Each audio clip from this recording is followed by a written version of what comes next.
It all began 300 years after the Great Disaster. Magic spiraled out of control. The demon race descended from the skies and began a long, brutal war against humanity. After that war, the human population dropped sharply and society collapsed. 10 powerful people awakened great magic and created huge protective barriers. These barriers held back the invading demons, letting humanity survive for a while. Humanity then entered a new age. When people reached adulthood, each person awakened a profession. The 10 original powerhouses turned their professions into inherited professions. Each of these inherited professions could exist in only one person at a time, becoming pillars for all of humanity. In Feichuan City, the sky was bright and clear.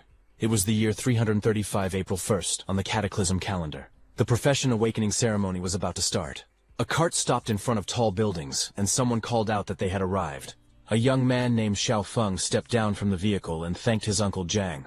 The large plaza was crowded. People gathered for the annual awakening test. Feng looked around in amazement, thinking, the annual awakening test truly lives up to its reputation. It's packed. When people reached adulthood, they took the awakening test. Professions had different ranks: N rank, R rank, SR rank, and UR rank.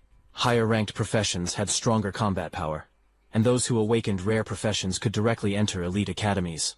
Young people walked among tall statues of past profession holders. Praying for good luck, Feng watched them quietly. A voice from the crowd prayed to one of the statues, asking the great berserker to bless them so they could awaken at least an SR rank profession. But another loud voice came from the crowd, telling the people in front to hurry because the speaker's test was coming soon. Nearby, Feng stood silently watching the line. A girl prayed toward a statue, saying that she had admired Lady Tianu since childhood, and was asking her for a blessing to awaken the most noble inherited profession. Hearing this, others thought it was funny, and wondered who would daydream like that in broad daylight. Seeing those students, Feng then turned to someone beside him and asked what the people were doing. The other person looked surprised and asked Feng if he didn't know. He explained that there was a rumor that this year's test would produce a new inherited profession holder. He added that there were currently 4 vacant inherited professions, so it was natural that everyone was praying hard. Hearing that, Feng felt that everyone's eagerness to advance seemed stronger than usual this year. To him, that meant business would be good. Suddenly, bright magical fireworks burst in the sky, signaling the start of the testing. Someone shouted for everyone to hurry because the tests had officially begun. Inside the hall, the examiners read out the results one by one. They announced that Linhu awakened an R-rank profession at level 10 with 13 magic power. Then they reported Winsa as an N-rank profession at level 8 with 8 magic power. After that, they announced Gei Fei, who awakened an S-rank profession at level 34 with 55 magic power, and that Gei Fei was accepted. A student with short hair was shocked to hear that Gei Fei actually had 55 magic power, and he wished he had that much magic power too. When Feng heard that, he immediately held up a bright red tomato and asked that short-haired man if he would like a tomato that could increase magic power. The short-haired man looked shocked at the offer. He asked in disbelief if it was really a tomato that increased magic power. Feng explained that he was a spirit plant doctor, and this tomato was a premium variety he had carefully cultivated. He also said that each tomato increased magic power by 5% within 5 minutes, and that each one cost only 5 gold coins. He then showed a bag filled with different spirit plants: tomatoes, long cucumbers, sweet potatoes, and small yellow beans. He said that he also had hunger sweet potatoes that kept someone full for a whole day, fat-burning cucumbers, and strongman beans that increased attack power by 10%. Hearing that, 2 people nearby whispered among themselves.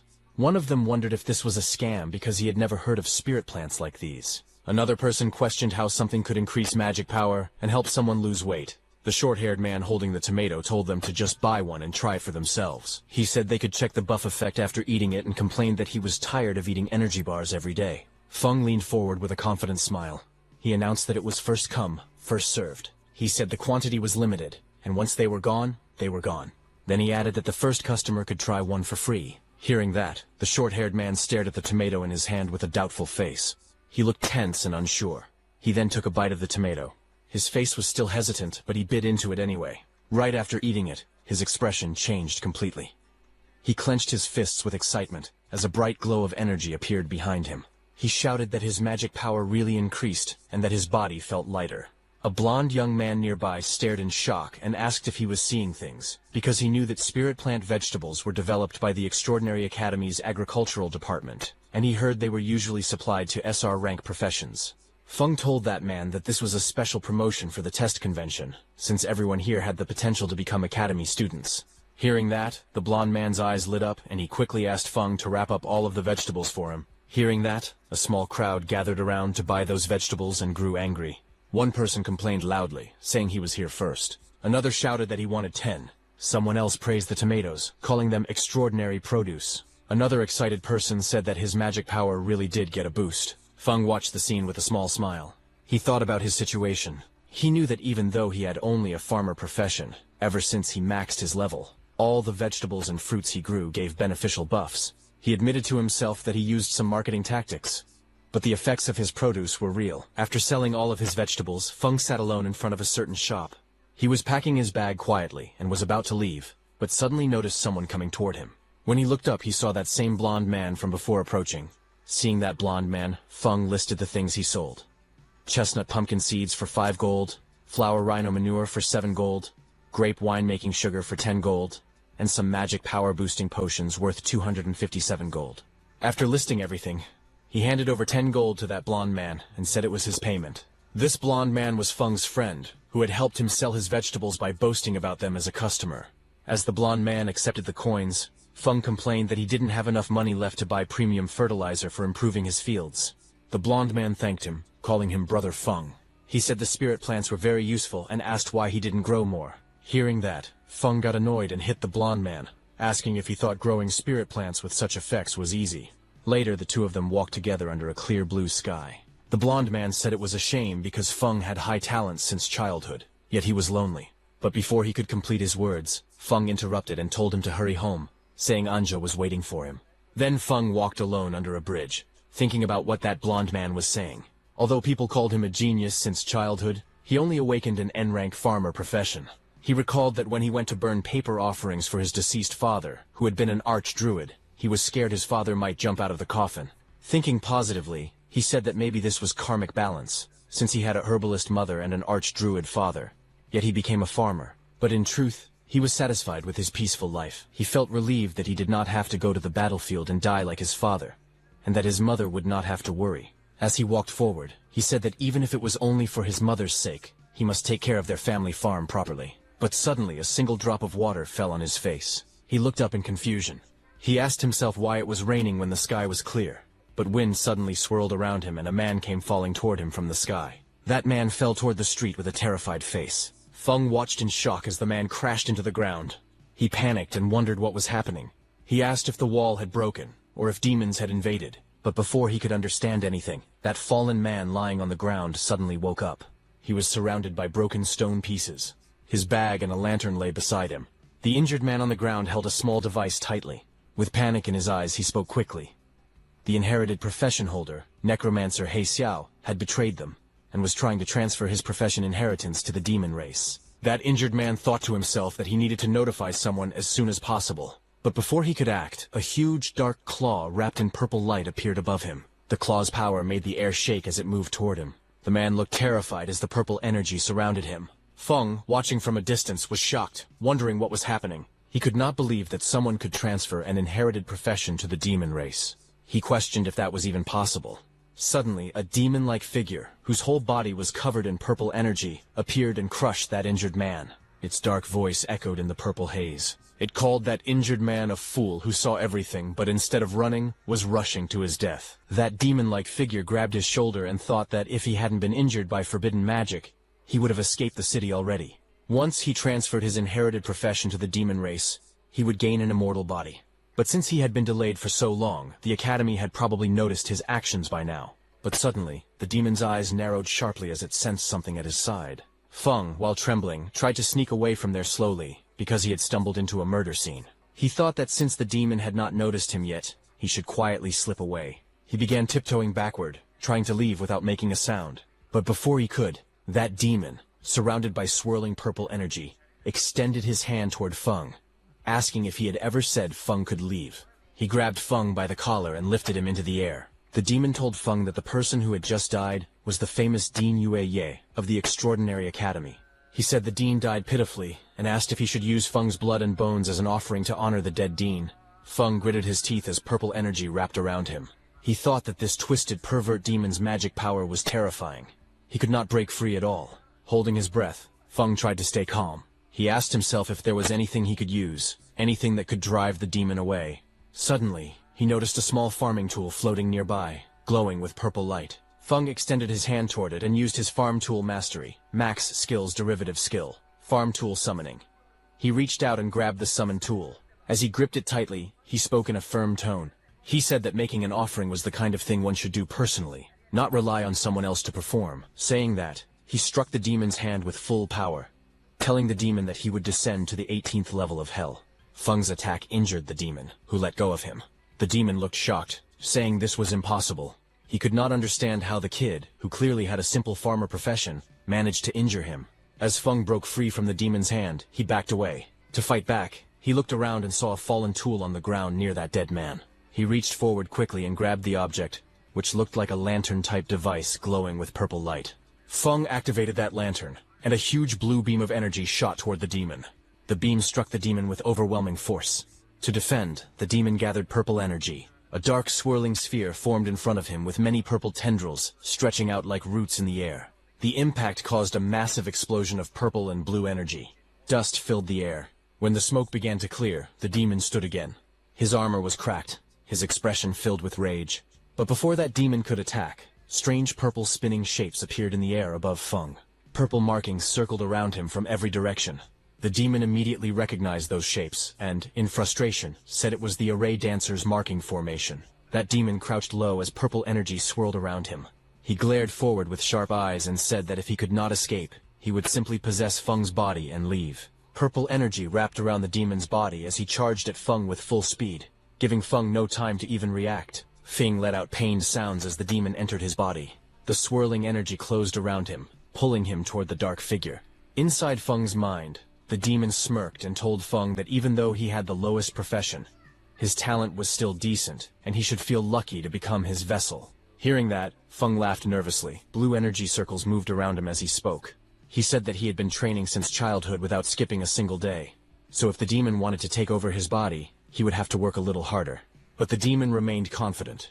His voice echoed again, saying that inferior was inferior, and his power was something Feng would never reach. And the next second, Feng fell to the ground. Purple chains of energy wrapped around him tightly.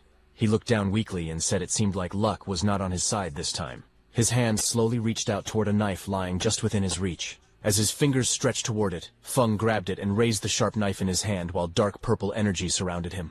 His eyes were firm as he told the demon that they should both go down together happily. Hearing that, the demon became alarmed. He tried to stop Feng, asking what he was doing. But the next second, Feng stabbed himself hard in the stomach. Blood burst out as he held the knife tightly. He shouted that even if they both perished together, he would never give up his body. Feng's vision started to fade. In his thoughts, he spoke to his father, saying he did not want to go over there and get scolded. His body fell to the ground. His eyes were closed and purple energy wrapped tightly around him, but suddenly, a glowing golden light formed from his chest. The light grew brighter and brighter, spreading around him. That demon stared at the glow with fear and confusion. He wondered what the dazzling light was, and asked himself if Feng's magic power was erupting. The next second, a blinding golden light burst open in the sky. The demon below looked up at it with shock as the golden beam spread out in all directions like glowing branches. Then that light wrapped around the demon's body. He stepped back in fear. His voice shook as he shouted that this could not be happening. He shouted that it was impossible. But more golden strands tightened around him. They spun faster and faster, forming a thick cocoon of golden lines around his entire body. The cocoon glowed even brighter, twisting with great force. In the next moment, a violent blast erupted from inside it. Purple power and shattered pieces flew out as something inside was destroyed. At that time, a purple system window appeared in the darkness. It displayed a message congratulating Feng, saying he had acquired a new talent, inherited profession, necromancer. Then, sometime later, Feng's eyes snapped open in shock while he was lying on the ground. He stared at his hands and his wounded clothes. With disbelief in his voice, he said he was still alive. Feng checked his body in confusion as he spoke. He said he could still control his own body, and wondered if the demon trying to possess him had failed. He sat on the ground with a calm face and opened his system status window. A glowing purple screen floated in front of him, and he read the information on it. Feng looked at the glowing screen with a serious expression as he read the details of his new abilities. His name was written on it, along with his profession. Spirit Farm Master. Mutated. Unique. He looked at the screen with a calm and curious expression, then scrolled to another panel that showed the full list of his status information. His name was Lin Feng, Profession Spirit Farm Master, which was mutated and unique. He was level 1, with 300 strength, 300 constitution, 100 agility, 110 magic power, 100 spirit, and 300 luck points. His skills were rapid land clearing, efficient planting, rapid harvesting, yield increase, farm tool mastery, max level, undead affinity, passive, transcendent growth, basic, undead summoning, basic, and soul extraction, passive. Feng stared at the screen closely. His eyes widened as he realized that his level had reset to 1, but all his maxed out farmer attributes were still there. Looking closely, he found that his magic power had increased as well because of that demon soul force. With this, he realized that once he leveled up again, his attributes could break past the old limits of the farmer class. But he looked annoyed as he read the list of new skills. Among them, he noticed the undead summoning. He muttered that he could actually summon undead, but he hoped it would not summon that guy. Feng activated his farming skill, and in his left hand, green energy swirled around his fingers. In the next moment, Feng raised his right hand and used the other power he was feeling before. This time, purple lightning-like energy wrapped around his fingers. He stared at it with shock, watching the power rise through the air. Then, Feng combined both of those energies and saw green and purple energies mixing inside his hand. He slowly realized what was happening. The farmer's magic power was merging together with the undead magic power. His face turned tense. He closed his eyes for a moment as he understood that something inside him had changed. He saw his glowing profession chart filled with symbols. He saw a green, calm chart, and then he saw another chart releasing violent purple lightning. His profession tree was forming new branches. With a worried look, he realized that his profession tree had split. He had not changed classes. He had gained an additional profession. Feng stared at it in disbelief. He recognized one of the symbols of that purple chart and understood what it meant. That demon who entered his body earlier was actually an awakener of a legendary inherited profession, necromancer. He looked at that demon's purple figure lying on the ground and wondered in disbelief if this guy was a necromancer. The profession tree continued glowing. Purple electricity ran across it. Feng looked at his own hand again. A swirling green-purple power pulsed inside his palm. He could feel that the power still did not belong to him. He became anxious. He knew that if he couldn't tame this energy and fully turn it into his own power, something dangerous would happen. His farmer profession would collapse, disappear, and his consciousness might be devoured by that demon again. Feng covered his face, embarrassed. He glanced at the profession tree and thought that the yellow color on his own farming icons looked dirty and earthy. Feng stood inside a glowing purple magic circle. Purple runes floated around him as he raised his hand and activated the skill Undead Summoning. Right after that, purple energy cracked the ground as the space around him shook. Broken pieces of the ground floated into the air as purple lightning hit the necromancer and the human he killed before. The purple energy swirled wildly as something began to appear inside the circle. Two figures slowly formed from the purple light. One had a body shining like a pale blue phantom. He was Yue Ye, level 1 undead sage. The second figure appeared glowing bright purple with sharp armor and long hair. He was He Xiao, level 1 undead wild hunt. Feng looked at them and realized it was really that human and the necromancer. Even though their levels had been reset, all their abilities were still preserved and they could level up again. After all that commotion, he knew the law enforcement squad was on the way, so he needed to leave quickly. He immediately turned to leave because he also understood that no one would believe an ordinary farmer could kill two extraordinary individuals. Instead, if anyone found out about his current situation, it could bring serious danger to him. So Feng walked away with his backpack, but he was determined and said that the urgent priority was to find a place that could give him protection, resources, and high-tier land. He wanted a place where he could test and control his dangerous new power and turn his dad's theories into reality. Then, one day later, Feng went to his family farmland, which was clear and bright. Feng walked along the open fields, looking troubled. He thought about how a full day had passed, yet the necromancer's influence on his profession still had not faded. But leaving that aside, he opened his laptop to watch the news. A man in a suit appeared on the finance channel. He greeted the audience and announced that the day marked the birthday of a veteran agricultural teacher. Back on the farmland, Feng inspected a young plant in his hand. Purple lightning wrapped around his fingers as he examined the sprout closely. He noticed that every crop affected by his new power was turning strange around him. The mutated plants grew unnaturally. Green vines thickened, stretching under a sky filled with purple energy. The stems twisted into complex shapes, forming net-like structures that shimmered under the sun. Soon, one plant swelled into a large cabbage-like bulb. Purple energy pulsed from within its leaves. The bulb shook and then burst open, releasing thick smoke. Suddenly, a long dark vine shot out and grabbed a small bird mid-flight. Sharp purple spikes rose from the plant as the bird struggled in the air. Feng looked at it in shock. His mouth hung open as he stared at the monstrous plant spreading across the field. He raised his voice in disbelief, wondering what he was even looking at. Panic crept into his face as he realized the danger. If people saw these strange creations, he feared they would mistake it for a demon invasion. Feng immediately grabbed a shovel and started digging, saying that he needed to dispose of the mutated crops as fast as possible. He stared at the cabbage he had just disposed of, and thought about how his new magic power had caused terrifying mutations in ordinary plants. He wondered if, by guiding this power properly, he could use it to grow crops on purpose. Thinking about it, he believed that if he learned to control this power, he might create the special plant varieties his father had imagined, but never succeeded in cultivating. He imagined growing high-value crops that could raise a person's profession level. While he was thinking all that, urgent news suddenly appeared on the television. A serious-looking news presenter announced that inherited profession holder necromancer He Xiao had started a rebellion the previous day and had killed Dean Yueye. The anchor stated that He Xiao's crimes were severe. He also said that anyone with information would be rewarded, and helping him in any way would be treated as a crime. Feng watched the screen quietly. He thought to himself that things had unfolded exactly as expected. He reminded himself that he must never let anyone find out he possessed the necromancer's undead power. He looked around at the equipment stacked against the wall, and thought that he needed to give proper names to his undead servants so they could pass inspections. Otherwise, there would be trouble. Suddenly an idea popped up in his mind, his eyes lighting up as if he had just come up with a clever idea. He said that he would simply call his undead servants farm servants, because his profession panel already listed him as a spirit farm master. To him, it sounded completely normal for a farm master to have a few servants. Just as he was thinking, the news reporter announced that, in order to deal with growing demon pressure, the Extraordinary Academy was expanding its enrollment. The reporter explained that anyone who passed the assessment would receive resource support from the Academy, and would even be given private estates capable of producing high-tier crops, along with special subsidies.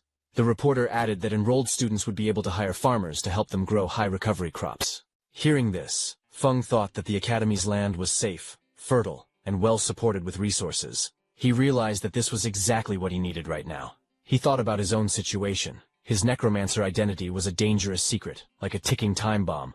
But spirit farm master to everyone else, that was just a harmless farmer. He told himself that he had to get into the academy no matter what. Then, some days later, at the Extraordinary Academy Registration Plaza inside the registration hall, a row of examiners in black suits sat behind a long desk. One of the men asked for the next applicant's information.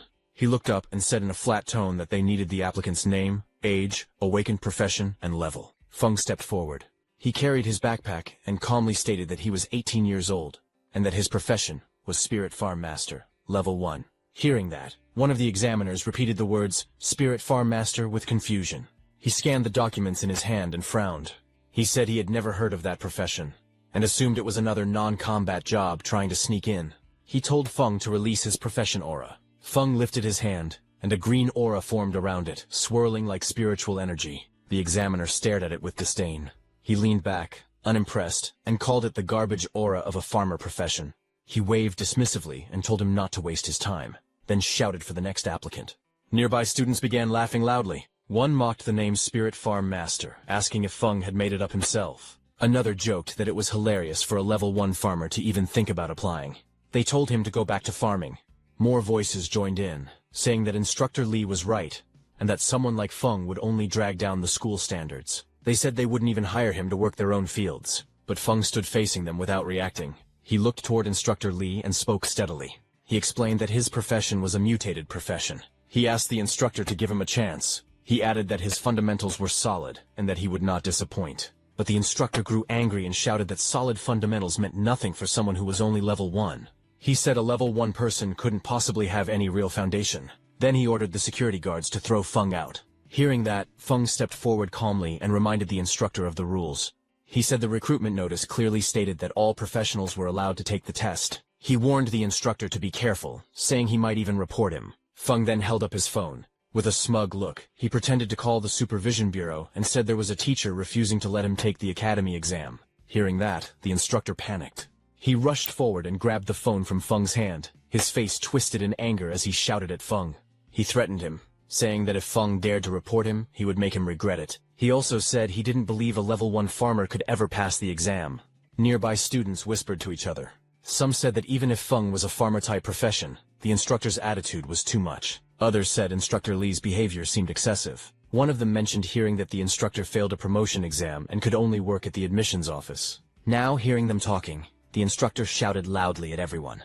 He told anyone who didn't want to take the test to get lost, his voice full of irritation as the crowd watched. Then, sometime later, the group began walking behind the instructor. Feng followed among the other students. Soon they arrived at a huge building covered with giant twisted wooden roots. Many people stood outside it. The instructor looked back and spoke, telling Feng that he could still admit defeat now if he wanted. But Feng walked forward calmly and thanked the instructor for leading the way. The entrance was covered with wooden boards marked with warning signs. 2 glowing portals appeared on the ground, and Feng stepped toward them with the others. Inside the structure, Feng flew through the air, bouncing between the thick wooden roots. He managed to land on one of the roots and caught his balance. Feng narrowed his eyes and said that it was time to let the horned rabbits experience the terror of industrialized farming. He then sat down and pulled out a jar filled with orange powder. With a confident smile, he explained that this carrot essence powder was his newest creation. According to him, it could easily lure even level 20 mighty rabbits. So dealing with these low-level horned rabbits would be simple. He said it was a piece of cake. He then knelt on the ground, sprinkling the carrot essence powder carefully over the soil. A thin trail of powder spread out around him as he worked. Then immediately carrots grew on the ground. A few minutes later, a small pink-horned rabbit appeared. It sat happily among the grass with several carrots lying in front of it, looking excited as it stared at the food. But suddenly, Feng's powerful undead, covered in dark purple energy, rushed forward. Their attack hit the rabbit instantly, knocking it away with a burst of lightning-like force. Feng stood before his 2 summoned warriors.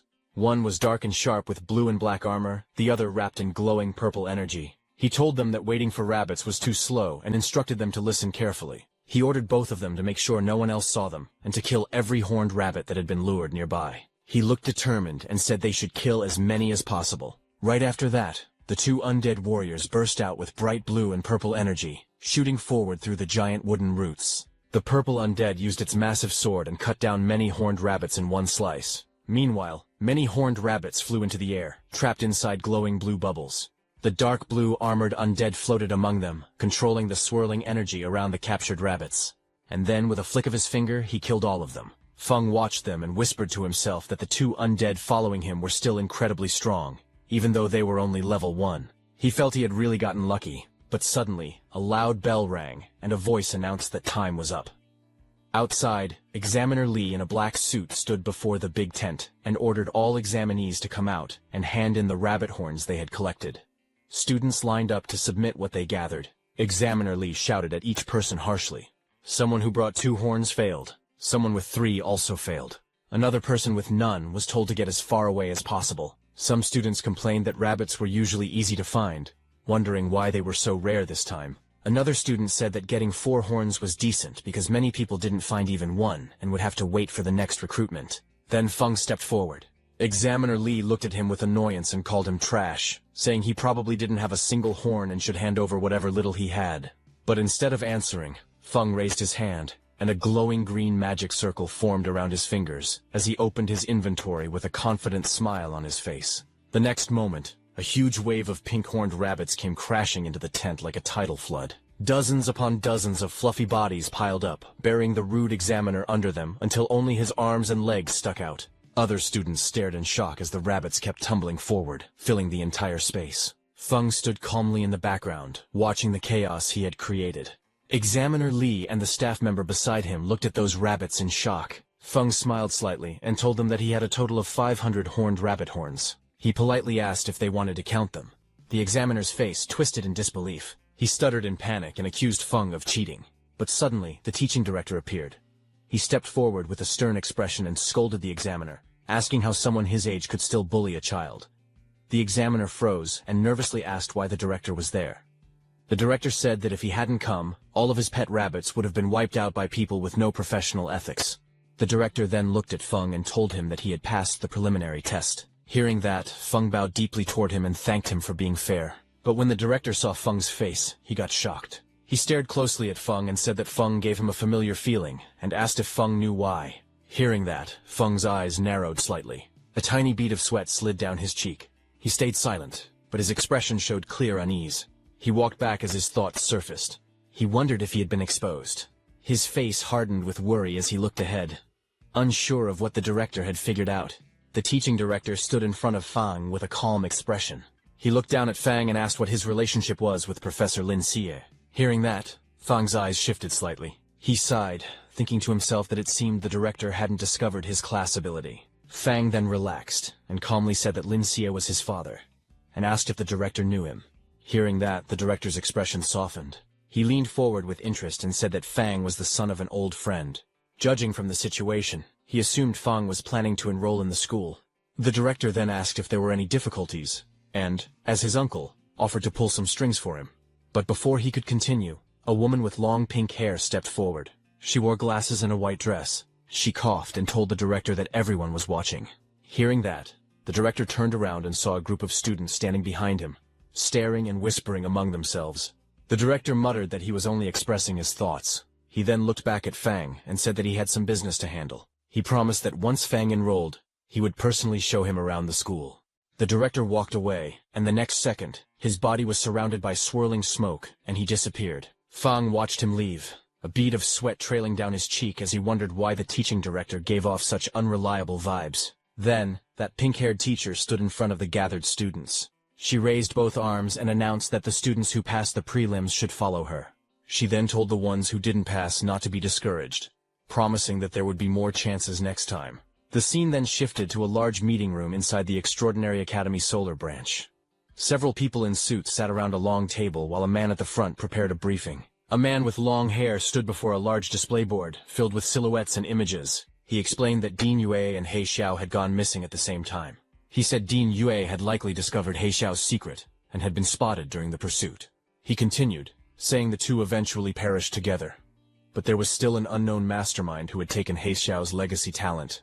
With growing excitement, he declared that if they found the person who took the undead talent, they would uncover the truth behind everything. He pointed at the display board and insisted this had to be the answer.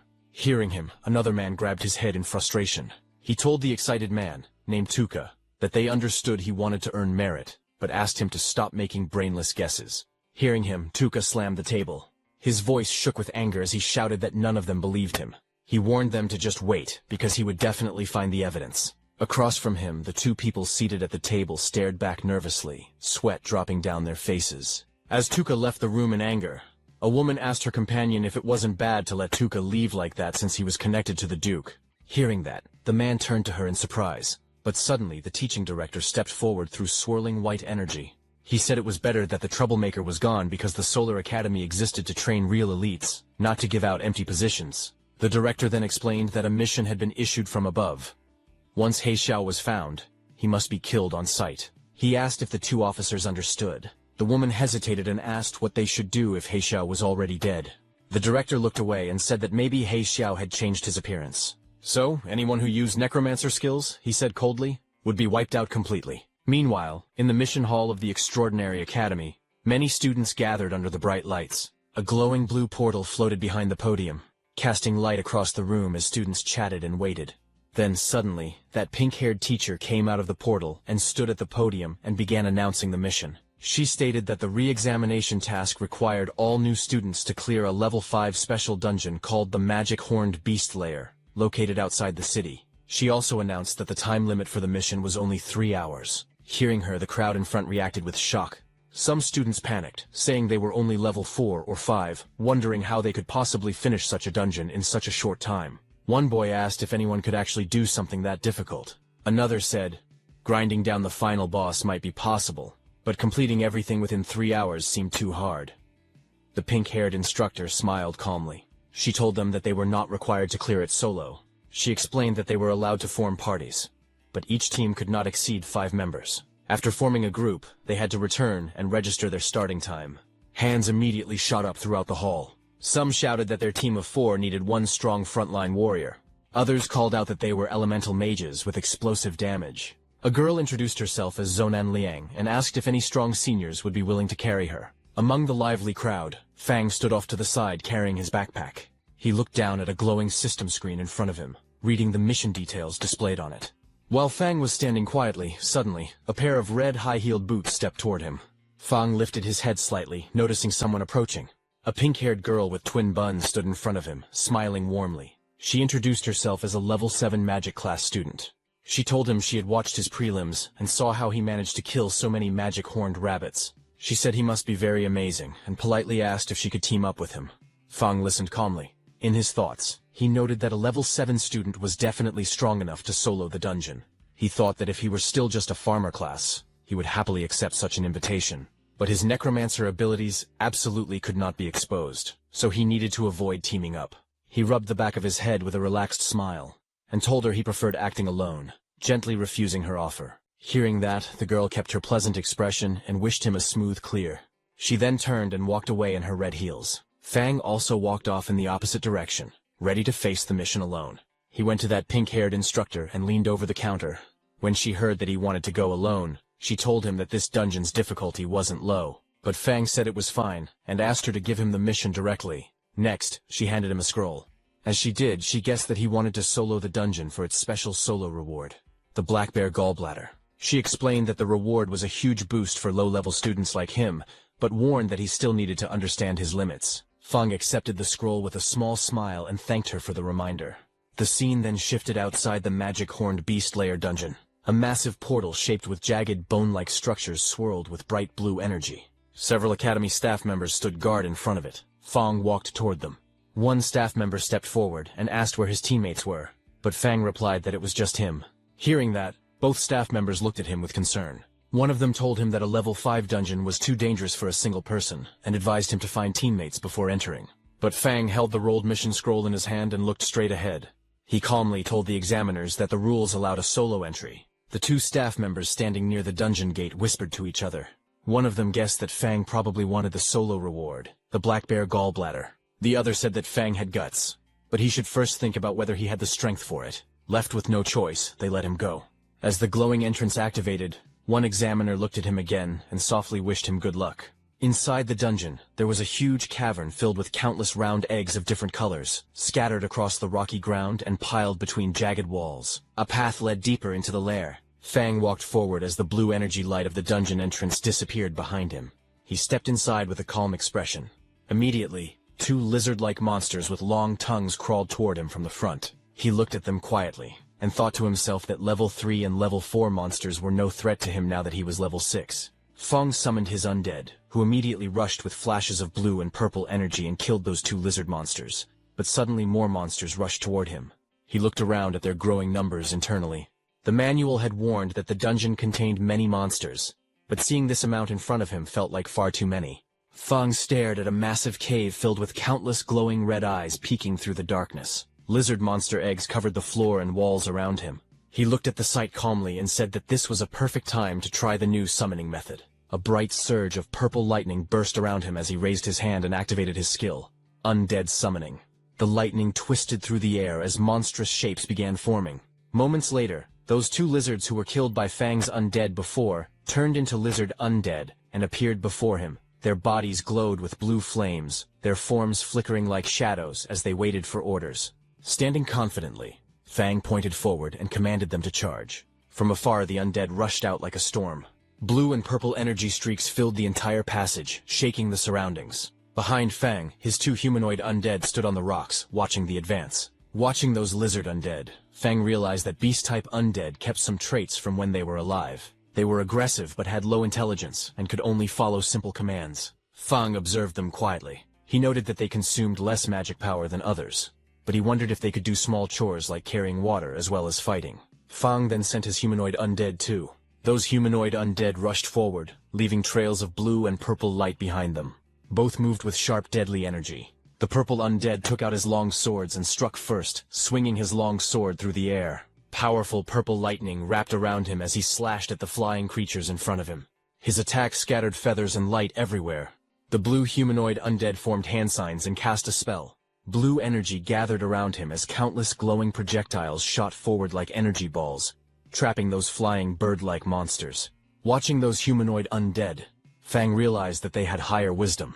They could use the skills they had when they were alive and fought with more flexibility. Fang smiled with his hands on his hips, thinking that in the future, he could let them handle chores like weeding and fertilizing the fields. By now, Fang's lizard undead had finished killing. Fang raised his hand and used his undead summon skill again. Sharp spear-like streams of magic shot outward as several lizard-shaped monsters' dead bodies blasted with necromancy energy. Suddenly, a bright system window appeared in front of him. It displayed a message saying he had leveled up to level 7. Now behind him, many lizard and bird undead emerged. Their bodies burned with blue flame, and their eyes glowed sharply as they floated around him. Fang looked calm, and simply said that the efficiency was not bad. Fang then walked forward through the tunnel, and reached a large chamber. Fang was amazed to see that he had reached the boss room in just half an hour. Suddenly, a loud metallic crack echoed as thick chains snapped apart. The ground shook as a giant bear-like monster came out of that massive cave. Its eyes glowed white, and chains still hung from its body, while it roared across the chamber. Fang looked at the boss with a sharp expression. He said that since this was the boss, it was perfect for testing overall combat power. He called for all his undead to come out. All of Fang's humanoid and beast undead appeared behind him. Energy swirled around all of them as they lined up at his command. Fang then issued his orders. He told Xiao to handle the frontal containment. He told the undead to curse and weaken the boss. He instructed the other undead units to attack the boss's joints and its eyes. On his command, all of his undead charged at the giant bear monster standing in front of him. They continuously attacked across its fur as it struggled and roared. In front of it, Fang sat calmly on a mat, a small snack box and his backpack beside him as if he were having a quiet break. On his command, all of his undead charged at the giant bear monster standing in front of him. They continuously attacked across its fur as it struggled and roared. In front of it, Fang sat calmly on a mat, a small snack box and his backpack beside him as if he were having a quiet break.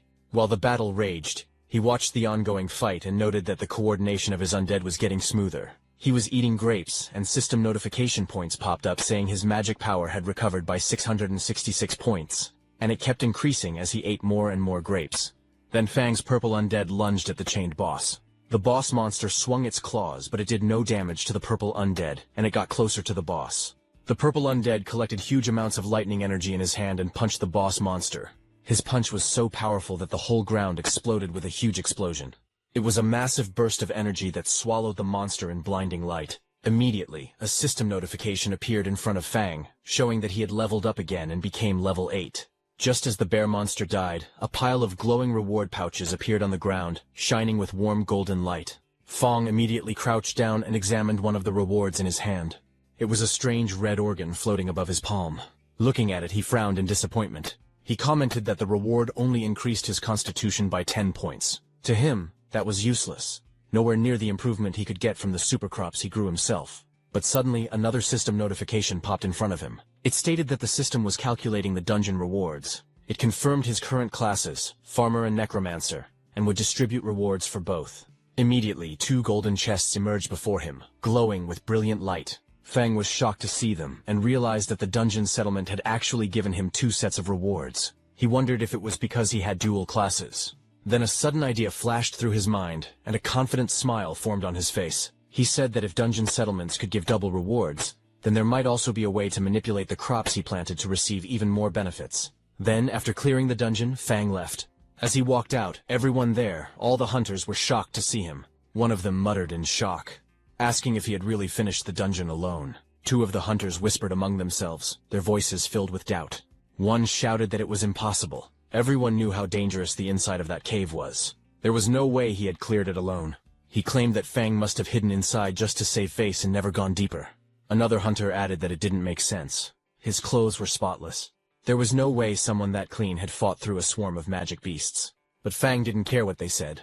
He went to the mission center and handed over the mission scroll to that pink-haired teacher, saying he was there to hand in the mission. The pink-haired teacher checked the dungeon scroll in her hands, and a green confirmation mark appeared on the screen, confirming that he had completed the mission. Seeing that, the pink-haired teacher's eyes widened in shock. She couldn't believe that he had actually passed, and that he had done it completely solo. Feng smiled softly. His expression remained composed, confident, and quietly satisfied with his achievement. Inside the Academy's mission hall, the pink-haired instructor took the mission completion scroll from Feng. Her expression was calm yet serious as she spoke to him standing across from her. She said she would submit the scroll to the Academic Affairs Office, but warned him that clearing a dungeon alone was still far too reckless. She added that if a freshman were to die in a dungeon right after entering the school, it would become a serious problem. Feng listened quietly, his usual composed smile returning. He nodded and replied respectfully that he understood, and thanked her for the reminder. The instructor adjusted her glasses and smiled softly. She told him that the final instructor interview would soon begin in the academy auditorium, and advised him to take some rest before then. Feng nodded again and turned away, walking down the bright hallway with his hands in his pockets. Behind the glass walls, a few upperclassmen noticed him leaving. They whispered among themselves, watching curiously as he disappeared around the corner. Seeing those upperclassmen watching Feng, the pink-haired instructor sighed lightly and pushed up her glasses again. She thought to herself that she hoped this experience would teach Feng a lesson. Being too bold or impulsive in the academy could easily lead to trouble.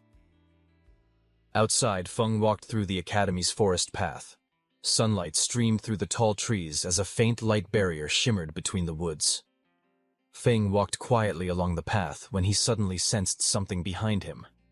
His eyes narrowed slightly as he realized that someone was following him. Behind the trees, a group of 3 boys hid awkwardly, each holding a cloth in front of themselves as they tried to stay concealed. Feng kept walking forward, lifting his hand casually as a faint purple magic circle appeared around his fingers. A little farther back, the 3 boys whispered nervously among themselves. One of them frowned and said that since Feng could clear a dungeon alone, his strength must not be simple. He worried they might mess up. Another one waved it off, saying that no matter how strong Feng was, he was still under level 10, so his strength had limits. The third added that Feng had just finished a dungeon, so his energy consumption must be high, and none of them had seen him recover yet. Their confidence slowly returned. One of them smirked and said they would crush him with numbers. Another reminded the group how badly they wanted the demon bear gall that increased stamina by 10.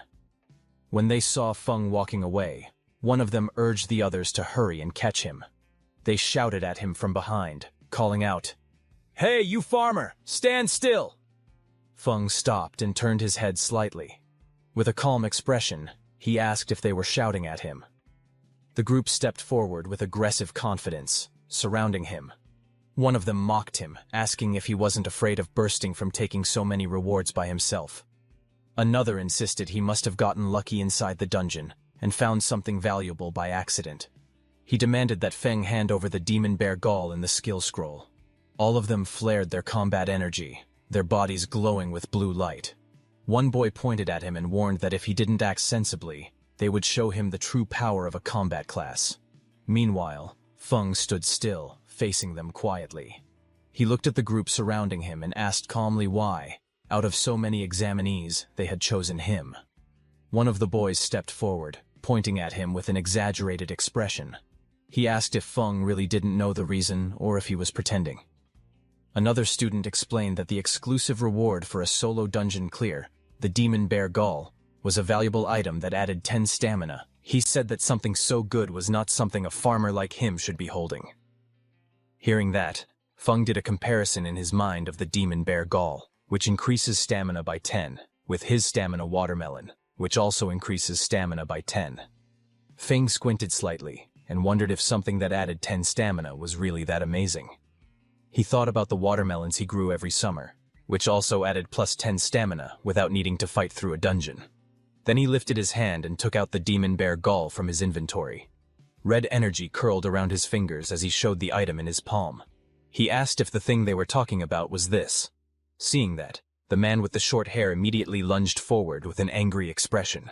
He stretched out his hand toward Feng and shouted for him to give the item to him. But suddenly, a fireball exploded between them. The moment he reached out, a violent blast of fire and smoke burst outward, filling the area with heat and golden light. The shockwave pushed the short-haired man back as he stared at the spreading flames in surprise. In the next second, a pink-haired girl rushed in. She held her staff in front of Feng and glared at the troublemakers. She demanded to know what they were planning to do. She reminded them that private fighting was forbidden in the academy, and warned them that they could be disqualified. The short-haired man raised his weapon and tried to explain. He insisted that the matter had nothing to do with the pink-haired girl, and that it only concerned Feng behind her. But the girl stepped forward without hesitation. Her eyes narrowed as she said that if she couldn't stand what she saw, then it absolutely had something to do with her. She lifted her staff, flames swirling around her as she made her final threat. She told them to leave immediately or she would report everything to the instructor and see who would suffer more. Hearing that, the man with the fierce G, Rin looked straight ahead, his expression full of arrogance. He spoke with confidence, saying that reporting the matter would only work if she even got the chance. And since she insisted on protecting the farmer, they would deal with her as well. He raised his voice and shouted to his group. He ordered his brothers to attack quickly, telling them to finish the battle fast. 2 of his men rushed forward together, each holding a weapon glowing with blue energy. They charged toward Feng and the pink-haired girl standing in front of him. As they came closer, Feng quietly observed the girl. He noted that she was currently a level 7 class user, which meant she should be quite strong. He wondered if she was capable of handling all these small fry by herself. The girl, however, glared forward with clear anger in her eyes. She said that their methods were truly dirty.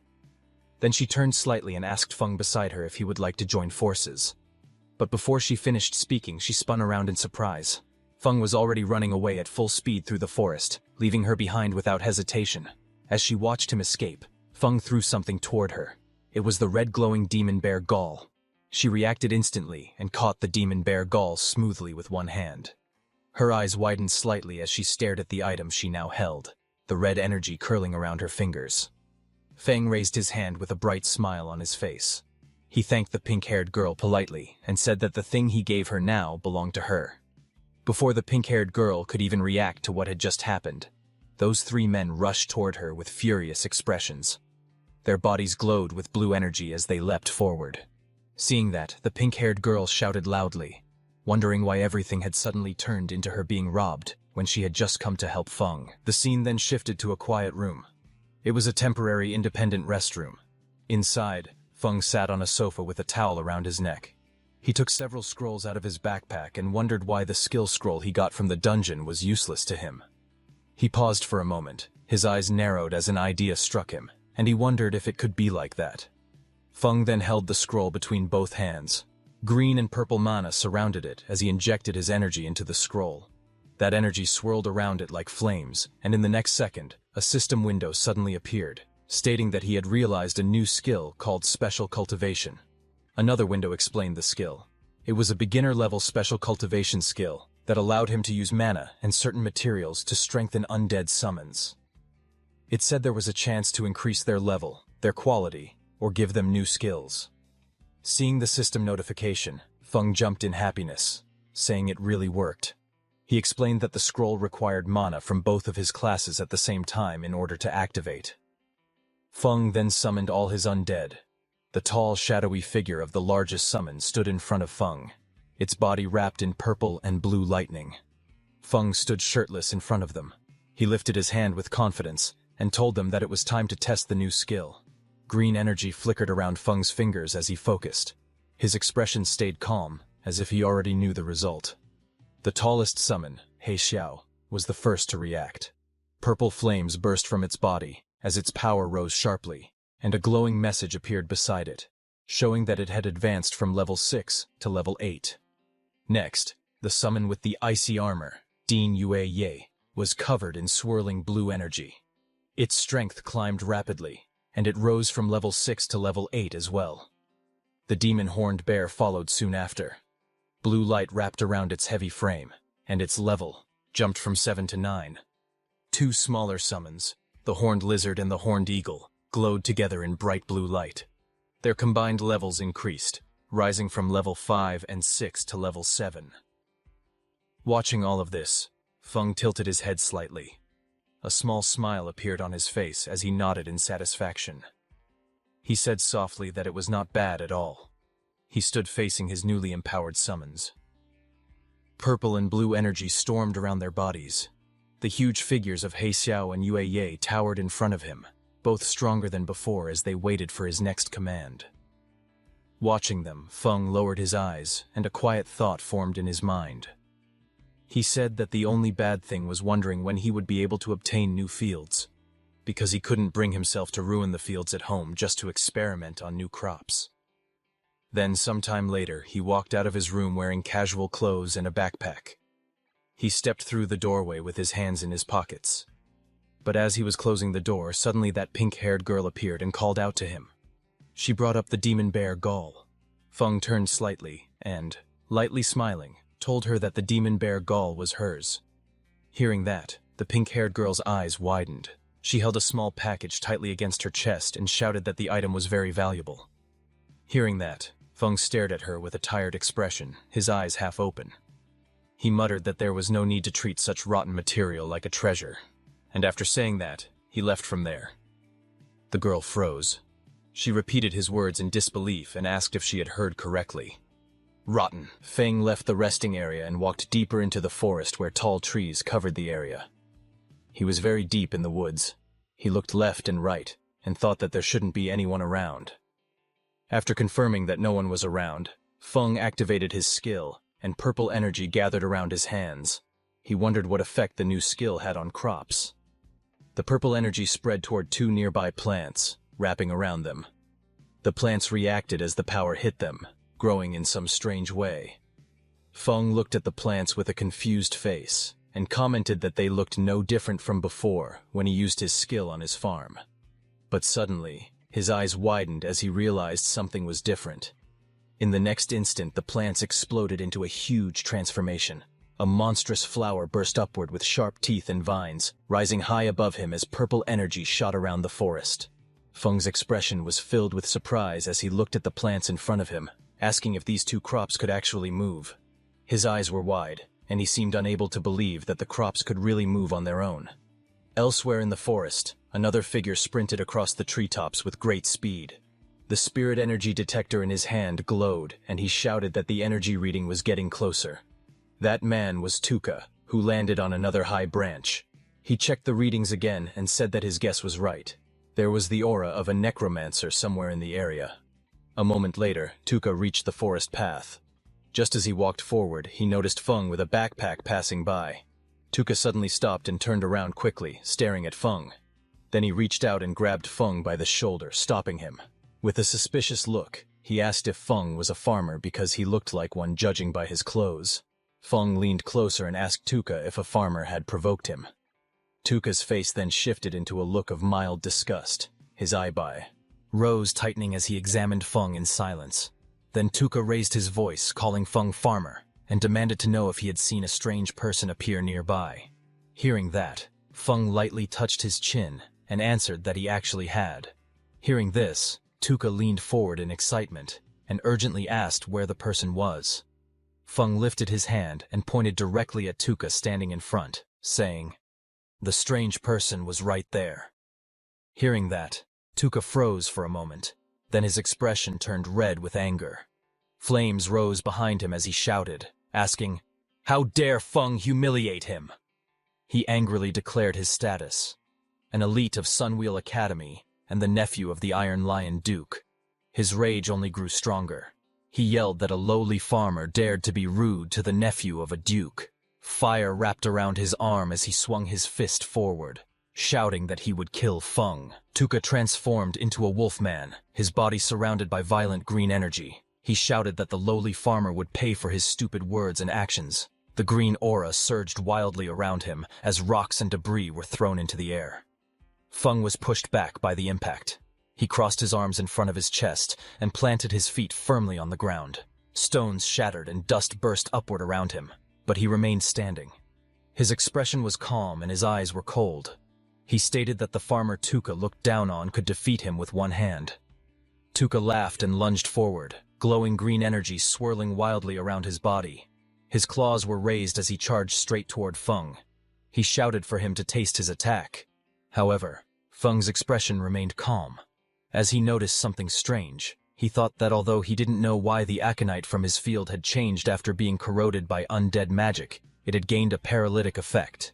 He said that the last time he tested it, he had been numb and stuck in bed for an entire day. He added that grinding the aconite into powder really worked as a narcotic. Tuka's face twisted as he inhaled the narcotic. Dark particles and green energy clung to his fur. Moments later, his eyes spun. Stars circled above his head. His body swayed unsteadily, and his whole body started feeling dizzy. He looked down at his own body in panic and demanded to know what had been done to him, shouting angrily as he asked why his strength had suddenly disappeared. Feng stood calmly in the forest. He raised his fingers to his nose casually as he walked forward. With a calm expression, he said, It's just some common aconite powder from the fields." Then he leaned forward, green energy flowing around his arm. With a calm but sharp expression, he said, "This is the kind of power farmers have." In the next moment, green streaks burst forward. The attack struck the beast directly, slamming into its body and overwhelming it before it could react. Later, the scene changed. The former elite Tuka hung helplessly from a tree, his hands tied above his head. His shirt lay discarded on the ground, and he was left wearing only his shorts. His body looked weak, and his eyes were dull. Not far away, Feng stood quietly and mocked him, saying that he could not even beat a farmer yet still dared to call himself an elite. As he turned to leave, Feng calmly told him to enjoy cooling off there for a while. He added that when someone eventually found him, he should consider it a lesson learned. Just then, an announcement echoed through the area, calling all candidates to gather in the auditorium for the instructor interviews. Standing in the forest, Feng paused. Realizing the interviews were starting, he muttered that he needed to hurry. The scene then shifted outside the Extraordinary Academy auditorium. Groups of candidates stood around quietly whispering among themselves. As Feng walked forward calmly, voices followed him. Someone whispered that he was the one who had solo cleared the level 5 dungeon. Another voice replied that they heard he only ran away and leeched off women. Unmoved by the whispers around him, Feng continued walking toward the auditorium with an indifferent expression. Among the gathered candidates, someone spoke in a low voice, saying that compared to Xian and Bogu, he was far worse. Another voice followed, saying that he might be strong compared to normal candidates, but as level 5 elites, they already had the advantage. Nearby, a pink-haired girl stepped forward and handed something to Feng, telling him that it was his. Feng scratched the back of his head and smiled faintly. He leaned forward and told her to keep it, saying that it was really useless to him. Later, Feng walked through the crowd while eating casually. A notification appeared above him, showing temporary stamina +2 twice. Looking confused, he thought to himself that he truly did not understand why people treated that kind of thing like a treasure. Inside the auditorium, the scene was marked as the instructor interview site. Several instructors sat behind a long desk, watching quietly. A voice explained that during the interview, instructors choose students, but students also choose instructors. It was said that students and instructors bring out the best in each other. The instructor then announced that he would call students by name to come forward. He called out the first name, Xian.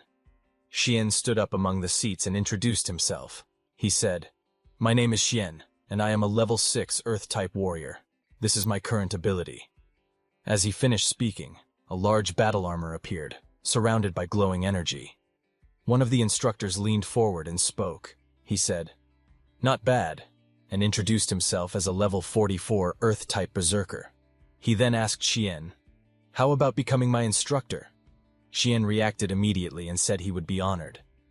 After that, the instructor announced the next name and called Ying Wu forward. The instructor looked down at the list and called out the next name, saying it was Lin Feng. Lin Feng stood up from his seat and walked forward calmly, moving past the other candidates. As he stepped into the center, he introduced himself. He stated clearly, "My name is Lin Feng, and I am a level 8 spirit farm master."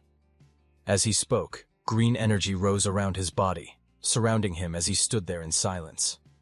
The two female instructors watched Lin Feng from their seats. The woman with pink hair commented that reaching level 8 at his age was very impressive.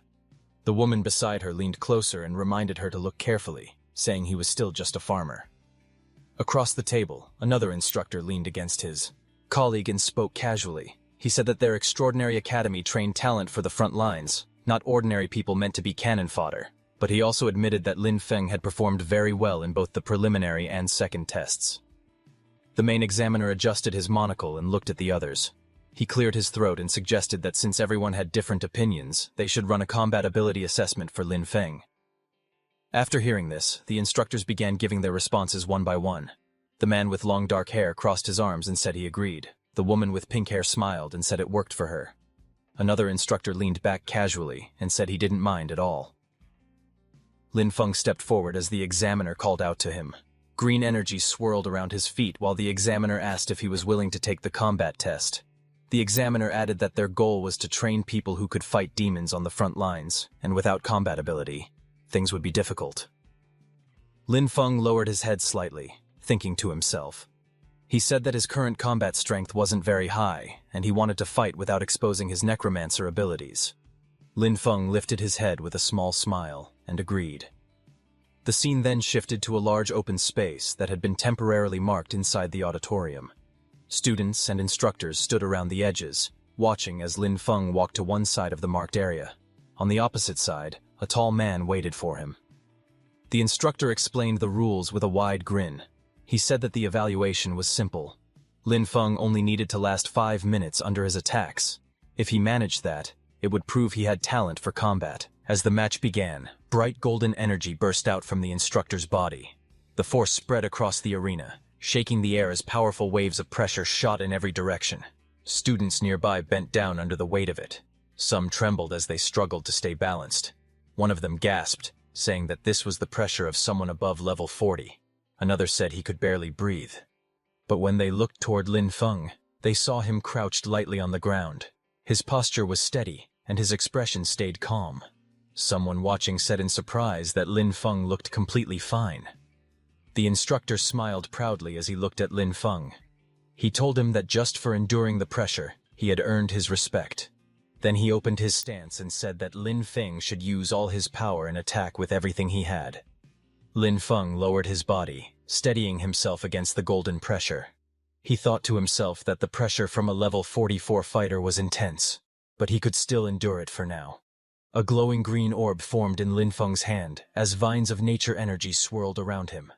He stretched his arm forward and called out for his servants to come out. Green light burst upward. As the shapes formed, Lin Feng realized something. By covering the undead in nature magic, he could hide their undead aura. The summoned figures rose, wrapped in bright green vines and leaves, completely concealed by the nature energy surrounding them. Lin Feng stood beside the glowing green figure he had summoned. The large creature looked like a cabbage-shaped bear covered in swirling nature energy. As he watched it, he thought that no one would ever guess this cabbage-looking bear was actually an undead summon. The creature stepped forward, wrapped in bright green vines. Its body glowed strongly, making it look like a rare mutant beast. From the other side of the arena, the instructor narrowed his eyes in surprise. He said that this kind of dense nature magic looked like a rare mutated profession. A smile grew on the instructor's face. He raised his curved blades. Lightning-like energy danced around them. He called out to Lin Feng, saying it was interesting, and telling him to come at him. The green cabbage-like bear rushed forward, its body wrapped in bright nature energy. Across from it, the instructor charged in with yellow flames swirling around his weapons. Both figures clashed in the open courtyard, their energies filling the space. Bright streaks of green and yellow flashed everywhere as the two forces collided.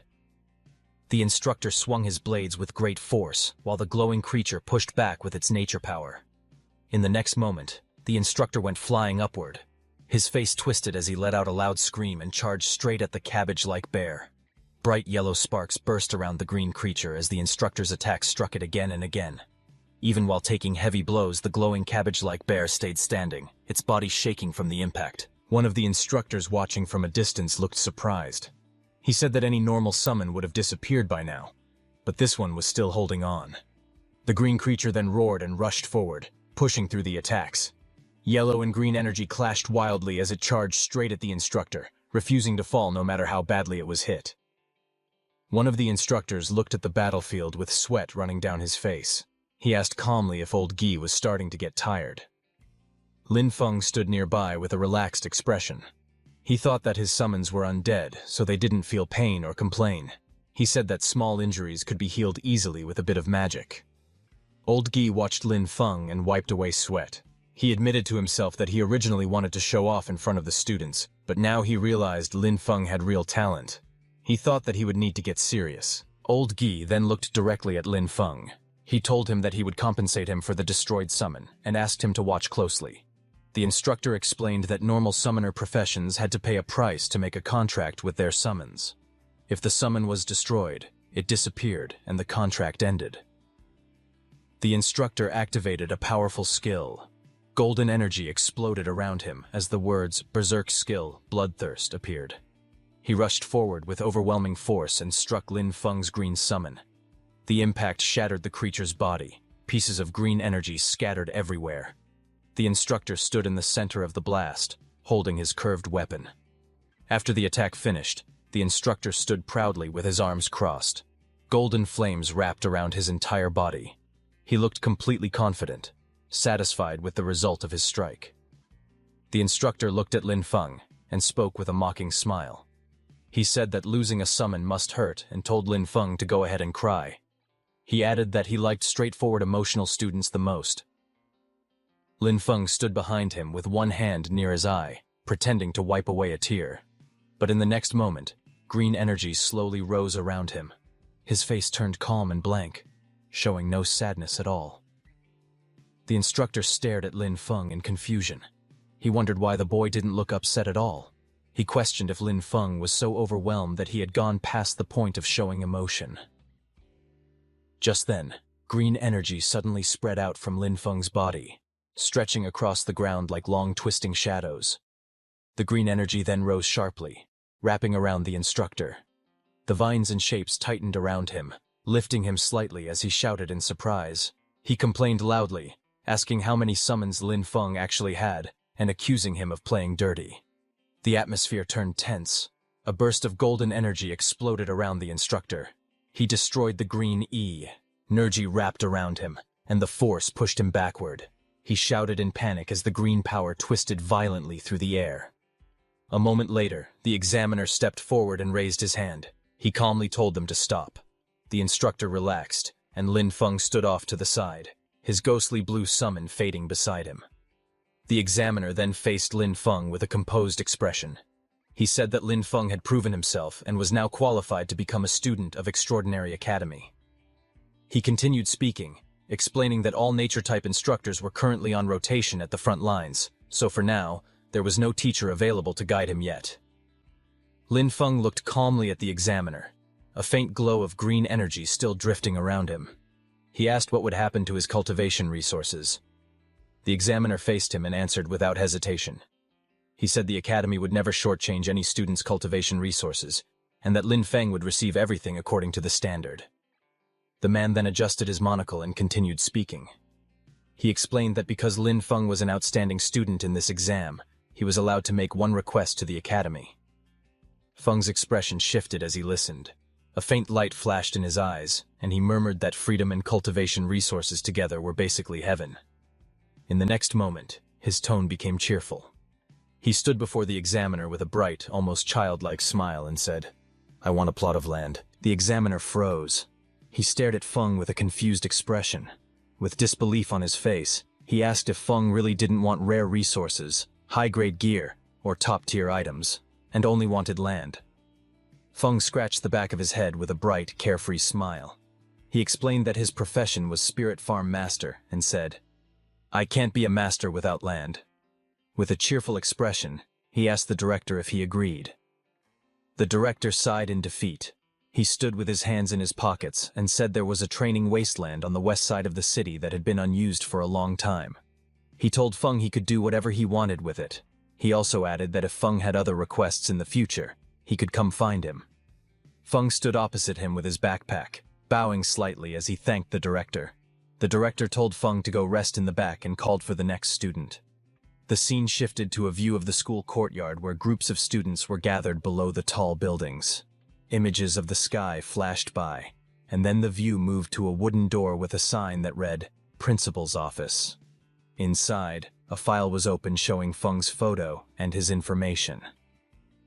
Sitting at the desk, the principal looked through the documents. He raised his eyes slightly and commented that Spirit Farm Master was quite an interesting profession. Just then, a woman with pink hair rushed into the principal's office and announced that she had an urgent report. The principal looked up from his desk and asked what it was. She handed him a document. The report stated that Tuka, a member of their investigation team who had been tracking He Xiao, had been brutally killed by a necromancer. She explained that the body was found close to the auditorium, and they now suspected that a necromancer had already slipped into the academy. The scene shifted to the Western City training wasteland. Feng walked alone along a quiet forest path, holding a paper map in his hand. As he studied the map, he muttered the location to himself, and then smiled when he finally found the spot marked on it. Moments later, green flames rose from his hand as the usage rights document activated.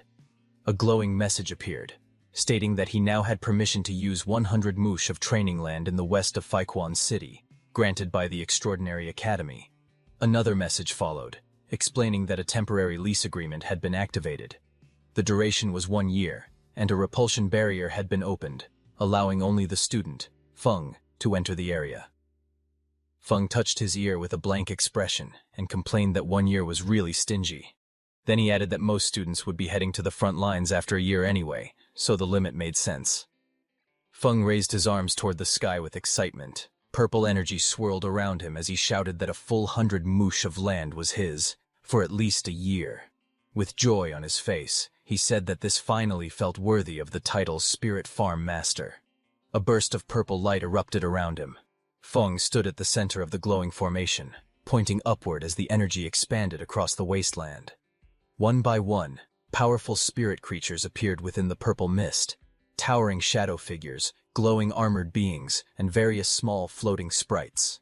They surrounded Feng, filling the sky with bright energy. Feng looked at them with confidence and stretched out his hand. With a fierce smile, he pointed forward and declared that everything was ready. It was time to get to work. A dark, shadowy spirit released a violent burst of purple energy. The force shook the ground and sent rocks flying in all directions.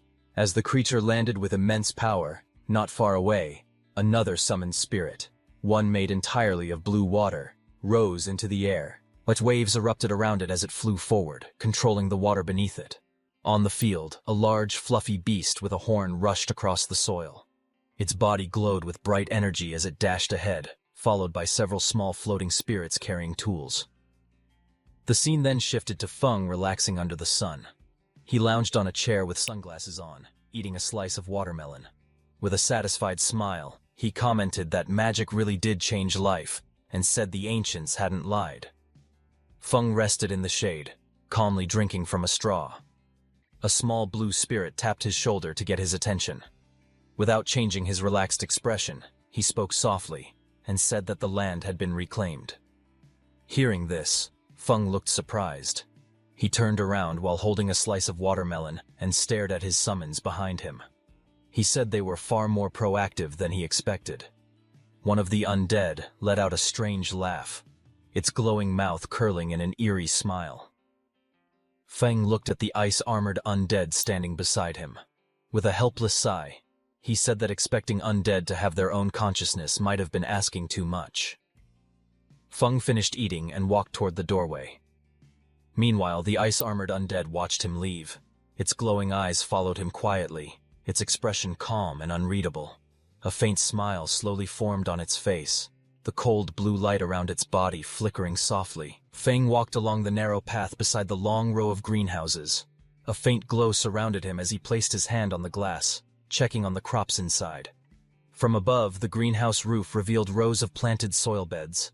Feng stood among the neatly arranged crops, looking up as soft blue light filtered through the glass.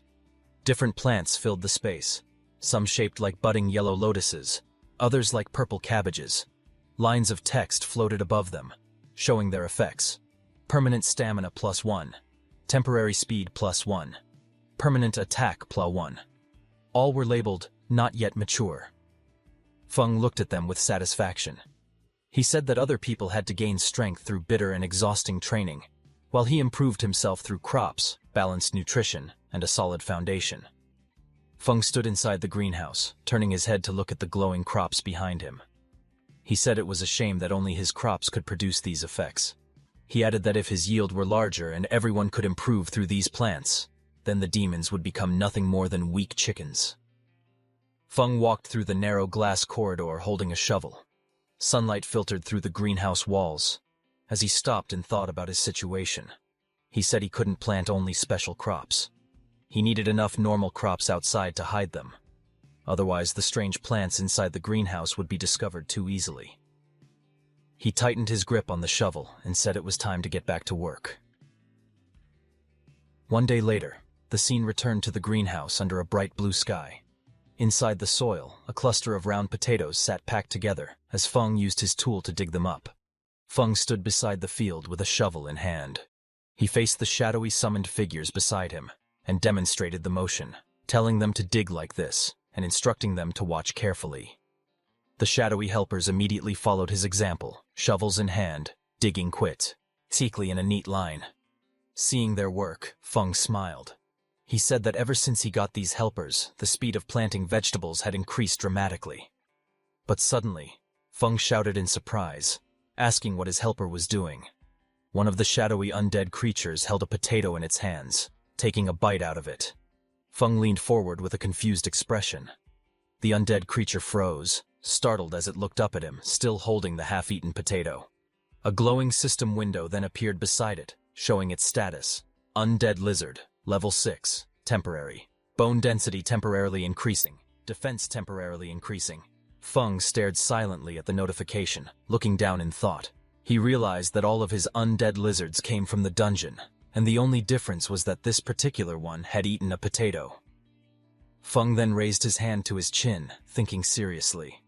A burst of realization formed in his mind as he wondered if the original crop effects could also work on undead creatures. In the days that followed, Feng continued running systematic experiments. He carefully recorded how different crops affected the undead he controlled. However, he was not aware that someone was watching his field.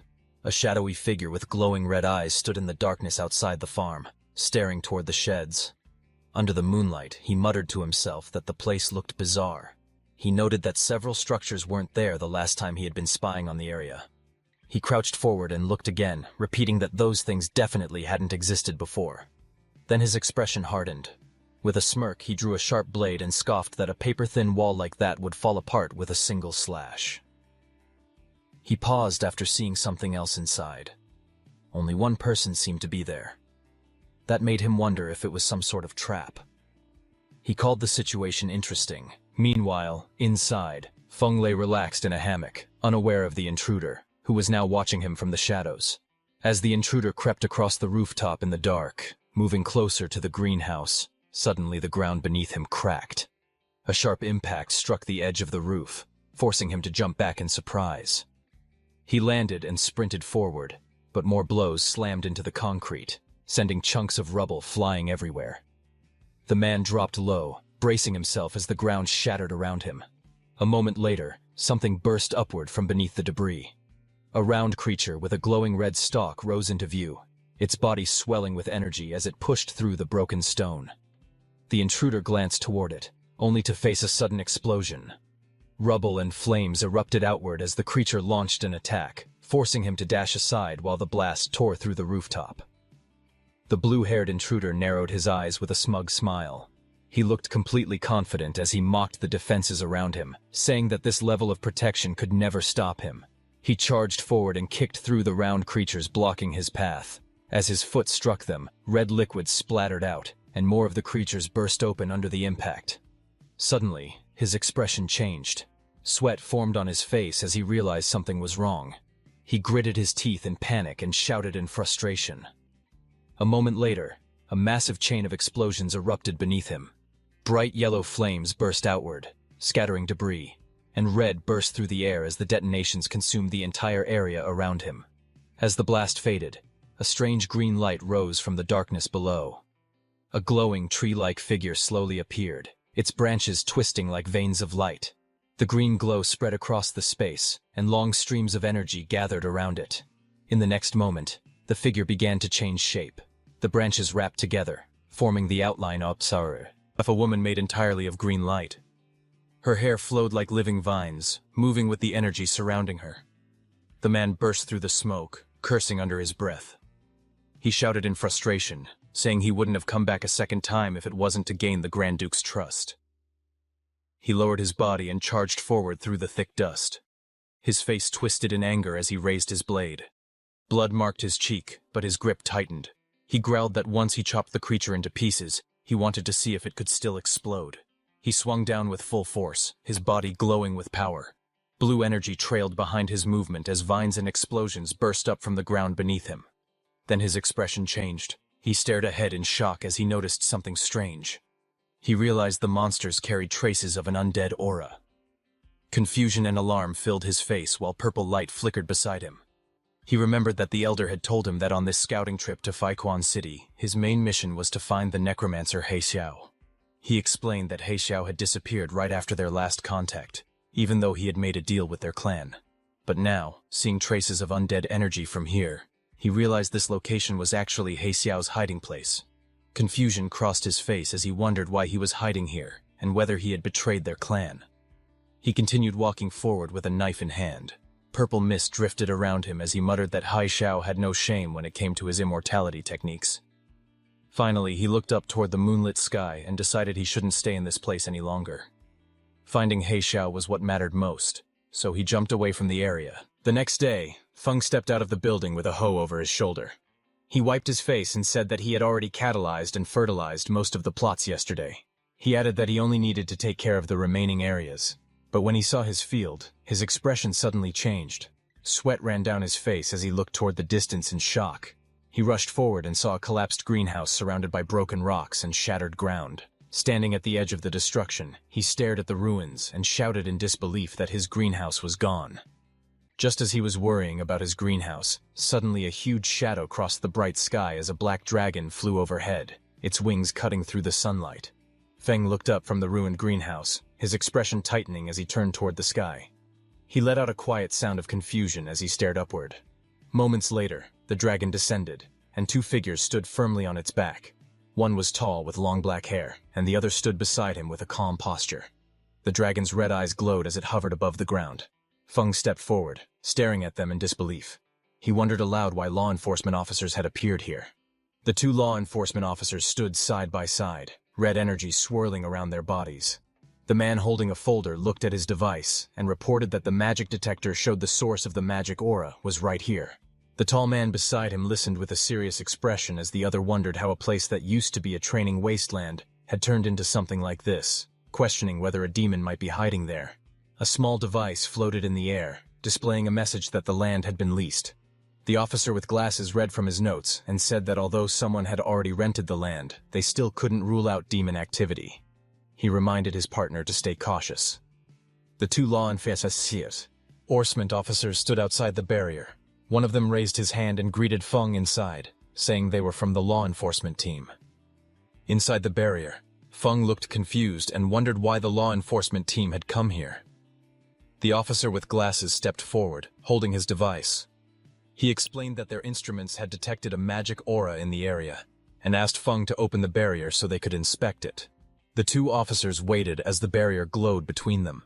The taller officer said they didn't know the exact situation yet. Feng stared at them through the barrier and questioned how there could be a magic aura on land he had only rented a few days ago. Meanwhile, outside, one of the officers grew impatient and complained that even getting a farmer to open a barrier took this long. The tall officer then spoke again, saying that Tuka had just been killed by demons, and now demonic energy had appeared here as well. Flames rose behind him as he stepped forward, his eyes glowing red. He looked toward the barrier and declared that, in his opinion, the man inside was clearly a demon spy. Inside the barrier, Feng stayed silent, a drop of sweat running down his cheek as he watched them with a tense expression. Outside the barrier, Haru shouts at Lin Feng, ordering him to surrender. Lin Feng looks up calmly, his expression steady. Nearby, two law enforcement officers observe the situation. One of them remarks that Haru acted too impulsively. He adds that Tuka has just died, and now demonic energy has appeared here. Because of this, Lin Feng looks very suspicious. One of the men steps forward and speaks directly to Lin Feng. He tells him to cooperate with the investigation and asks him to open the barrier. Lin Feng glances to the side and thinks to himself that he needs to find a way to make them leave. He then speaks calmly. He says that his profession is lowly, and that no one has ever truly respected him. He explains that he only wanted to find a quiet place and work hard on his cultivation. But now, even the law enforcement team wants to place suspicion on him. One of the men beside the captain looks at Lin Feng with hesitation. He touches the captain's shoulder and says that Lin Feng already looks very pitiful. Suddenly, the captain's expression changes. He loses his temper and explodes in anger, flames rising behind him as he charges forward. The captain clenches his fist and says that anyone can pretend to be pitiful. He suddenly rushes forward and throws a punch at Lin Feng with full force. The punch lands, creating a loud impact and sending waves of power through the air. Lin Feng staggers slightly, then reaches up and touches his cheek. A drop of sweat runs down his face. He realizes that this is bad. His body has been strengthened so much that the captain's punch did not even hurt him. Lin Feng narrows his eyes and thinks to himself that he will have to act a little to get out of this situation. He falls to the ground and clutches his chest, pretending to be weak. The captain stares at him in shock and says that he used so much strength in that strike. He cannot understand how Lin Feng is still alive, and says that Lin Feng is very suspicious. Lin Feng looks Yimduru calmly and asks if they are trying to beat a confession out of him just to close the case quickly. Before the situation gets worse, another man steps forward and stops the captain. He tells Haru to calm down and look carefully. He points out that there is nature magic on Lin Feng's body, and demons hate anything related to nature, something even a child would know. The man with glasses helps Lin Feng up and tells him that they misunderstood him. He says that Lin Feng's nature magic is very pure, and that they will explain everything clearly in their report. Lin Feng stands up and looks at him with gratitude. He says that the man is a good person and a truly upright official. The man answers calmly that it is just his duty. Nearby, the captain clenches his teeth in anger and glares at them. In the next moment, power explodes around him as he raises his hand again. Lightning energy flashes through the air as he prepares to move. Before anything can happen, the two officials move at the same time and step in front of Lin Feng, blocking the attack and stopping the captain from acting further. The captain stays silent, his teeth clenched, unable to say anything. After that, the law enforcement officers ride on their dragons and leave. Lin Feng watches them quietly. After a moment, he lowers his gaze and thinks to himself that this is troublesome. He realizes that just farming is not enough anymore, and that he will need enough strength to protect himself as well. Just then, golden light flickers in the air, and the paper cranes slowly fade away. Lin Feng hears an order telling him to report to the academy training ground the next morning to take part in the freshman ability test and ranking battles. Attendance is mandatory. He walks forward quietly, his hands in his pockets. As he looks ahead, he lets out a soft sigh and wonders why it is so hard to live a peaceful life. Not far away, two figures stand together under a tree and watch him leave. One of them quietly remarks that Lin Feng's nature magic is incredibly pure and powerful. The woman looks at the man beside her and asks if the boy is really just a farmer. The man replies that he is not sure. He says the system shows the boy's registered profession as spirit farm master. The man narrows his eyes and wonders if even the great level 50 nature archmage Vela is tempted. The woman says it sounds like a mutated profession. She also feels that the boy is hiding another secret. She adds that this display of nature magic alone is enough to clear him of any suspicion of working with demons, as demons could never fake such life energy. It disgusts them too much. The man agrees and says this should silence some people for now. He adds that the real show is still ahead. After that, green nature energy rises and spreads around them, and in the next moment, they teleport away. Then the scene shifts to the extraordinary academy freshman training ground, where many new students have gathered together. Some of them look confused and complain that the interviews are already finished, and they have even chosen their instructors. They do not understand why there is another test. Others agree and say they thought classes would start right away. One student lowers his voice and says he has some insider information, but then laughs and refuses to tell anyone. Lin Feng stands quietly at the side, listening to their chatter without saying a word. His expression remains calm as he looks ahead, waiting for what will happen next. Just then, the pink-haired instructor steps forward and tells everyone to be quiet. She says she knows they all have many questions. She explains why the academy is holding an academy-wide entrance test after the instructor interviews. She says that yesterday, urgent military news arrived from the front. Demon attacks have become stronger, and the fortress outside the 3rd B area is close to collapsing. She announces that the academy has received orders and must quickly send a group of fresh forces to support the front lines. The students react in shock. Some shout that they have just started school and ask why they are being sent to the front so soon. Others question whether they were not supposed to study and cultivate first. The instructor speaks coldly and says that when a nest is overturned, no egg survives. If the fortress falls, the demon army will march straight toward Faichuan City. She asks if anyone really thinks they will still be able to cultivate safely. Then she ends by saying that this is not a request, but a conscription. In humanity's time of crisis, No one can stand aside. Meanwhile, a pink-haired student stands among the crowd with a young boy beside her. The boy looks up at her and tries to speak, calling her sister but hesitates. Not far away, Lin Feng stands quietly with his backpack on his shoulder. His expression is calm, and he looks straight ahead without reacting to the noise around him. The pink-haired girl turns back to the boy and gently tells him that it is okay and not to worry. She glances in Lin Feng's direction, her cheeks slightly red, and quietly says that he is very outstanding. She wonders if he will be chosen in the draft. After that, the pink-haired instructor raises her voice and orders all freshmen to enter the training grounds and prepare for live combat testing. The crowd begins to move forward. Lin Feng walks with them, his hands in his pockets. He quietly thinks that as a farmer-type profession, he probably will not be sent to the front lines at a time like this. Soon the test begins. Lin Feng stands on the field facing a female student holding a staff. She looks at him and calls him a spirit farm master. She says she has heard that he is good at dodging. The girl suddenly raises her staff and attacks. Flames burst out and rush toward Lin Feng as she shouts that he will turn to ash under her fire. The pillar of fire roars forward, but Lin Feng calmly steps aside. The flames miss him completely. Lin Feng looks at the attack without any panic. He says calmly that it is too slow, and that her magic is not condensed enough. He adds that the fire could not even roast the sweet potatoes in his field. The girl frowns and begins chanting, speaking of a flame spirit sleeping at the end of the world. She raises her staff and says she will command it. Lin Feng watches her quietly without saying anything. Before her spell can finish, Lin Feng suddenly moves. Green light flashes around his arm as he strikes. He tells her calmly that her casting time is far too long. The blow lands. The girl cries out as she is sent flying backward, crashing into the ground.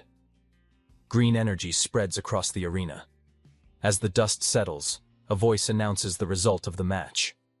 Lin Feng is declared the winner. The results are displayed one after another.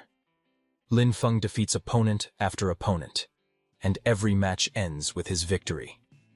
Lin Feng scratches the back of his head and thinks that beating this many people should be enough. He feels that he can lose the next few matches on purpose.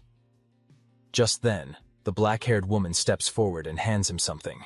Lin Feng looks up at her and politely thanks her. The woman smiles and tells him that with his talent and potential, he is more than qualified to aim for a much higher stage. Lin Feng looks slightly surprised and asks what she means by a higher stage.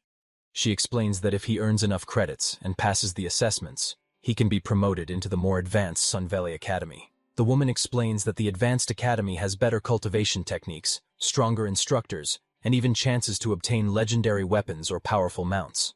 Lin Feng listens quietly, then calmly says that he appreciates the offer, but he does not really need any of that. The woman looks surprised and asks what he wants instead. Lin Feng smiles lightly and answers that he only wants a bigger and better piece of land so he can farm in peace. The woman looks at him and says that he misunderstood her. She explains that she meant his final goal, what he plans to do after finishing those fields. Lin Feng answers honestly. He says that he plans to farm even more land so more people can have land to work on. He wants everyone who wishes to farm to have fields. The woman smiles slightly and says that wanting more land means wanting to reclaim all the land. She calls him an ambitious child. Just then, the principal walks over and asks if Lin Feng is not already developing the wasteland in the west of the city. He asks if that is still not enough. Lin Feng laughs loudly and scratches his head. He says that when it comes to farming, the more land there is, the better. A new announcement appears, calling out the next match. The next match is Lin Feng versus Ailing. Lin Feng raises his hand slightly and smiles, saying that it is time to go. As he walks toward the arena, the principal watches him and comments that the boy is very straightforward. Another voice calmly says that if the child wants something, they should just give it to him. Nearby, the principal asks the black-haired woman if she plans to take Lin Feng as a student. The woman looks at Lin Feng's back as he walks away and says that he is quite an interesting boy. The announcer calls out and tells them to prepare for battle. Ailing stands across from Lin Feng and says that she really did not expect to fight him. Her grip tightens as she says that she will give this match everything she has. Lin Feng looks at her calmly and gives a small smile. He speaks honestly and says that he cannot beat her and that he was originally planning to surrender. Ailing suddenly attacks and asks if he is insulting her. Lin Feng looks to the side and calmly questions her choice. He says that she went straight into her second phase at the start and asks if that is really how she wants to fight. Green vines burst out and wrap tightly around Ailing's body, trapping her movements. Ailing grits her teeth and swings her weapon, cutting through the vines as she struggles to break free. A woman with green eyes watching the fight looks shocked and says that a student below level 10 should not have magic this pure. The principal agrees, saying that the first time they saw it, they were shocked as well. The woman with green eyes calmly says that even someone who has reached level 80 on the nature path does not have magic this pure. She says that this boy's future achievements have no limits. On the battlefield, Ailing releases a powerful attack, but Lin Feng stands calmly behind massive green vines that block everything. The two observers agree that talents like this are extremely rare.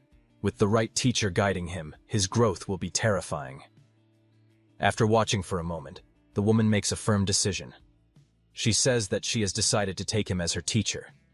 The principal looks at her and says that it would not be bad if she became Lin Feng's instructor. However, he suddenly pauses and says that she said it backwards. The woman looks at him seriously and says she did not misspeak. She explains that she wants to take Lin Feng as her teacher. The man turns to her in shock and asks if demons have burned her brain or something. The woman smiles calmly and replies that even if that were true, she still wants to become Lin Feng's disciple. At the Extraordinary Academy's freshman drill grounds, the arena explodes with movement. Lin Feng and Ailing clash in a whirlwind of blue energy. Their bodies spin through the air as the force of their attacks shakes the entire platform. Ailing charges at him with incredible speed, her weapon striking the ground hard enough to crack the stone. Lin Feng narrowly dodges, the air bursting around them. In the middle of the fight, Lin Feng stays calm. He thinks that he has already shown enough of his strength. He decides that he should pretend to be weak and then admit defeat. But then a voice echoes across the arena. It warns Lin Feng that if he keeps slacking off, the academy will take back the land in the west of the city and use it for something else. Hearing this, Lin Feng slowly turns his head and looks back. The one who said that was none other than the principal. Lin Feng's expression changes as a spark of blue light flashes in his eye. He refuses immediately. In his mind, he shouts that they cannot take back his land. Absolutely not. That land is everything to him. Ailing's eyes widen as she watches Lin Feng. She feels his aura shift completely. Before this moment, he had only been defending calmly, letting her attacks come to him. But now she can tell he is finally starting to fight seriously. Green light bursts around Lin Feng as he moves his arm. Energy gathers at his palm like a swirling storm, glowing brighter and stronger with every passing second. His expression is focused and sharp. Across the arena, Ailing steps back. Flames burst from her body as she prepares her strongest spell. Fire wraps around her arms, her staff, and even her legs, rising higher and hotter. As she begins chanting, she thrusts her weapon forward, and a massive ball of fire erupts from her magic. The fireball shoots across the battlefield with explosive speed, lighting up the entire arena and tearing into the ground as it travels toward Lin Feng. But before the fireball hits, Lin Feng rushes toward it without slowing down at all. His green energy splits the explosion apart, creating a path straight through the flames, shaking the arena and sending debris flying everywhere. Dust and flames rise in a huge explosion. Lin Feng leaps forward with power exploding from his body. Green light surrounds his fist as he jumps at Ailing. He shouts one line as he throws his punch, telling her to take his serious punch. His fist, glowing with pure green energy, drives forward toward Ailing with force great enough to shake the arena. Ailing's eyes widen in shock as her head jerks back from the blow. She gasps loudly, stunned by how strong the punch is. She shouts in disbelief, saying that the power he released is incredible. But right before hitting her, Lin Feng stops. He lands gracefully and smiles at her. His expression is calm and relaxed, as if the fight had never been difficult for him. He tells her softly that she let him win. In the audience, the students stare at him with their mouths open. One of them shouts that Lin Feng the farmer must have been hiding his true strength all along. Another student compares himself to Lin Feng and says that he is the one who looks like a farmer now. That woman with bright green eyes watches with excitement. She points out that Lin Feng's control over the power of nature is extremely rare. She says he commands it as easily as moving a finger, and that his mastery is close to the very origin of nature's power. Then Lin Feng stretches his hand toward Ailing as the announcement rings out clearly. The winner is Lin Feng. After the match ends, Ailing stands with Lin Feng's help, her cheeks flushed. She gently holds his hand and looks up at him with admiration. She tells him that he is strong and that she accepts her defeat completely. Lin Feng looks down at her calmly. He tells her that she is the one who is truly strong and that he only has a lot of physical strength, nothing more. After saying that, Lin Feng lets out a sigh of relief while sweating nervously. In his mind, he mutters that he almost had his land taken away and that things were dangerously close. Suddenly, the principal appears behind him in a cheerful tone. The principal pats Lin Feng proudly on the back and says that he did well. This is how he should be acting.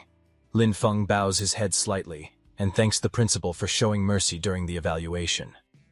The principal waves his hand and tells him to keep working hard. He says he is looking forward to watching Lin Feng grow stronger. As the principal walks away, a mischievous smile forms on Lin Feng's face. In his mind, he grumbles that the old man dared to threaten him with his land. He quietly tells the principal to just wait. As Lin Feng walks away from the training grounds, he mutters under his breath with an annoyed expression. Behind him, that green-eyed woman walks toward a tree. As she moves, the warm evening light falls across the courtyard, and a gentle breeze rustles the leaves of a nearby tree. Lin Feng rubs the back of his neck, deep in thought. Behind him, the woman moves behind the tree, and suddenly, there is an explosion of white fog. The next second, the woman comes out with a new appearance. She then approaches Lin Feng. She is turned into a girl with long green hair. She wears a green dress, and her bright green eyes sparkle with excitement. She stops in front of Lin Feng and, with a cheerful smile, calls out to him. She asks, "Student Lin Feng, please guide me in my cultivation." Lin Feng freezes for a moment. His hand rests on his chin, and his eyes widen in confusion. He stares at her as if he has misheard.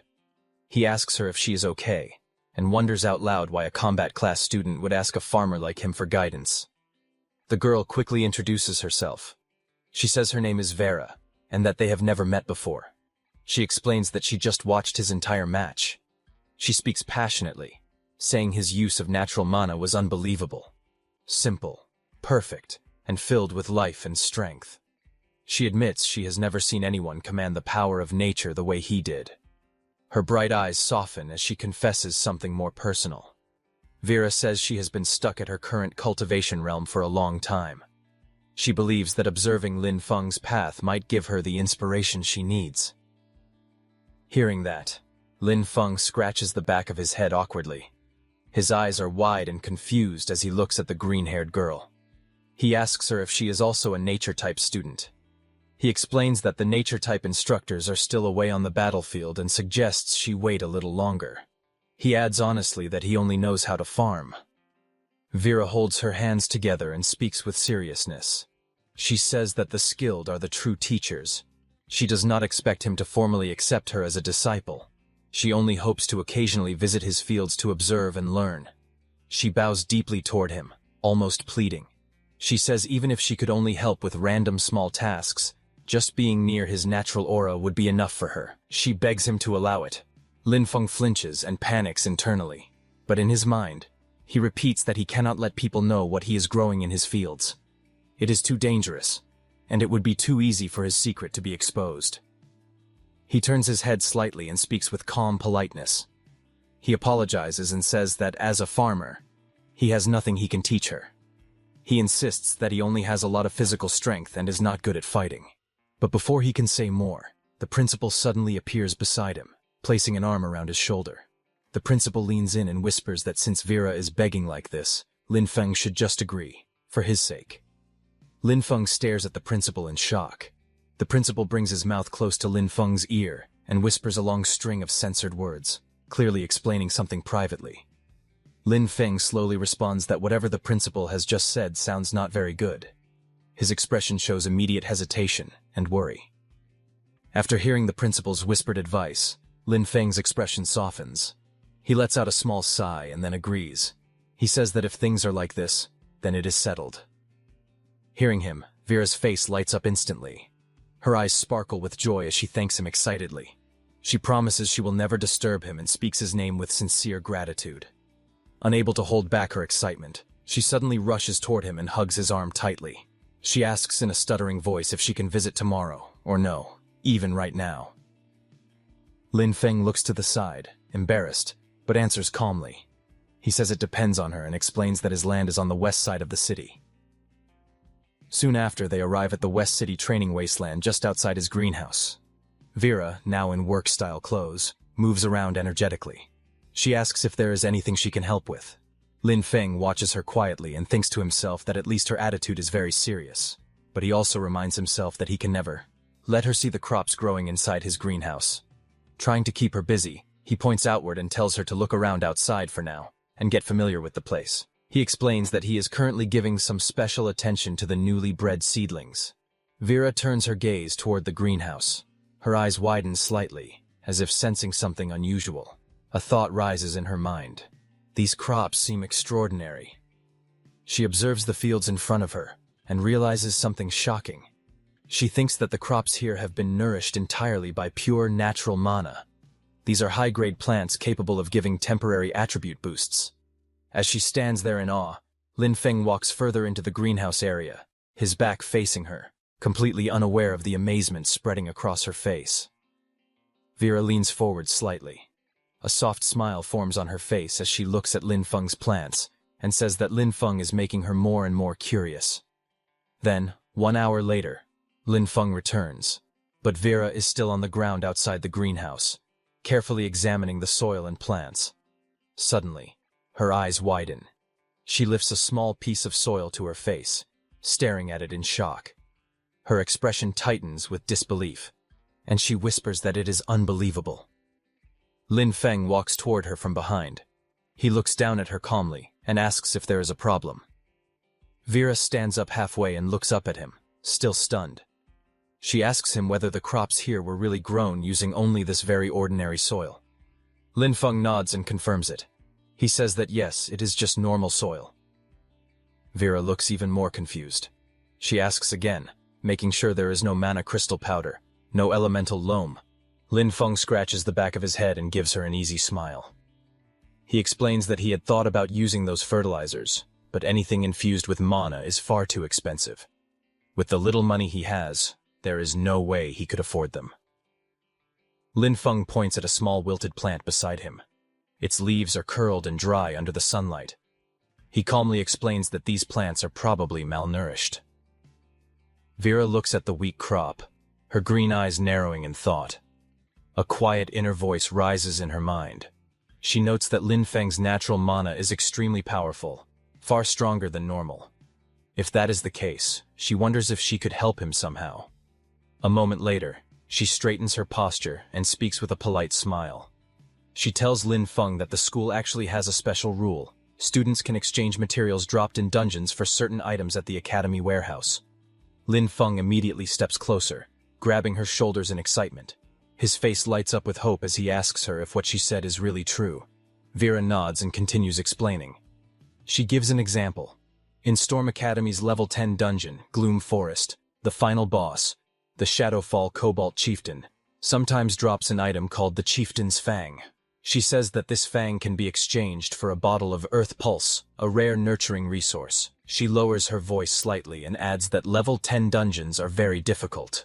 Usually they need around 5 people to clear safely. Then she admits that what she said is indeed true, but also mentions that this regulation will soon be cancelled by the academy. Hearing that, Lin Feng's eyes light up with excitement.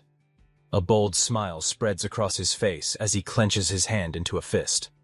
He says loudly that this is great and announces that he is going right now. Vera watches him dash away with surprising speed, a hoe in his hand. As she looks at his back, she wonders quietly if only someone with such a pure and simple heart could create such pure natural mana. Soon after, Lin Feng arrives at a massive tree-like structure. At its base, a swirling blue-purple portal glows brightly, the entrance to the level 10 dungeon. Gloom Forest. 2 academy supervisors stand guard in front of it. A group of students standing nearby notice Lin Feng running toward the portal. One of them points at him in confusion.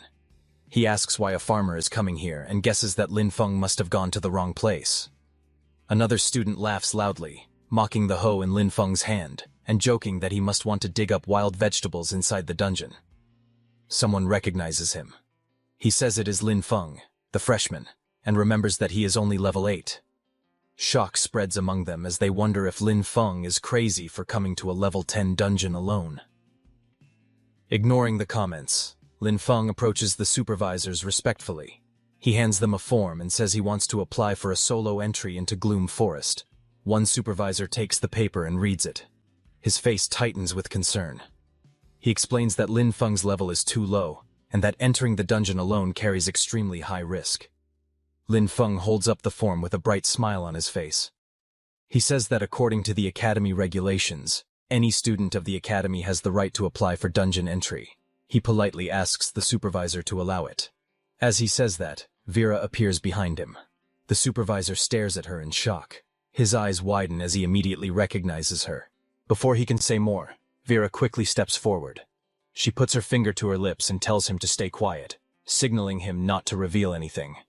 The supervisor then takes a breath and corrects his posture. He acknowledges that the regulations are indeed true. He wishes Lin Feng good luck and tells him to act within his ability. He warns that if Lin Feng cannot win against the dungeon monsters, he must retreat immediately. Then Lin Feng walks toward the entrance area. A group of older students watch him move forward. One of them frowns and asks if Lin Feng is actually an idiot. They whisper among themselves, saying he is nothing more than newly recruited cannon fodder. They insist he cannot compare to elite students like them. Another student looks toward the glowing dungeon portal and speaks with cold amusement. He says that it would be better if Lin Feng died inside. Having such a useless junior, he mutters, only brings embarrassment to their extraordinary academy. Then, inside the level 10 dungeon, Gloom Forest, a pack of blue wolf-like monsters rush forward. Their red eyes glow fiercely as they lunge toward the intruder. Lin Feng stands calmly in front of them. He calls out to his undead companions, telling He Xiao and Din Yueye to clear the way. He orders the others to follow behind and push straight through so they can finish the dungeon quickly. A flash of bright blue light bursts ahead. Xiao, covered in glowing markings and swirling energy, charges into the monsters.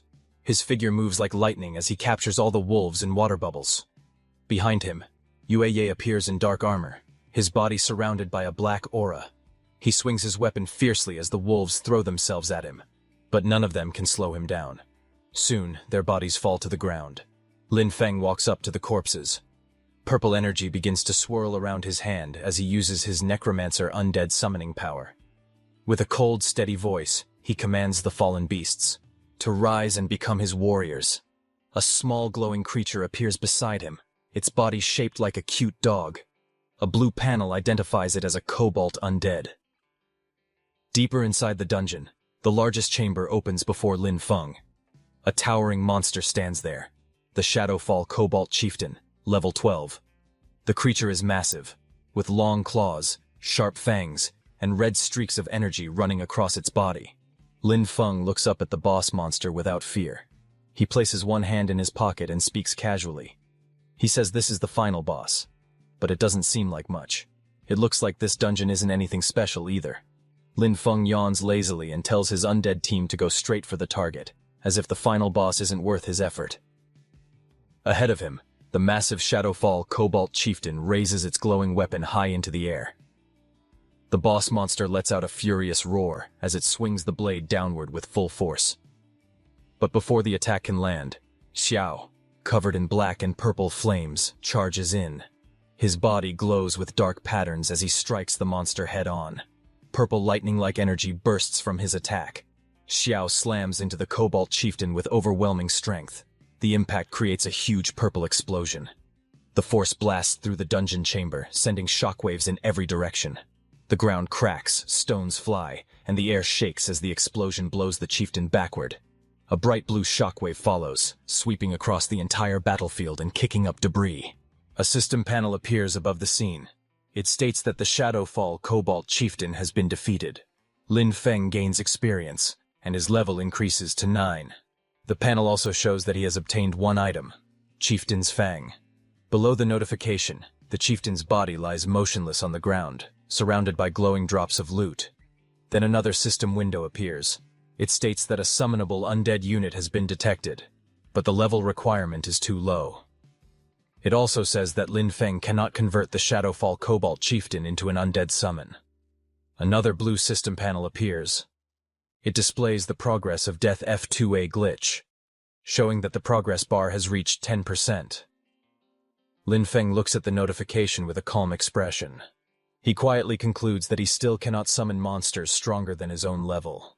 He says it is a pity that the boss could not be revived as an undead, but he notes that his goal for this dungeon has already been completed.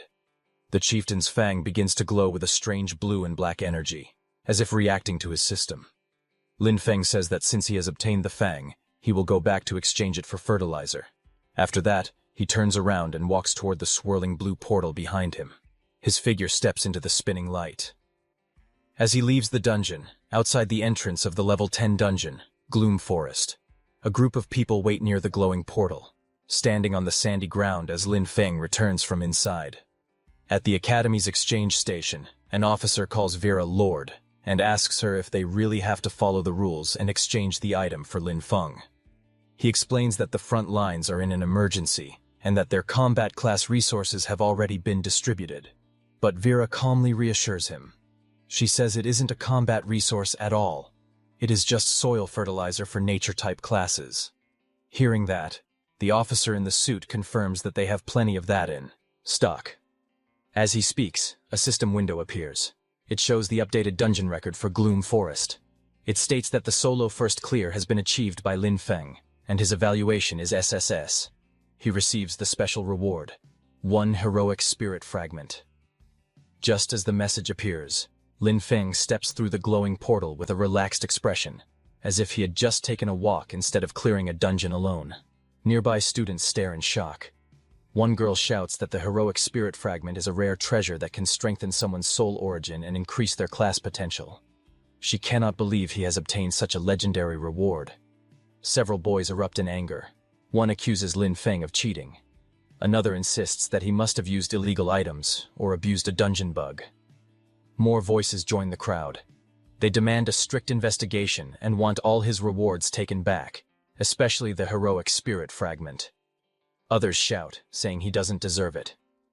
Standing behind them, Vera touches her lips with a thoughtful smile.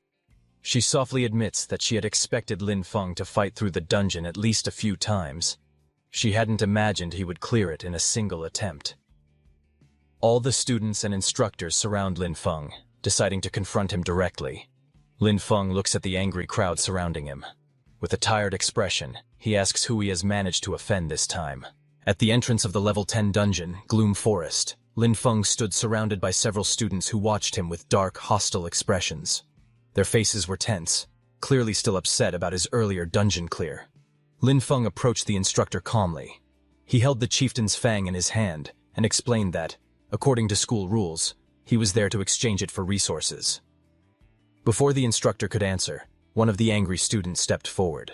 He shouted that Lin Feng's rewards were obtained through cheating and should be confiscated. The instructor, however, remained composed. He raised a finger and stated firmly that the rewards came from the dungeon itself, and the academy had no authority to take them away. Another student then stepped out from the group. With a confident expression, he announced that he was willing to challenge Lin Feng in a resource wager. Lin Feng glanced at him. Puzzled, he asked what a resource wager was. A student explained that it was essentially a dungeon speedrun competition. With teachers supervising both sides, the two challengers would enter the dungeon separately and see who cleared it faster. The winner would take all rewards from both participants, while the loser would lose everything. The explanation caused murmurs among the surrounding students. The instructor turned to Lin Feng and asked if he was willing to accept the wager and bet against the challenger. Lin Feng shook his head lightly. With a bored expression, he said there was no benefit in doing so, and the whole thing sounded dull to him. The instructor looked surprised and unsure how to respond, while the students behind the challenger stared with frustration, clearly expecting Lin Feng to accept. The student wearing a headband looked angry and was sweating. He clenched his teeth as he spoke. He announced loudly, "In that case, what if I added a blueprint for the lamp of nature?" Hearing that, Vera got close to Lin Feng and told him that he must get that lamp of nature blueprint. She then explained what the blueprint was. She said the lamp of nature was a special growth-type magic tool that only the nature department could use. She said that a blueprint could only be used to make one lamp, so it was very rare. She continued explaining that its effects included shortening the crop growth cycle with no side effects. The headband student smirked and leaned slightly toward Lin Feng. With a mocking smile, he asked if Lin Feng was done asking, how he felt about the proposal, and whether he wanted to bet. At the same time, the student secretly held his phone behind his back. Messages appeared on the screen. That student sent a message to someone named Senior Haru. The moment Lin Feng came out of the dungeon, that Senior Haru told the student to find a way to stall Lin Feng. But the student asked Senior Haru, "What if Lin Feng ignores me?" Senior Haru then told the student to bet resources against Lin Feng, asking if he didn't have a Lamp of Nature blueprint. The student replied that it was the foundation of their family's rise, but in the end, he agreed and sent a message saying that he was fine with it. Meanwhile, Lin Feng thought that his necromancer powers must not be exposed. But if there was only one supervising teacher, hiding his abilities should not be too difficult. His eyes sharpened with determination as he decided that this Lamp of Nature, he would take it. Lin Feng smiled confidently. He looked straight ahead and spoke with a slight grin, saying that he accepted. Hearing that, the rival student laughed loudly. He raised his chin with arrogance and declared that with the teacher supervising, he would expose Lin Feng's secrets immediately. Lin Feng stood a short distance away, hands in his pockets, appearing relaxed. The scene shifted to the swirling blue portal of the level 10 dungeon, Gloom Forest. Light spun inside like a vortex. Inside the dungeon, Lin Feng stood beside the supervising teacher. The teacher turned and asked how Lin Feng managed to clear the dungeon so quickly. Lin Feng lowered one hand behind his neck, smiling confidently again. He told the teacher that he would show his strength. Green light suddenly burst around him. Powerful energy swirled in his hand as Lin Feng extended it forward. His expression sharpened as he called out for his farmhands to come forth. The green magic circles continued expanding, filling the surroundings with bright swirling light as his summons began to appear. A bright green light burst around Lin Feng as swirling energy gathered above him. From the glow, his undead, covered with earth energy, formed, towering behind him like a giant guardian. Green waves spun across the area as Lin Feng stood calmly beneath the summoning circle. The supervising teacher stared at the scene in shock. Sweat slid down his face as he whispered to himself. He thought the summoning was unbelievably fast, and the troops Lin Feng called out looked very strong. Lin Feng walked forward with confidence, and the teacher followed him, still watching the green light. The teacher thought that this would be his best chance to observe what ability Lin Feng had used to clear the dungeon alone. Lin Feng suddenly raised his hand. His eyes sharpened, and his voice rang out clearly. He ordered his summoned troops to attack with full force. At the same time, a pack of monsters rushed forward from the darkness. Their glowing red eyes and open jaws showed their rage as they charged straight at the summoning. But Lin Feng's summoned undead reacted instantly. The undead beast, covered in plant energy, swung forward and slammed into the monsters. Its glowing body crushed through the pack, pushing them back with overwhelming force. Bright green explosions filled the entire sea. Countless blasts of glowing green energy burst outward again and again, shaking the air. The undead bear moved through the light, its hands pushing out powerful attacks. Every strike created another sharp flash, lighting up the dungeon with green sparks. Then Hai Xiao walked into the swirling energy. Its face was expressionless under the hood, glowing faintly with green lines. Hai Xiao raised 2 fingers, and magic circles formed around its palms, gathering even more energy. A series of green bubbles erupted all at once. The attacks struck the incoming enemies and shattered them instantly. The sound effects echoed through the forest as everything burst apart into pieces. Hai Xiao didn't stop there. It raised both hands and released a wave of powerful green lightning. Its attack shot forward like a beam, smashing into the ground ahead. Rocks flew into the air, and the ground cracked under the impact. Pieces of stone scattered everywhere as the blast landed with tremendous force. The teacher stood frozen, his eyes wide and his mouth slightly open. He looked shocked as he watched the scene before him. He muttered to himself that it had taken less than a minute for Lin Feng to completely wipe out a Cobalt patrol squad of the same level. Cold sweat slid down the teacher's face. He stared at Lin Feng's power, unable to believe what he had just witnessed. In his mind, he wondered if this terrifying strength came from some special class, because the power felt far too overwhelming for an ordinary student. Ahead of him, Lin Feng stood calmly in front of a pile of shattered glowing rocks, the remains of the defeated kobolds. Lin Feng turned slightly and spoke in a relaxed tone. He told the teacher that the Cobalt Patrol Squad had been cleared, and now he was preparing to clear the boss room next. Hearing that, the teacher's expression stiffened again. He almost couldn't speak as he followed Lin Feng with his eyes. Suddenly, dark energy gathered in front of Lin Feng. A swirling purple and blue vortex began to open before him. Inside the twisting tunnel of the portal, something moved. A moment later, a dark figure shot out of the vortex at high speed. It was a large cobalt warrior, its fur standing wildly, and its eyes glowing bright red. Its mouth opened wide as it roared, revealing sharp teeth. Red and pink energy flared around its body as it lunged forward with full force. The massive cobalt leaped straight toward Lin Feng, its claws extended, and its body filled with killing intent. Lin Feng stood at the front and gave orders with a calm but firm voice. He told the undead bear to raise its shield and move forward. He said everyone else should follow behind. He warned that if any kobolds tried to attack from the sides, they must strike back hard. The undead bear raised its shield, and a bright green explosion burst out from it. Green energy spread everywhere as Lin Feng's undead bear rushed forward. The cobalt warrior with glowing red eyes leaped out of the shadows. It roared fiercely and charged straight at the green figure standing in front of Lin Feng. Little did it know that this was Lin Feng's warrior undead, Yue Ye. He moved quickly. His body flashed with swirling light as he prepared to attack. He swung his arm, and bright green power shot forward. His punch landed directly on the chest of the giant cobalt. The energy formed a wide circular blast that pushed the monster backward with great force. The impact sent the cobalt flying backward. Waves of energy spread across the ground, shaking the stones and blowing dust into the air.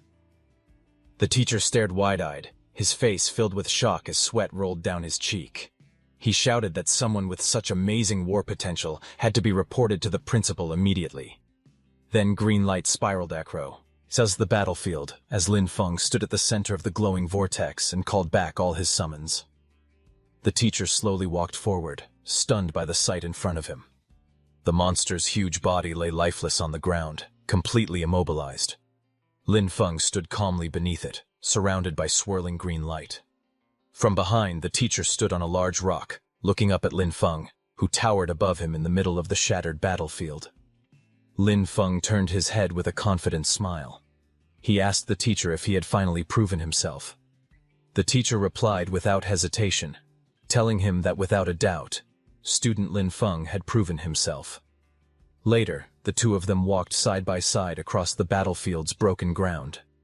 Lin Feng had his hands in his pockets while the teacher glanced at him from the side. The teacher then asked if student Lin Feng wasn't going out. Lin Feng said the dungeon's scenery was nice, and he wanted to walk around a bit longer. Hearing that, the teacher prepared to leave through the glowing portal. But before leaving, the teacher reminded him that the dungeon would reset 30 minutes after being cleared, and told him to watch the time before stepping out through the portal. After the teacher left, Lin Feng walked toward the huge fallen boss lying on the stone floor. The giant beast's body was motionless. Lin Feng looked down at it and muttered that earlier, his level had not been high enough. He clenched his fist and wondered if things would be different this time. Then he stretched out his hand toward the corpse and used his necromancer summoning power. Immediately, dark purple energy burst from the ground. Lightning arcs wrapped around Lin Feng's arm as he knelt beside the beast. His eyes were steady and confident as he repeated the command. "Arise." A purple silhouette began forming, rising from the creature's corpse. The shape slowly became clear. Glowing eyes, sharp fangs, and a huge beastly outline made of pure shadow and purple light. The monster's shadow form towered over Lin Feng, its presence powerful and overwhelming. The giant beast stared down at Lin Feng with glowing, violent eyes. Lin Feng stood straight with one hand in his pocket, looking up at the newly summoned creature without fear. Sometime later, at the dungeon entrance, soft blue light shone on the ground as footsteps slowly approached. Lin Feng walked out from the glowing portal, his hands casually in his pockets. The swirling gate behind him flashed with bright blue and purple waves. Outside, several students were gathered. One boy pointed in surprise and said that the fierce guy had finally come out. Another student looked worried and wondered if Lin Feng still held a grudge because he had jeered at him earlier. A group whispered nervously, deciding that they should leave together. Then the official standing beside Vera spoke with a serious voice, saying that in the name of the extraordinary academy, Lin Feng had proven himself. He then handed Lin Feng a small bag and a scroll. He said, "These were the rewards and compensation that rightfully belonged to him." Lin Feng raised his hands to receive them, silent but composed. After taking his rewards, Lin Feng looked around. His expression was calm and focused. Behind him, Vera stared at him in confusion. Vera got near Lin Feng with a bright smile and told him that the troublemaker from before had run away. She explained that after the administrator came out to give his testimony, that student realized he was in the wrong. He immediately dropped the items he had taken and escaped. Lin Feng listened quietly. He reached into his pocket and pulled out the rewards he had just received. A small smile appeared on his face. Holding the container proudly, he said with satisfaction, "It's fertilizer.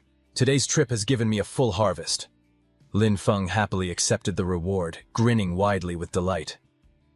Behind him, the administrator secretly gave Vera something. He told Vera that he thought she might need the recording stone, the stone that captured Lin Feng's battle inside the dungeon. Then the scene suddenly shifted to a fist slamming hard into a punching bag. A photo of Lin Feng had been taped to the surface, and the punch landed directly on his face in the picture. It was inside Sunwheel Academy, in Haru's room. Haru continued to strike the bag angrily, his muscles tensed as he shouted in frustration. He cried out that Lin Feng, just a lowly farmer, had humiliated him again and again.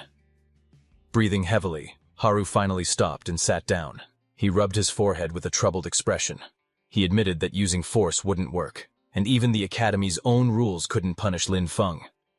After a long moment, he muttered to himself that he would need to use another method. Haru narrowed his eyes sharply. His expression hardened as he muttered to himself, saying that Lin Feng was only showing off because he relied on a bit of nature magic and summons. In that case, he held out a sealed envelope. His voice turned firm as he ordered his subordinate to immediately send the letter to the front lines, addressed to his uncle, the Count. He added another command. He ordered that the mentors from the Nature Department, who were currently on rotation at the battlefield, must return to the academy as soon as possible. Hearing that, nearby, his subordinate, the same student who had just challenged Lin Feng, looked surprised as he held the envelope. He asked if Haru was planning to use the Nature Department mentors to suppress Lin Feng. Haru crossed his arms confidently. He smirked as he explained that the old mentors valued the purity and rules of nature magic above everything else. He said they would never tolerate anyone breaking those principles. With a cold glint in his eyes, he added that letting those mentors deal with Lin Feng would be the perfect solution. He wanted to see whether Lin Feng could still act so arrogantly once they intervened. At the same time, inside Vera's room at the Extraordinary Academy, Vera was lying lazily on her bed.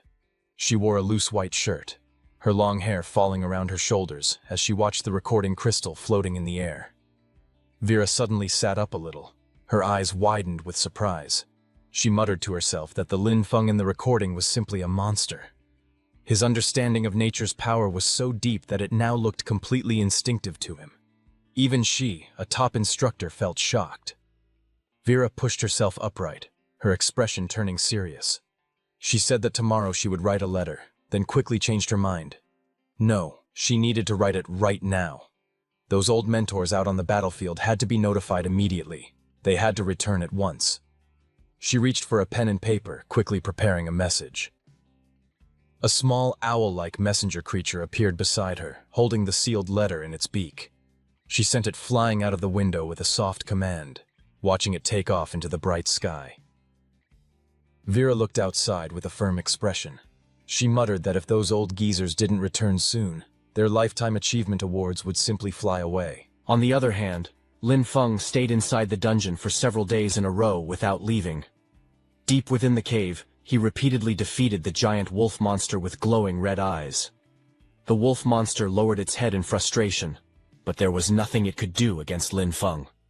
Soon after, A ranking screen appeared. Lin Feng's time was 10 minutes and 28 seconds, securing him first place. Below his name, several other times were listed. Second, third, and so on. All of which also belonged to Lin Feng. He had cleared the dungeon over and over again, each run only a few seconds slower or faster than the last. Outside the dungeon, other students watched him in shock and disbelief. One girl complained that Lin Feng had cleared the dungeon solo and still moved as if the place were his own backyard. Another student asked how many times he had run the dungeon that day. Someone answered lazily that they had stopped counting long ago.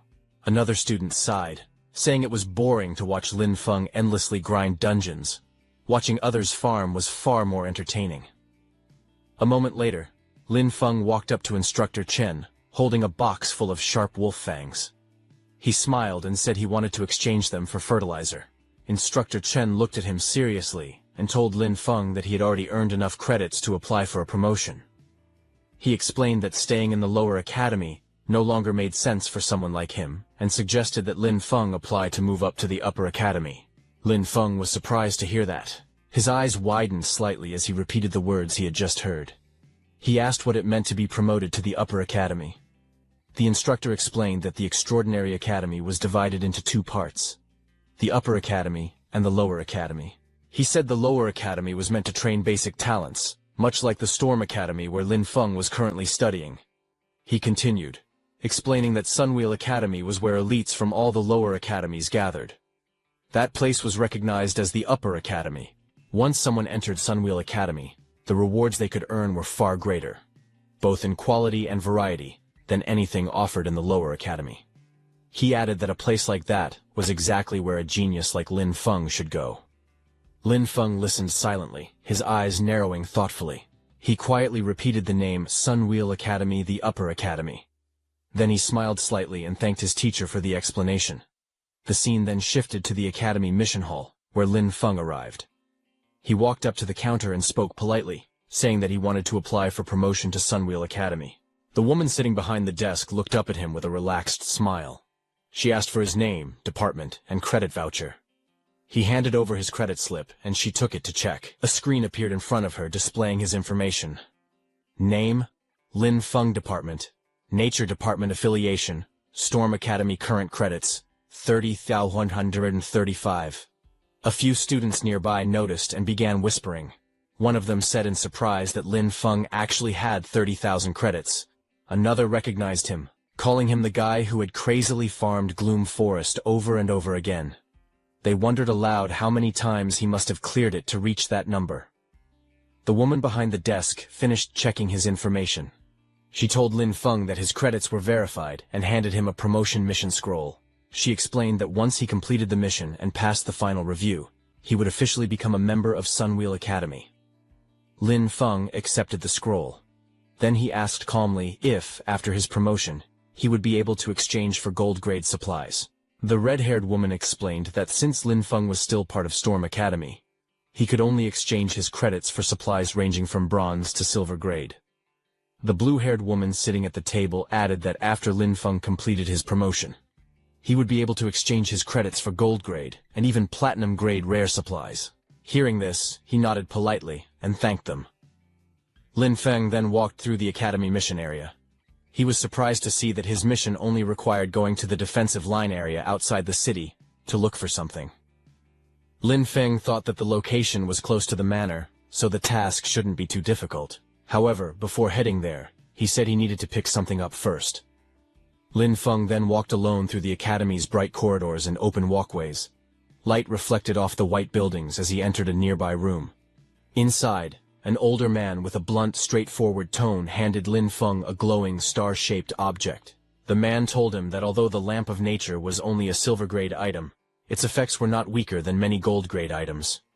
He warned Lin Feng to maintain it properly, and to be extremely careful not to let it touch or absorb necrotic energy. Lin Feng smiled calmly, and thanked the senior for the reminder. His expression was relaxed and confident as he held the glowing lamp in his hand.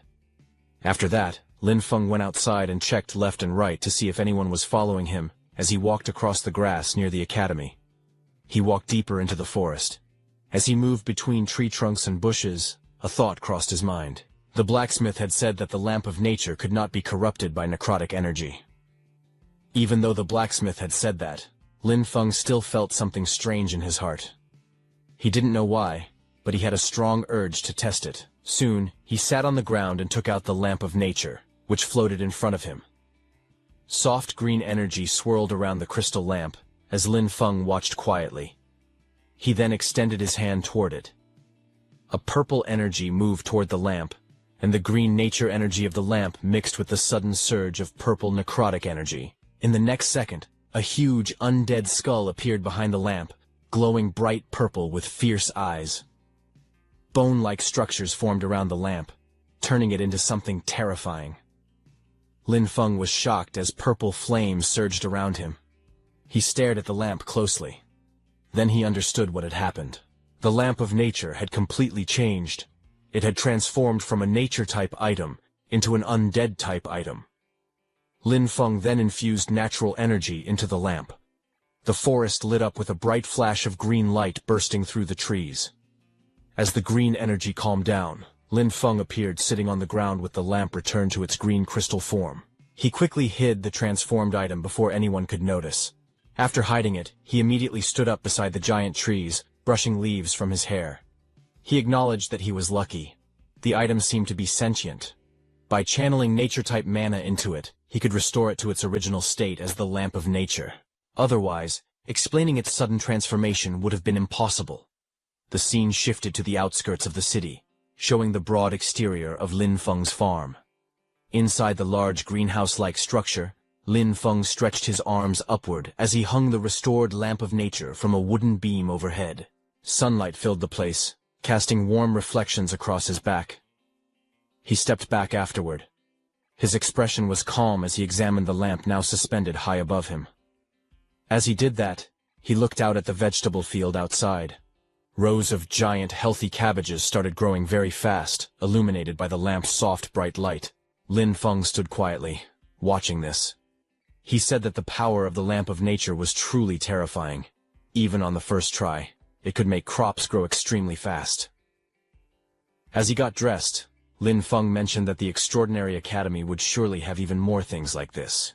He said he needed to finish the Upper Academy promotion mission as soon as possible. After putting on his clothes, Lin Feng rushed forward, wrapped in a bright blue energy aura, as he sprinted out of the farm.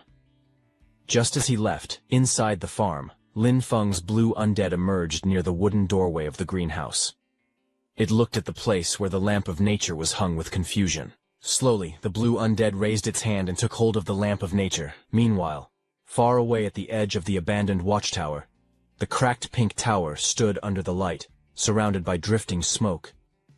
As Lin Feng arrived at the site, he stared up at the towering pink watchtower covered in cracks. Mist and strange light surrounded the entire area. He narrowed his eyes and muttered that this was indeed the mission location. He stepped forward carefully. Because it was a search mission and the mist was thick, he reminded himself to stay cautious. The air was cold, and visibility was low. When he crouched down, he noticed something on the ground, a footprint. He examined it closely. The mark looked fresh. That meant someone had been here recently, maybe only moments ago. Surprised, Lin Feng wondered who would even come to such a strange and foggy place. Before he could think too long, he heard a sudden, sharp noise echoing through the mist. He immediately looked up, alert and focused. At the top of the watchtower, two figures stood in the swirling fog. One of them shouted urgently for the other to hurry. Their young master had ordered them to steal the mission item before Lin Feng arrived, so they could make him fail the task. A moment later, one of them laughed excitedly. He yelled that he had found the item. There were two men in suits standing inside the mist-filled watchtower. One of them had found the book, which was Lin Feng's mission item. One man grabbed the thick book in his hands, while the other kept watch near the railing. The man holding the book spoke nervously. He warned his partner to keep his voice down, saying that Lin Feng could show up at any moment. The other man standing there showed no fear. He scoffed, saying there was nothing to worry about. When the time came, they could just burn the book using fire-type magic. The man with the book looked at him in disbelief. The standing man shrugged, tossing the book casually into the air. He explained that if the item was destroyed, Lin Feng wouldn't be able to complete his mission either, Suddenly, a gust of energy burst through the area, and the book fell from the watchtower. Lin Feng, standing below, caught the book in his arms before it could hit the ground. His eyes narrowed as he secured the thick volume. He looked at the two intruders with a faint smirk, asking if they meant he should thank them for making it easier. Both men froze, their faces twisted in panic as they realized Lin Feng was already there. One shouted in anger, blaming the other and saying everything was his fault. The man barked an order at his companion. He shouted for him to snatch the item back from Lin Feng. The two men lunged forward at high speed, blue flames bursting from their hands as they charged toward Lin Feng standing below. Their suits fluttered violently from the force as they leapt off the railing, aiming straight at their target. Seeing that, Lin Feng reacted immediately. A green glow surged around his hands as sharp tree roots erupted upward from the ground. The blades of tree roots shot up in a straight line, tearing through the ground and intercepting the attacker's path. The two suited men lost control mid-air, their bodies spinning helplessly as the tree roots wrapped around them. Lin Feng hung both of them upside down, completely bound by layers of tree roots, their eyes bulging in shock as they dangled helplessly. Lin Feng stood in front of them with his hands on his hips. Looking up at the two trapped men, a calm but dangerous look rested on his face. He told them that they would now give him an explanation. He raised his head slightly as a faint smile formed on his face. The scene then shifted to Lin Feng's quiet farm just outside the city. It was dusk, and the soft orange light fell over wooden buildings and greenhouses. The air looked calm, but something strange was happening. Lin Feng tightened his fist in anger, realizing that it was Haru behind all this. As he continued walking, his thoughts raced. He didn't expect to run into that same person again. If things continued like this, his identity would eventually be exposed. He told himself he needed a plan. He had to think of something before it was too late. Just then, he stopped in surprise. His eyes widened at the sight in front of him. Standing near one of the farm structures was his blue undead, wearing a yellow construction helmet. In one hand, it held a small red flag. In the other, it gripped the glowing nature lamp. Behind it, Lin Feng's undead bear was pulling a wooden cart full of logs. Several small undead rabbits and lizards crawled around on the ground. They acted like farm animals being guided by the blue humanoid undead, who looked like a supervisor. Lin Feng stood still, staring at the bizarre scene, the sunset reflecting off everything like a dream, turning into a nightmare. He rubbed his eyes to see if he was seeing it right. Seeing the scene in front of his eyes, a surprised smile appeared on his face. He muttered to himself with excitement that it was fully automated. Meanwhile, inside Haru's room, the atmosphere was tense. One of Haru's subordinates bowed respectfully and gave his report. He said that they had already sent people to search the watchtower. They didn't find the two missing men, but traces of their mana were discovered at the scene. He explained carefully that there was a high chance the two men were already dead. Before he could say anything more, a loud crash echoed through the room. Haru, shirtless and furious, slammed his fist into the wall. Pieces of the wall crumbled and fell to the floor. His muscles were tense with anger as he shouted at his subordinates. He called them trash, saying none of them could handle even a small problem. The subordinates stood frozen, too afraid to speak. Haru turned, rage burning in his eyes. His jaw tightened. He muttered Lin Feng's name as he clenched his teeth. Haru looked out the window, holding a cigarette between his fingers. Anger slowly rose in his mind as he thought that Lin Feng had actually dared to kill his people. He looked back and gave a direct order. He told his subordinate to contact the people of Shadow Eclipse. He commanded him to offer the highest price possible and buy Lin Feng's life. The subordinate immediately bowed and hurried to follow the order. Haru's expression darkened as he muttered angrily that it must have been Lin Feng who killed Tuka. His killing intent filled the room as he stared ahead, thinking only of revenge. Later, at the Academy Mission Hall, the building stood bathed in warm sunlight.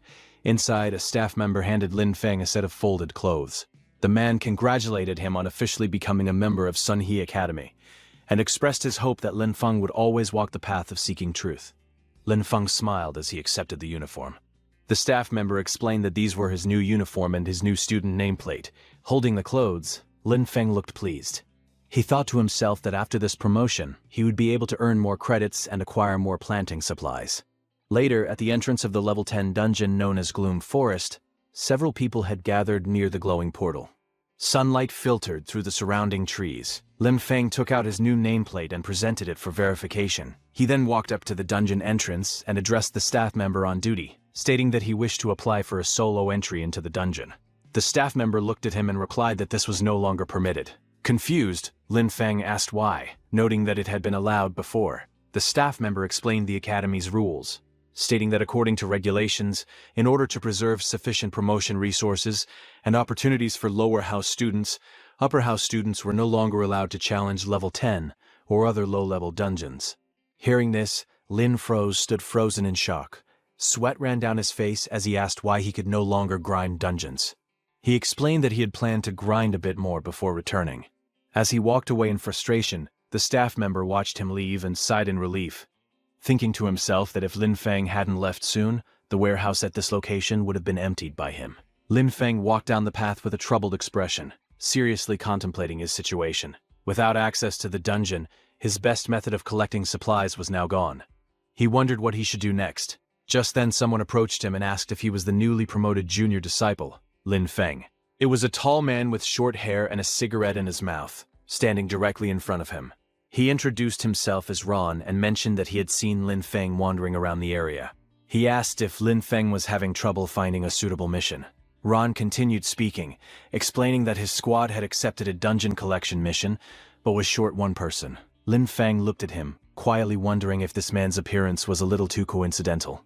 Ron then wrapped an arm around Lin Feng's shoulder and asked if he was interested in joining them, suggesting it would help him get accustomed to the difficulty of upper house dungeons. Lin Feng considered the offer. He knew he needed credits to exchange for supplies, and he also needed to learn more about Sunwheel Academy's dungeons. He reasoned that if the mission was only a collection task, it shouldn't be too difficult. After thinking for a moment, Lin Feng nodded and agreed to join.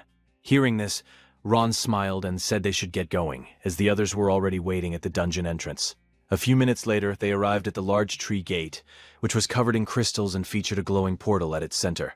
Ron walked alongside Lin Feng, leading him toward a group of people. He introduced the girl and the tall man standing together, pointing out that the girl was Yu Bei, who always wore a cold expression, and the man was Carter, who always looked sour. Ron then explained their mission.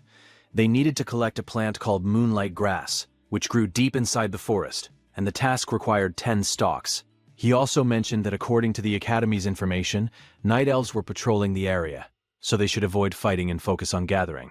Finally, with Lin Feng included, the team of 4 stepped together into the glowing dungeon portal. Deep inside the shadow woods, the team moved quietly under the tall trees, as sunlight slipped through the leaves. Soon, they spotted a tall plant with white bell-shaped flowers. A label appeared beside it, Moonlight Grass. Ron quickly bent down and pulled out a bunch of the flowers, smiling and remarking that this was their mission target. He hadn't expected things to go so smoothly. But suddenly, a loud rushing sound came from ahead. White smoke spread across the forest path near an old stone arch. Moments later, several sharp-winged creatures flew out of the smoke. They were night elf patrol soldiers. The group immediately halted and assumed fighting positions. Ron frowned and warned everyone that a night elf patrol had appeared and that they needed to prepare for battle. The night elf let out a sharp cry as her red eyes glowed brightly. Strange energy rippled around her body as she prepared to attack. Above in the sky, 2 large purple and green spikes shot downward with great force, leaving glowing trails behind them. Ron stepped forward and swung his blade, cutting through the attack with a powerful slash. The shock wave split the incoming energy apart. With a serious expression, Ron gave an order, telling everyone to get into position. He shouted that Lin Feng should use nature magic to slow the enemy down, explaining that night elves hated nature magic. Lin Feng nodded and said he understood. Lin Feng then rushed forward and stretched out his hand. Green vines burst from him as he prepared to use his nature magic. The night elves became trapped by fast-growing green vines. More vines shot out, wrapping tightly around their bodies. Lin Feng jumped and hung them onto a tree branch, pulling the vines with force and controlling them with nature magic. Ron then moved in and cut down the night elves with his sword, again and again. As the leader of the group, Ron's blade became covered in elf blood as he sliced through all of them in midair. He looked serious and said that this was bad. The enemies were calling for more companions. He turned and called for Carter and Yu Bei to move. Yu Bei smiled slightly, stepped forward and told Carter, "Let's start." Carter nodded and said, "Roger that." He then placed his weapon on the ground and injected energy into it as he activated his earth skill. A huge crack suddenly opened in the ground. Many of the night elves fell into the deep trench, but in the process, Lin Feng also lost his balance and slipped off the edge. He grabbed the cliff wall with one hand, barely holding on. He looked up at Ron in confusion. Realizing what they truly were, the team stood above the cliff. Ron apologized with a small smile, saying he was sorry and explaining that Carter had just learned this skill and wasn't very good at it yet, which was why Lin Feng had been caught by accident. Hanging from the cliff, Lin Feng looked at the group above him and asked if they really didn't plan to save him. Ron smiled and said it wasn't that they refused to save him. He explained that the junior brother, who had just been promoted to the upper house, was stubborn and acted on his own, going alone to fight elite-level monsters. In the end, he died alone, and there was nothing they could do about it. Still hanging from the cliff, Lin Feng asked if they weren't worried about being exposed for killing an academy student. Ron kept smiling and explained that the Sunwheel Academy nameplate had special processing. It could record strong magical energy. After Lin Feng died, they planned to take his nameplate and use it to record the elite monster's magic. With a bored expression, Lin Feng raised one final question. He asked if there was truly no other way to know what had happened here. Ron looked down at him and told him to trust them, saying they had done this many times and were professionals. Hearing that, Lin Feng nodded slowly and said he understood. Then, Lin Feng slowly opened his hand and let go, releasing his grip on the cliff edge. His body dropped straight down into the deep crack, falling fast but without panic. Above, Ron laughed proudly, remarking that Lin Feng must have known he couldn't resist, so he chose to jump and die quickly. But Ron suddenly froze. His eyes widened in shock and sweat rolled down his face as he looked ahead. From inside the crack, Lin Feng hovered in the air, rising slowly with dark energy swirling around him. Everyone looked up at him in fear as the energy behind him grew stronger. Lin Feng's expression stayed cold as he calmly asked if they were ready to face his legion. Ron's group looked shocked as they saw Lin Feng flying. Ron shouted that this was bad. They turned and saw Lin Feng's huge undead monster standing in front of them. Yu Bei repeated that this was not good. Lin Feng's mage undead smiled brightly as it raised its hands, formed a heart shape, and released a huge blast of energy. Blue light exploded everywhere, hitting Ron's position directly before erupting violently. Injured, Ron stared in fear and stammered that Lin Feng was using undead. He asked if Lin Feng was a necromancer, insisting that it was impossible. Lin Feng stood calmly, touching his chin. He looked at the frightened Ron and asked if those were his final words. Beaten and exhausted, Ron looked up with tired eyes and slowly said that they should talk. He told Lin Feng that they had no real conflict and claimed that everything had been arranged by Haru. He begged Lin Feng to let them go, saying they now knew they were wrong. Lin Feng looked at him calmly and replied that they didn't truly know they were wrong. They only knew they were about to die. Ron hurried to explain, saying that Haru always believed Lin Feng had killed Tuka. He offered to help Lin Feng testify against Haru. Hearing that, Lin Feng crouched down and asked Ron who Tuka was. Ron froze, sweat dripping down his face. Unsure how to answer, Lin Feng straightened up and waved his hand casually, saying it didn't matter anymore, and ordered his summons to bury them. A huge burst of blue energy exploded behind him as the mage undead moved forward to finish the job. Ron, on the brink of death, lay on the ground and glared weakly, shouting that he cursed Lin Feng to die a horrible death. Lin Feng stood above him with one foot on his face, stating that their good days were only just beginning. As they all died, Lin Feng looked at their corpses and used his necromancer power, ordering them to rise. All three of their corpses pushed themselves up from the ground. Dark marks spread around them.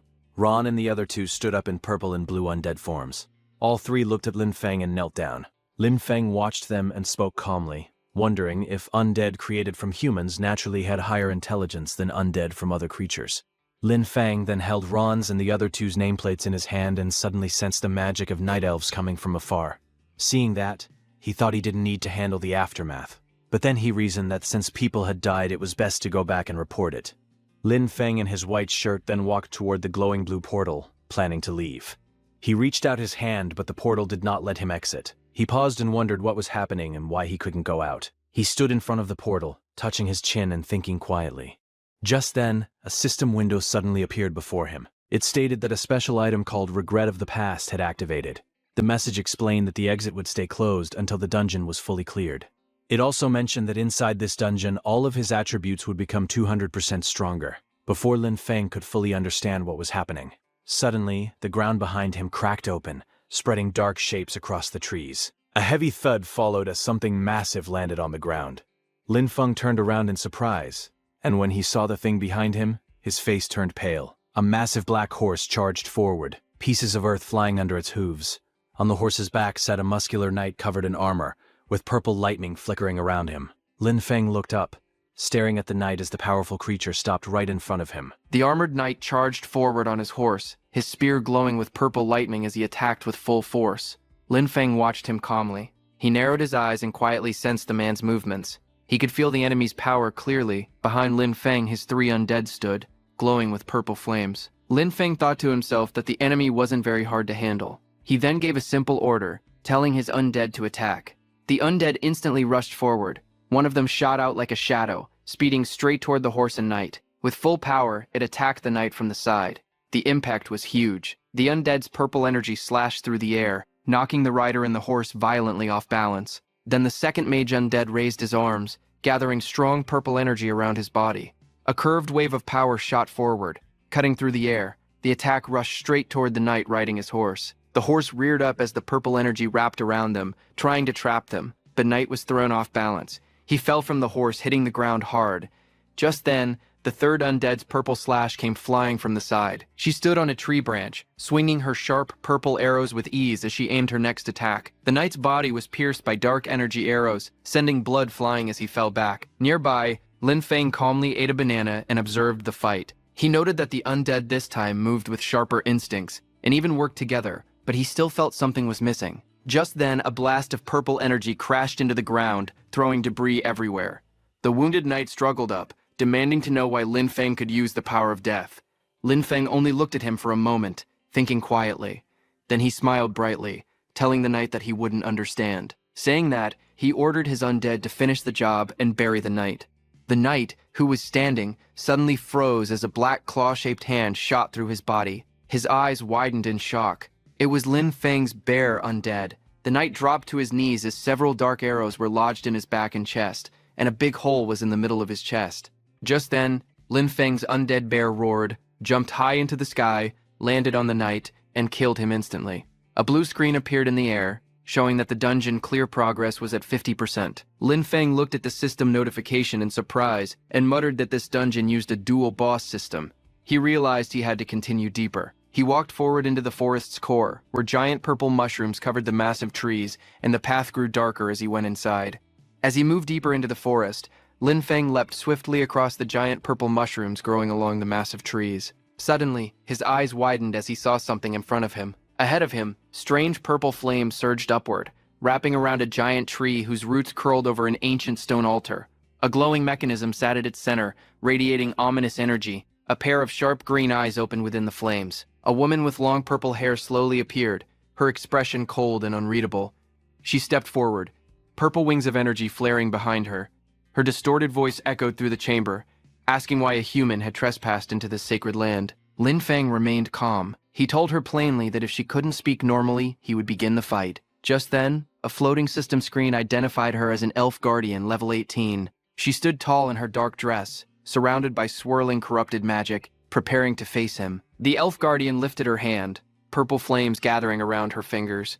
Across the chamber, Lin Feng faced the rising red energy that filled the hall. Light particles floated upward as he stood firm, ready for battle. Just then, a blue screen appeared before him, explaining the dungeon's combat rules. The spore domain would erode all non-undead and shadow creatures every few seconds, while his undead would regenerate mana on their own. Seeing this, Lin Feng realized that this meant his summons could stay active without draining his energy in this dungeon. A small smile formed on his face. He called the effect Regret of the Past a good thing. Then his undead figures appeared behind him, glowing with dark and pale energy. With confidence in his voice, he ordered them to crush the enemy.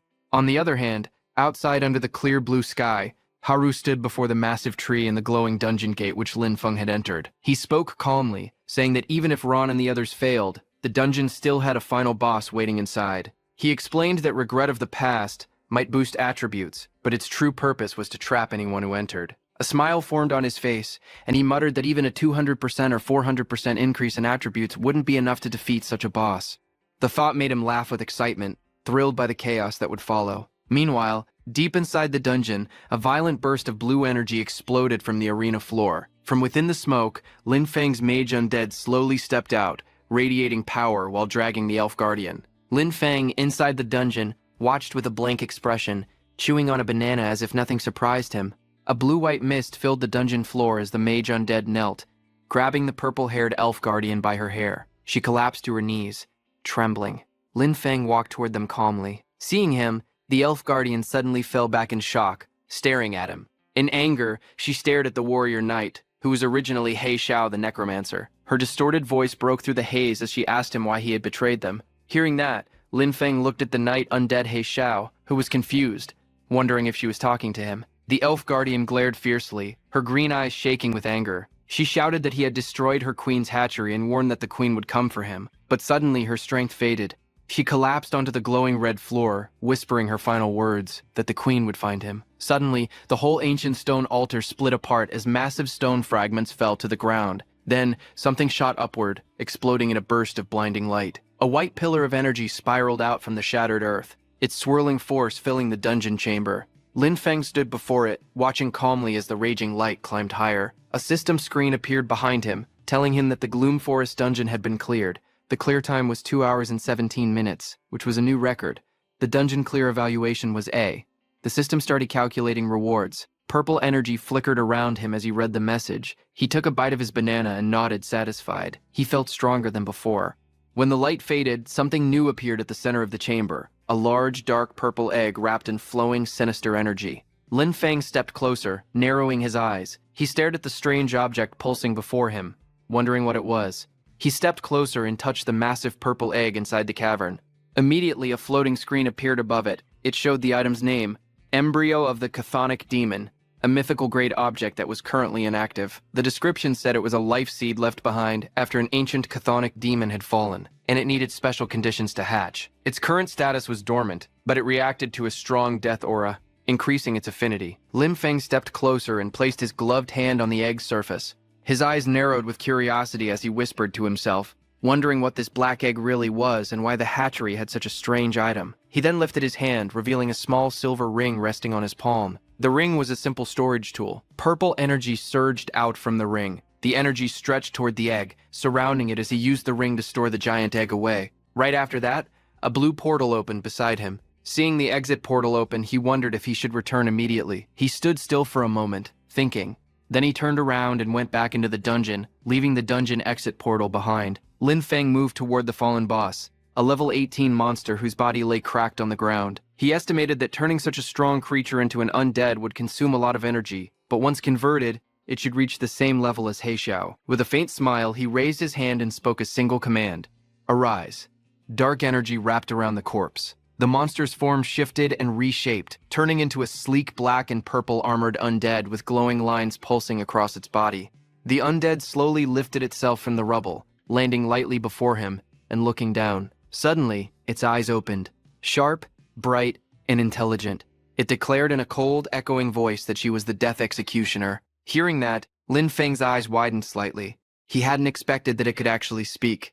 The purple armored undead stood before him, glowing with sharp violet light. Lin Feng asked if it could talk. The undead answered firmly, saying she was the Death Executioner. Lin Feng told her he knew who she was, but the undead cut off his words and repeated that she was the Death Executioner. Hearing that, Lin Feng stared silently for a moment, but the undead again said that she was the Death Executioner. Lin Feng sighed in frustration, realizing what was happening, and told it to stop talking. From the swirling blue portal, Lin Feng stepped out of the light and returned to the outside from the entrance of the Gloom Forest dungeon, his figure emerging calmly from the gateway. Seeing him come out completely unscathed, Haru was too shocked and asked how this was possible. The students gathered outside the dungeon entrance were stunned as news spread that Lin Feng had cleared the Gloom Forest alone. One student stumbled back in shock, unable to believe what he heard. Others whispered that the dungeon usually wiped out entire 5-man squads, yet Lin Feng had walked out unharmed. Lin Feng's principal stepped forward, surprised to see only Lin Feng emerged from the portal. He calmly asked where Ron Carter and Yubei had gone. Lin Feng lowered his gaze and explained that their group had been ambushed by night elves while collecting moonlight grass. In the chaos, they were separated. He handed their name badges to the principal, telling him that he barely escaped alive, accidentally triggered the boss fight, and survived by luck. A single tear slid down his cheek as he said the other 3 were likely in grave danger. Hearing this, the principal examined the traces of magic on their name badges and confirmed that the power lingering on them did indeed come from night elves. His expression darkened as the situation became clear. Haru's fist tightened, shaking with anger. His expression grew tense as he stood among the group, listening to what Lin Feng was saying. The principal then questioned Lin Feng, asking if he had faced anything unusual after entering the dungeon. Lin Feng explained that as soon as he entered, he received a strange effect called regret of the past. Hearing that, the principal frowned and asked if he had made any enemies recently. Not far away, Haru watched them in disbelief. He couldn't accept what he heard, thinking it was impossible for Lin Feng to defeat the dungeon's boss alone. He wondered how anyone could achieve something like that. Hearing the principal's questions, Lin Feng turned his head slightly, his eyes focused, as if he were searching for someone. He saw the students standing together in the sunlight, dressed neatly in white shirts and ties. Among them, he immediately noticed Haru, who was tall and wearing a black shirt.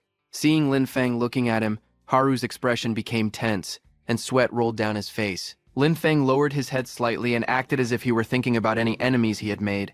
Then he smiled politely and told the principal he didn't know much, saying that he had just been promoted to Sunwheel Academy. Hearing that, the principal nodded seriously, promising to investigate everything and ensure justice. Lin Feng bowed gratefully, thanking the principal and saying he was counting on him. Meanwhile, Haru watched them from behind, his fists trembling and his jaw tightening as frustration built inside him. Suddenly, his face turned pale with shock. His eyes widened as he realized something alarming. He panicked and immediately started running, his steps desperate as Lin Feng's ominous aura spread around. Then, at night, the farm building stood quietly under the sky. Inside, Lin Feng sat beside the large purple embryo, wiping sweat from his neck. He noticed something strange and thought that the embryo had been fine outside the dungeon. But the moment he returned to the farm, it suddenly became restless. He remembered Savi's last words before dying and wondered if the embryo had been placed inside the dungeon on purpose to be raised there. He touched the glowing shell and was shocked when the light reacted to him. Both of his magic types, undead magic and nature magic, seemed to influence the embryo at the same time. He stared in confusion. Normally, those two kinds of magic could never coexist. He stepped back and wondered why this was happening. Just like him, the embryo seemed able to contain both magic attributes within itself. He crossed his arms and walked with a stubborn expression, thinking to himself. He noted that he was human, yet the embryo clearly looked like something created by the demon race. Not understanding anything, he raised his hand and put the embryo back into his storage ring. He stared ahead and came to a conclusion. He rolled down his sleeves and tightened his tie, preparing himself. He decided there was only one way to handle the situation. Later, Lin Feng walked through the hallway and knocked on a door marked Principal's office. A voice from inside told him to come in. He stepped into the room. The principal looked up from behind his desk and asked why Lin Feng was still awake so late. Lin Feng took out the embryo from his storage ring. The principal walked toward the strange purple embryo floating in the room. Lin Feng said that it was difficult to explain, so the principal should see it for himself. The principal examined the embryo closely. His expression tightened as he asked where Lin Feng had found it. The principal cast a sound barrier around them. Lin Feng then explained that he had gotten it inside the Shadowwood dungeon. It had dropped after he defeated the final boss. He said that at first he thought it was only a normal item drop, but something later made him realize it was different. The principal lowered his head while thinking. He then said that this was definitely the embryo of a primordial demon. He continued speaking, saying that the demon race had managed to avoid their detection and was secretly cultivating these things inside dungeons. Lin Feng looked shocked, asking what a primordial demon was. The principal began explaining. He said primordial demons were a special unit of the demon race, and they fed on humans. By feeding on humans, they gained great power, some even strong enough to cross space. He explained the types of demons. Small, creature-like demons were standard Type 1. Then came larger, muscular demons who even fought with weapons. They were Type 4 demons. Next came giant, dragon-like beings that appeared in a swirl of blood-colored energy. They were Blood Layer Lords. The principal continued speaking. He said that some primordial demons who had gained the ability to cross space used dungeon mechanics to plant seeds or embryos. He added that these demons used the battles, deaths, and magical energy of adventurers as nourishment so that the embryos could quietly hatch. The principal spoke with a serious look. He explained that once a demon embryo matured, it would break through the dungeon and appear in the real world. He examined the purple embryo closely, his hand brushing against its surface. He said this one had only just entered its growth phase. If it had remained inside the dungeon, absorbing nutrients, it would have hatched in 6 months at most. He continued, saying that after hatching it would become a very high-level primordial demon, and if chaos erupted inside the academy, the consequences would be unimaginable. Then he added that what puzzled him most was how deeply hidden this kind of embryo normally was. It should not appear unless there was a similar aura nearby. He asked if Lin Feng understood what he meant. Hearing that, Lin Feng suddenly stiffened, sweat forming on his face as the principal's words sank in.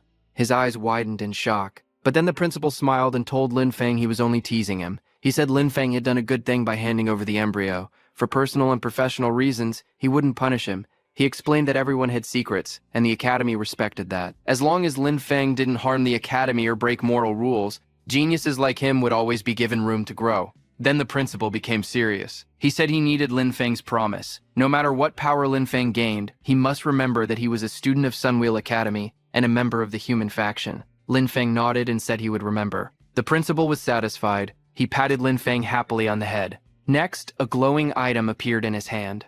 A small golden flag. The principal explained that it was a territory banner, given to Lin Feng both as a reward for turning in the embryo and as an investment in his potential. He said that if Lin Feng planted the banner on any land he found suitable, it would create a territory barrier with a 500-meter radius and even allow some modification of the terrain. Lin Feng held the glowing banner in his hands. He could feel the strong laws and energy inside it. His eyes lit up with excitement. He said that his farm needed this exact kind of power. The principal leaned back on the sofa and told Lin Feng that if there was nothing else, he could go rest. He said he would send someone else to handle the matter. Lin Feng nodded and replied that he understood. Before he left, the principal added that there would be a freshman exchange meeting in the academy auditorium in 3 days, and told Lin Feng that he could go there to meet other students. The principal also mentioned that a nature-type instructor had submitted an interesting research topic before going to the front lines. The topic was about plant cultivation and hybridization. Hearing this, Lin Feng looked at the small golden flag in his hand and softly repeated the words, wondering about hybridization and breeding. He then thought to himself that before this, he had only combined undead and plants in a rough way. He wondered what would happen if he fully hybridized them instead. Later, he returned to his farmhouse. He crouched on the ground with the glowing flag and prepared to plant it into the earth. Just as he planted it, a green light from a magic circle shot upward, filling the area with nature energy. Lin Feng looked at it and said that after using the territory banner, the amount of nature magic was increasing. He stood inside the greenhouse and complained that mixing undead powers with hybridization was still extremely hard to understand. He looked at his undead lying on the ground and was lost in thought. But suddenly he paused and narrowed his eyes. He sensed something unusual and wondered aloud if something was happening to Sabis, whom he had sent after Haru. The scene then shifted to Haru's room. Haru sat alone on a long couch, looking frustrated. He slammed his hand on the seat and shouted angrily that his subordinates were useless, unable to handle even a kid who had just been promoted. He spoke with a tense expression. He said they could not wait any longer. The investigation at Sunwheel Academy had already found clues. He clenched his teeth and added that if anyone discovered he was the one who killed Tuka, things would become dangerous for him. He quickly moved toward a door and pulled it open. Behind it, another door shifted aside with a mechanical sound. He stepped inside and went down a staircase lit by a small flame on a pedestal. Soon, he entered a large underground hall. A giant dark statue with many arms and floating spheres stood before him. Surrounded by burning torches, he knelt down in front of the statue. Then he suddenly raised a knife and slashed his own hand. Blood dripped onto the floor as he held his injured hand tightly. A dark armored figure with glowing red eyes spoke in an angry voice. He asked why Haru had disturbed him and reminded him that he should only be called if something urgent happened. Haru, lying weakly on the ground, addressed him with respect. He called the being Great Gladiosa and said he needed guidance. He explained that someone named Lin Feng was ruining Gladiosa's plan, and he asked how he should eliminate him. Hearing this, Gladiosa grew angry and his eyes shone brighter. He said that anyone who tried to defy fate would be punished, and that he would send someone to deal with Lin Feng. Haru bowed his head and thanked him. He nervously added that he hoped it would be done quickly. Hearing this, Gladiosa suddenly burst with rage. A beam of red energy shot out and struck Haru with overwhelming force. As Haru's body was thrown back, Gladiosa's cold voice echoed again, warning him not to give orders or act as if he had authority. He called Haru an insect. Red light and shattered debris flew everywhere. As Haru's body crashed violently from the attack, a huge explosion hit Haru's body and sent him flying back. The blast was bright red and yellow, and he couldn't stop himself from being thrown through the air. The impact pushed him across the ground, breaking rocks everywhere as he rolled and crashed. He got up slowly, his clothes torn and his body covered in injuries. With anger on his face, he shouted that it was all Lin Feng's fault. He sat down among the broken stones, breathing heavily, not knowing that a glowing spirit was beside him, floating quietly. Later, a group of men wearing black suits entered the academy auditorium for the freshman exchange meeting. Lin Feng was also among them.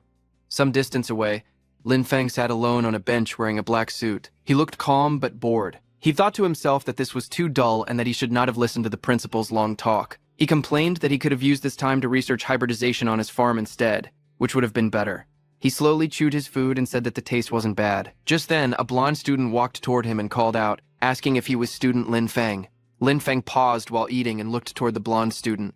The blonde student smiled politely. He asked Lin Feng if it was true that he had solo cleared the Shadowwood dungeon by himself. He said it was amazing and asked if he could get some advice. Lin Feng narrowed his eyes slightly. In his thoughts, he said that this person felt strange.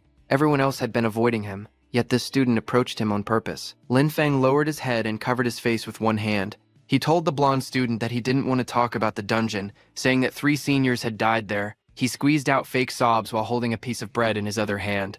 The blonde student softened. He apologized, saying he hadn't meant to bring up something painful. He promised to come back another time to ask for advice.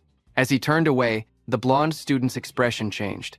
In his thoughts, he questioned Lin Feng's reputation. He wondered if this was really the person Lord Gladiosa wanted him to eliminate, thinking that Lin Feng didn't seem very impressive. Lin Feng watched the blonde student walk out of the room. His face remained calm and unreadable as he stayed seated. Later, the scene shifted to Haru's room, where Haru was lying alone on the bed in his dimly lit room. The space was quiet and still around him. Injured, Haru stared up at the ceiling. He said that the Iron Lion Duke, the nature instructors, and Gladiosa had all been notified. Even so, he wondered why he still felt uneasy. Just then, a purple shadow rose from the floor beside him. From the shadows a voice came, telling Haru that feeling uneasy was exactly right. Startled, Haru sat up and demanded to know who was there. Just then, Lin Feng appeared from within the glowing shadow, along with his purple undead that had been spying on Haru. Undead aura swirled around them as Haru stared at them in shock. Lin Feng raised one finger and asked, "How many is that?" Injured, Haru hesitated and asked if it was number 1. Lin Feng grinned and said he was correct. Green energy wrapped around his fist as he stepped forward. He told Haru that he had put up with him for far too long. And then Lin Feng struck him with a powerful punch. The green aura exploded on impact. Haru was thrown back hard, smashing into the ground as purple energy sparked around him. Lin Feng stood there as dark flame burned in his hand. Injured, Haru lifted his head and stared at Lin Feng, anger flashing in his eyes. As he struggled to get up, his body trembled with the same purple light.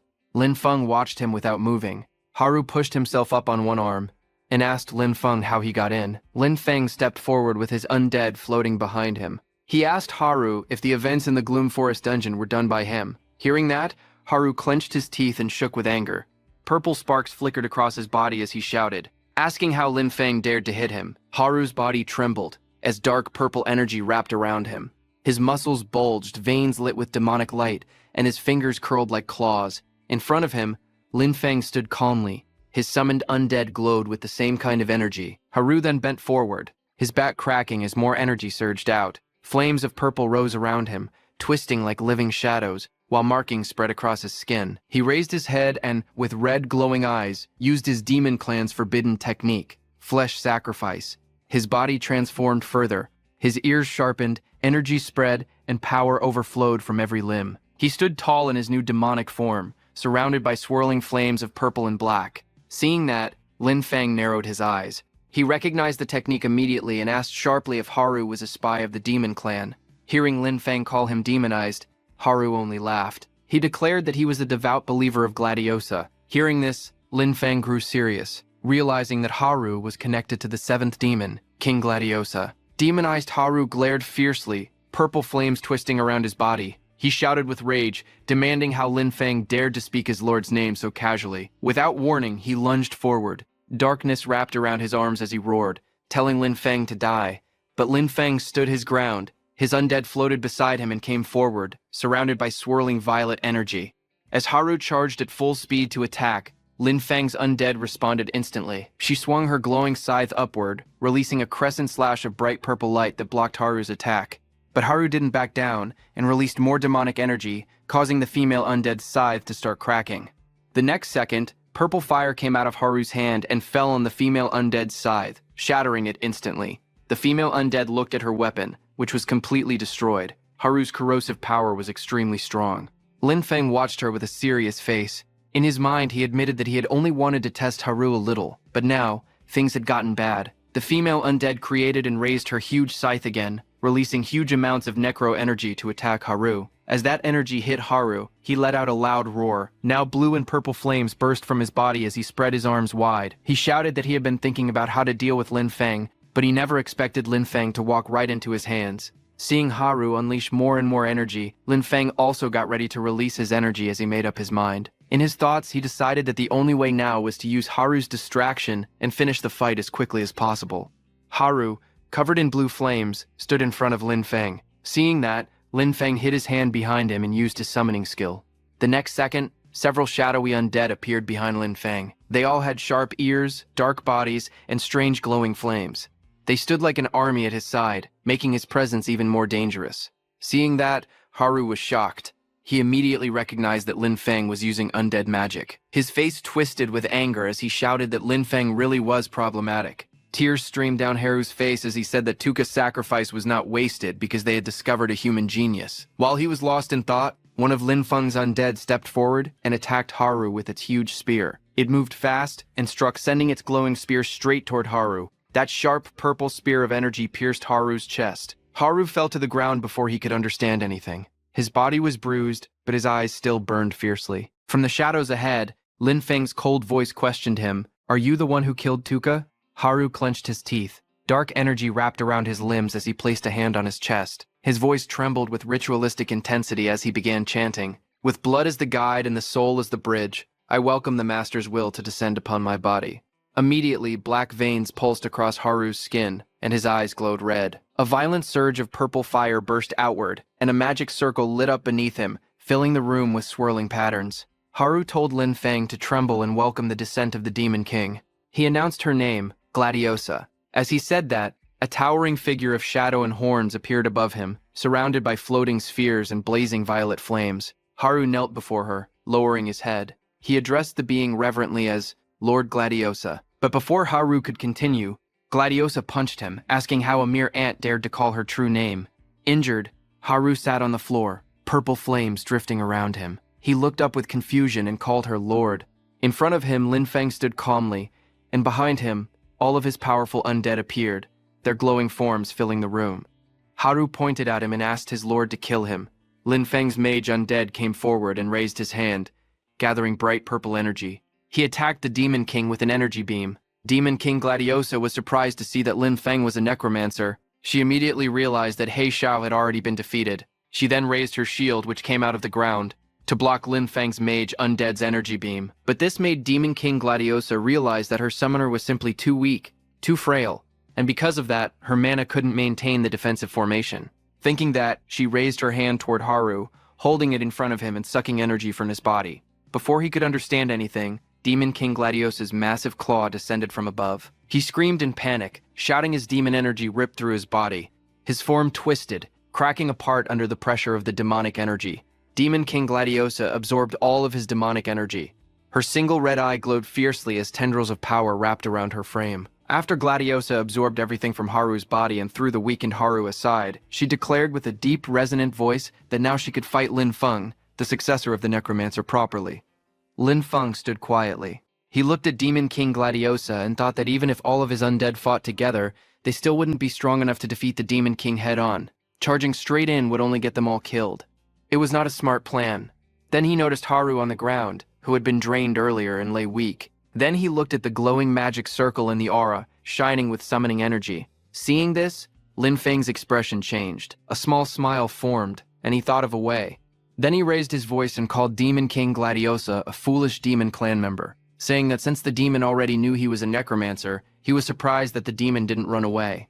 Instead, the demon actually wanted to challenge him. He said that was interesting. The purple flames around Lin Feng grew brighter as he lifted his hand. With a sharp gesture, he pointed forward and commanded his undead to attack. Hearing that, Demon King Gladiosa said that if this was Lin Feng's way of provoking him, then so be it. She created a chain made of demonic energy and swung it toward Lin Feng, saying she would act as she wished. Seeing that, Lin Feng's female undead came forward and spun her staff as circles of light formed around her. A bright defensive wall flashed into existence. Lin Feng's undead mage stepped forward, summoning countless floating bubbles around his body. The bubbles shimmered and formed a protective layer, but they couldn't block Demon King Gladiosa's attack. They were sent flying. Demon King Gladiosa looked at them with disdain. She mocked them, saying they were so weak that she was beginning to doubt how Lin Feng even handled He Xiao.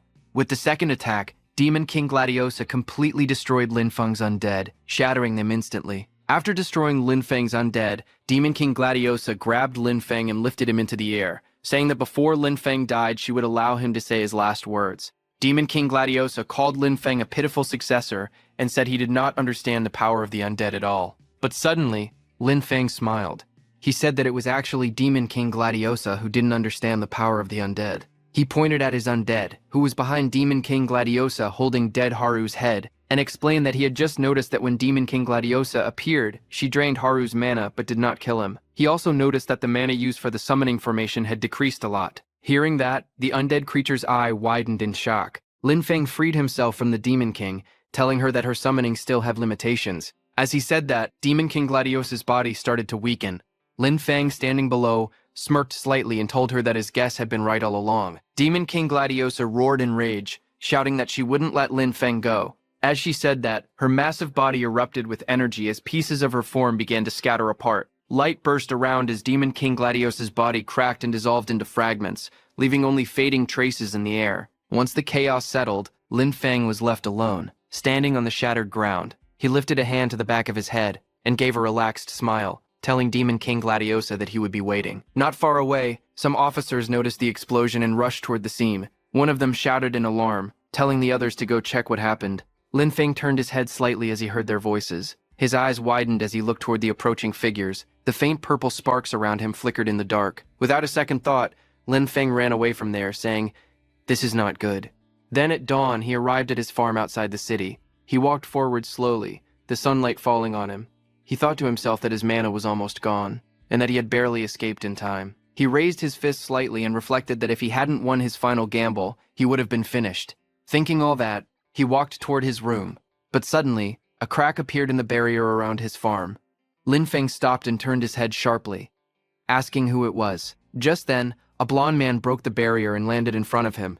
When Lin Feng saw that person, he immediately recognized him. It was the same blond man whom Lin Feng had met at the student gathering, and the one whom Demon King Gladiosa had sent to kill Lin Feng. The blond man slowly walked forward, a sword hanging on his back. His face looked annoyed. He told Lin Feng that he had been enjoying a mission where he was killing freely, but his lord had suddenly stopped him. Because of that, he was in a very bad mood. He pulled out his sword with a grin and asked Lin Feng if he could stand there and let him kill him. Hearing that, Lin Feng didn't get scared. He raised his hand slightly and calmly told all his undead to come out. He waved his hand again, expecting his undead to appear, but nothing happened. His expression changed in shock. He realized his mana was completely empty from the last fight. His body was in a mana vacuum, and he couldn't summon anything right now. In his eyes, he saw the reflection of the blond man rushing at him at full speed, sword ready to strike. The blond man leaped forward like a bullet, swinging his blade toward Lin Feng as the attack exploded with force. On Lin Feng's farm, the blonde attacker rushed forward with a wide swing of his weapon. Lin Feng jumped back to avoid the strike. Then, Lin Feng narrowed his eyes, remembering something important. He thought about how the lamp of nature could make the undead stronger. He recalled that, last time, his warrior undead had been holding the lamp of nature in its hand, surrounded by bright energy. Lin Feng's expression changed. He realized that if he could get the lamp of nature, he might still have a chance to turn the fight around. But he also knew time was almost gone. He ran forward quickly, yet everything was happening too fast. As he ran away, suddenly his farm's powerful green earth spirit appeared, glowing brightly in the air. Its voice shouted, telling Lin Feng to fall back. The blond man swung his weapon down with full force. Lin Feng quickly moved back, the strike cutting through the air where he had just been. The blonde attacker didn't stop. He swung again, creating a bright arc of light as he slashed forward. Lin Feng stepped back fast, and the blow hit the ground instead. Both of them stood facing each other under the orange sunset. The blond man held his blade ready, while Lin Feng kept his stance light, watching carefully. But the next second, the ground behind Lin Feng cracked. A huge tree root rose up from beneath the earth, glowing in the sunset. The blond man's eyes widened as he jumped backward. Then, a massive tree root covered in green energy rose from the broken ground. The blond man turned toward it, shocked, as green light swirled around the giant body. The huge tree root attacked, smashing down on the ground and sending rocks flying everywhere. The impact threw the blonde-haired man backward as he tried to protect himself from the debris. More tree roots rose from the cracked earth. One of them slammed downward at the blonde man, while others wrapped around Lin Feng. Lin Feng was shocked as the glowing tree roots lifted him into the air. Shock filled his face as he wondered what was happening. Those tree roots formed a barrier around Lin Feng. A thick wall of tree roots was created in front of the blonde man. The blonde man glared at the tree root wall and said coldly, "This is just a cheap trick. Bright energy gathered around his sword as he swung it and activated mana infusion. The blonde man then swung his blade, flames curling around him. A bright slash cut through the air as he used his off-the-charts handsome swordsmanship technique. He stepped forward and stabbed at the giant tree root in front of him. Pieces of rock and bark cracked off as the blade hit. His sword cut through those tree roots like butter as he dragged his blade down in a long, fiery arc. His face stayed calm and focused. As he looked at the other side, he saw Lin Feng running away as fast as he could. His shadow stretched under the orange sunset while the blonde man watched him go. Watching Lin Feng run like this, the blonde man remembered something from their past in a dark hall filled with tall stone pillars. A man in black was running at that time. From behind, this blonde man was also chasing him. His expression was sharp and determined as he sprinted forward, gripping the sword on his back, ready for the chase. But before he could catch up, a towering, shadowy figure appeared behind the blonde man. It was the Demon King Gladiosa. His voice echoed, telling the blonde man to abort the mission and stop chasing. The blonde man looked up sharply. He argued that the noble they were chasing was part of their plan, and if he didn't kill him now, the enforcement team would arrive, and he would be the one in danger. But Demon King Gladiosa glared down at him and asked if he was questioning its decision. The pressure of Demon King Gladiosa hit the blonde man instantly. The blonde man was thrown back and crashed to the ground inside the stone hall. Struggling to rise, he pressed his hand to the floor, but suddenly, blue energy started glowing around his whole body. Demon King Gladiosa told him to follow his mark, saying it would lead him forward to find the noble and kill him. Just as Demon King Gladiosa said that, a glowing emblem appeared. It was a circular crest with a coiled dragon in its center. This was the Gladiosa mark. The blonde man knelt down, holding the Gladiosa mark in his hand. He lowered his head and said softly that he would follow his lord's order. Now in the present, remembering the Gladiosa mark, the blonde man took it out and walked toward the tree root wall formed in front of him. Again, golden flames started rising from his palm as he looked at the plant wall in front, asking if these plants were from that farm before. He hit the plant wall with the golden flames in his hand. A huge explosion followed, shaking the ground and scattering debris everywhere. Through the flames, he walked to the other side of the plant wall. Realizing how it worked, fire wrapped around him as he stepped forward. His eyes sharp, he pointed at Lin Feng and called him a traitor. He rushed forward again, fire rising from his hands as he shouted that trying to run wouldn't be that easy. Lin Feng sprinted across the ground as fast as he could. From behind, the blonde man chased him with heavy, powerful steps, closing the distance with every stride. Dust and heat rose around them as the sun painted the entire scene orange. But as he got closer to Lin Feng, some tree vines attacked him from all directions. The blonde man leapt into the air. His body spun and twisted, dodging all those tree vines. Lin Feng kept running away in fear, but the blonde fighter was already midair behind him, sword drawn and ready to strike. Suddenly, the blonde man jumped and, with powerful force, grabbed Lin Feng and yanked him downward. His body smashed helplessly onto the ground as debris floated around him. The blonde man landed on the ground with a sharp smile. He looked at Lin Feng and said coldly, "It's over." Under the burning sunset, the blonde man raised his sword high above his head. His stance showed that he was ready to bring Lin Feng down with full force, ending the chase once and for all. But Lin Feng looked straight at the blonde man with a calm, confident smile and said, "It really was over." Lin Feng had already gotten the Lamp of Nature. The glowing crystal of the Lamp of Nature floated above his hand, shining with bright light as Lin Feng tried to activate it. Green energy wrapped around it. Facing Lin Feng, the blonde man held his sword up, ready to end him. At the same time, the Lamp of Nature didn't activate completely. Seeing that, Lin Feng was shocked, wondering if a necromancer's mana alone wasn't enough to activate the Lamp of Nature. Lin Feng froze in shock, but then he used his nature energy, saying he didn't care anymore, and demanded the crystal to light up for him. Just as he used his nature mana, green flames suddenly burst out, and the Lamp of Nature shone even brighter. Lin Feng immediately used its power to push back the blonde man. The blonde man's eyes widened in shock as the glowing light reflected on his face. Lin Feng then stood up with his body glowing softly as the Lamp of Nature floated in his hand. The next second, Lin Feng's whole farmland exploded with a wave of energy. The ground shook as the entire farmland was filled with nature energy. Green vines broke through the earth and quickly spread across the area. They wrapped around trees and buildings, moving like living snakes. The blonde man turned and saw the vines heading straight toward him. Before he could react, they wrapped around his arms and legs, holding him tightly. He glared at those green vines with anger, shouting in rage. He yelled that Lin Feng was a disgusting nature type. He struggled as the glowing vines tightened around his body. The blonde man used all his power and broke free from all those vines by tearing them apart. Just as he fell to the ground, he took out his Gladiosa mark. Purple energy covered his whole body and soared as he activated its full power. The Gladiosa mark released huge amounts of demon energy, which the blonde man absorbed and released into the surroundings. The blonde man moved with lightning speed and attacked Lin Feng from all directions with his sword. Seeing him coming, Lin Feng stepped forward and used the Lamp of Nature, releasing huge amounts of nature energy. Using all that natural energy, Lin Feng finally summoned his undead spirit. Lin Feng's warrior undead, He Xiao, who was the original necromancer, appeared in front of Lin Feng, but he wasn't in his purple undead form. His whole body was covered by leaves and vines as he appeared in his human form. Just as he appeared, he used nature energy to block the blonde man's multiple sword strikes. The blonde man used his demonic energy to push He Xiao with full power, but it was no use. On top of that, the blonde man's sword broke into pieces completely. He Xiao, covered in vines, stepped forward through the dust, his eyes sharp as more green power gathered around his arms. Seeing him, the blonde man's eyes widened in shock. He recognized Lin Feng's undead and asked if He Xiao was not dead. But He Xiao didn't say anything. He just stood with green flames dancing around him, ready for the next strike. Lin Feng, surrounded by glowing green energy, looked forward with a calm face. He gave a cold order to his undead, telling it to kill the blonde man. At his command, He Xiao, with leaf-like vines around his body, rushed forward.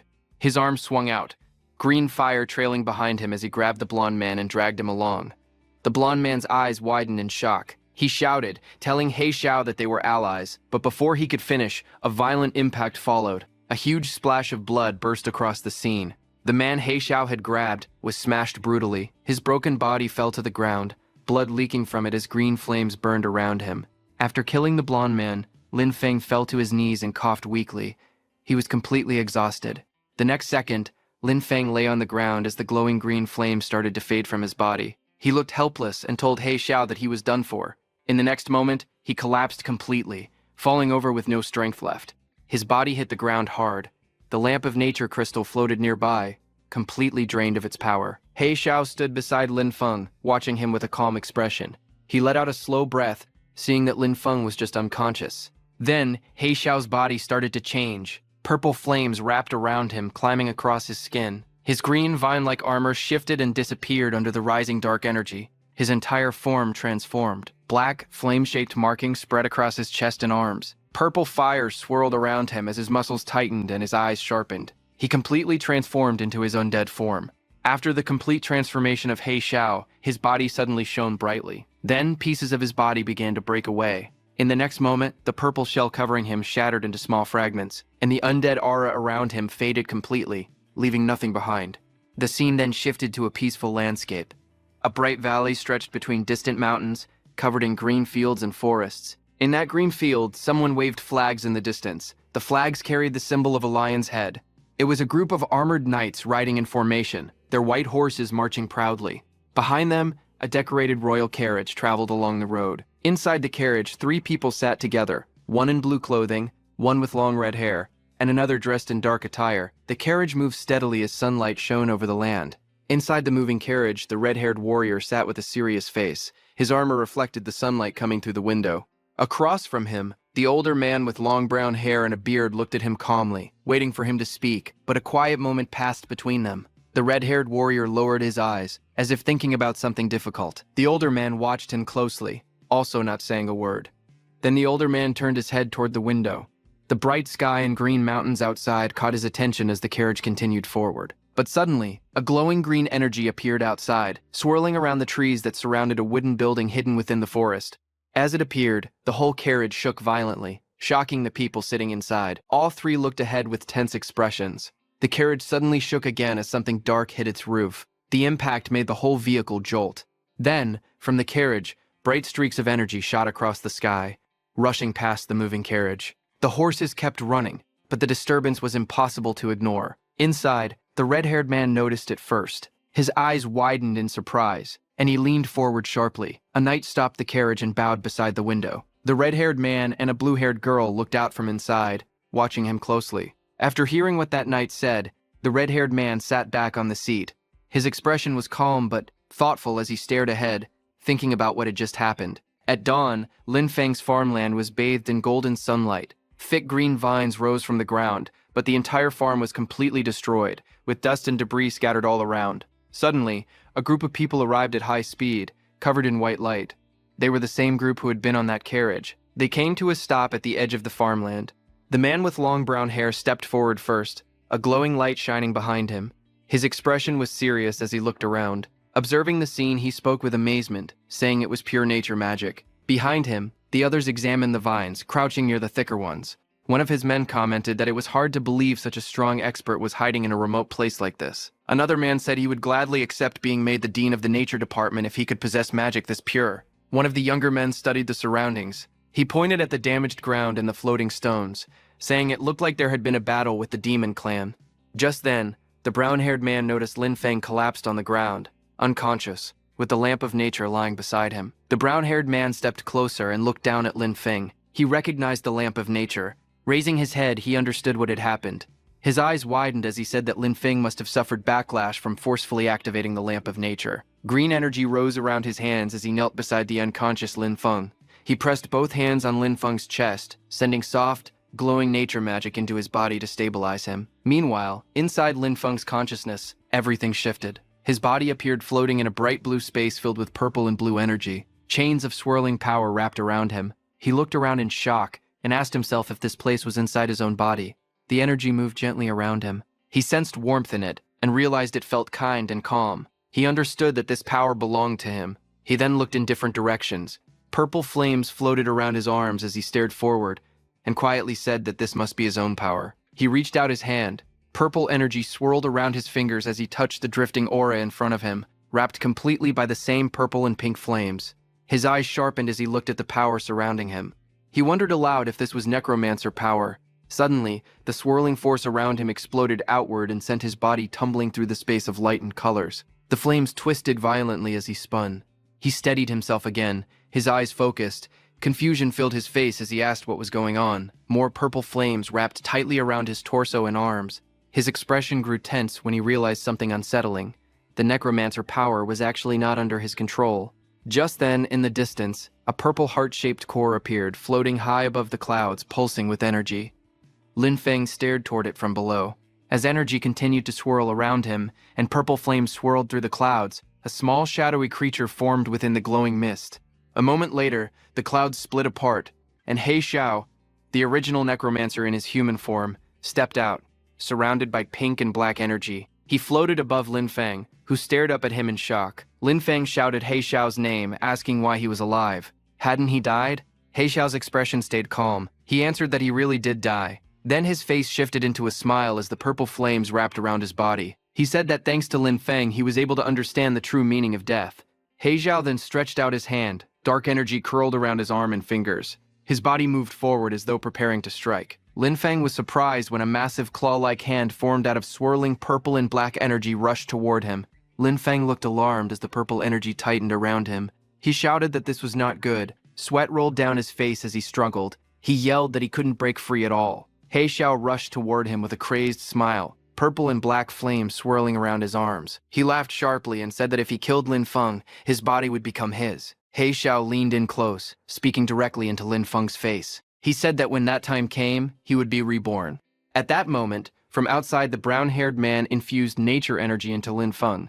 Suddenly, a bright white impact struck He Xiao from behind, forcing his body forward. His face twisted in shock as he turned, unable to hide his surprise. Lin Feng stared upward. Both of them reacted to the unexpected blow. Again, a burst of white light struck downward, shaking the space wrapped in purple flames. He Xiao's body jerked as the impact hit near him. Another blast followed immediately, cutting through the swirling colors. A long tree root came out of that white cloud and struck He Xiao, glowing brightly as it landed. He Xiao twisted, his face contorted in shock as the attack slammed into him. Lin Feng floated behind him, still bound by swirling energy. He Xiao crashed downward, hitting the ground as the purple and black flames roared around him. Lin Feng, who was in his hand, also crashed down. More strikes came down from above, forcing He Xiao to brace himself. He growled in frustration, calling the attack terrifying. He became very angry as he recognized the source and gritted his teeth. He cursed under his breath, saying it was nature power. He Xiao threw Lin Feng to the ground with full force. Lin Feng hit the ground as the purple fire spread around him. He Xiao raised his hand to attack, but before he could, Lin Feng's nature energy filled the whole surrounding area. Lin Feng's body drifted through a swirling space of bright colors. One side glowed purple, the other green, showing his body floating helplessly. He spun in midair, trying to regain balance, but suddenly he hit a wall separating those two spaces. Then everything turned dark for a moment. A faint glow appeared like a sunset behind trees, slowly pulling the scene back to reality. Lin Feng opened his eyes, lying on the ground with medical patches attached to his chest. He wiped sweat from his face and breathed hard. He felt that it had been very close. His undead power had already run out earlier, and because of that, He Xiao didn't have enough strength to continue fighting anymore. But he hadn't imagined that He Xiao was hidden inside the undead power. He said it was actually a dangerous threat. While he was thinking all of that, he suddenly noticed the brown-haired man standing there. The brown-haired man spoke calmly. He said he had checked the injured Lin Feng's condition. He had only overused his mana and suffered light internal shocks. Nothing serious. One of his men reported that he had checked the area too. The aura they had sensed earlier belonged to a high-level demon clan member, someone at least above level 20. But suddenly, another man noticed Lin Feng and told the brown-haired man that Lin Feng had woken up. Lin Feng lay on a medical bed, confused as he slowly sat up. When the brown-haired man saw him awake, he said the surgery had gone very well. A suited officer helped Lin Feng up and asked directly if he was the one who had killed the demon clan member and how he felt now. Lin Feng didn't answer right away, seeing more men gathering around and watching him closely. He looked down slightly, his expression turning serious. He thought to himself that he didn't know who these people were, so it was safer for him to speak less. Seeing him hesitate, the brown-haired man calmly told him there was no need to be nervous. He studied Lin Feng quietly. In his thoughts, he wondered if the child's nature magic was too pure. Maybe he was the child of nature that Vera had talked about. Lin Feng's ID card slipped from his pocket. The brown-haired man glanced at it and said that based on his clothes and ID, he must be from Sunhei Academy. He then took out his own ID and introduced himself properly. He said they were mentors from the Extraordinary Academy's Nature Department. Hearing this, Lin Feng stood up and bowed politely. He introduced himself as Lin Feng from Sunwheel Academy and greeted the mentors respectfully. Just then, another group of people arrived. It was a man with long red hair who approached with several armored soldiers behind him. They all stared at the destruction in silence. As the red-haired man stepped forward, he noticed the brown-haired man and immediately recognized him as Master Seymour. He asked Master Seymour what had happened there. Master Seymour calmly explained that there had been a demon clan invasion, but the demon was defeated thanks to Lin Feng from Sunwheel Academy. Hearing this, the red-haired man was surprised, and sweat rolled down his face.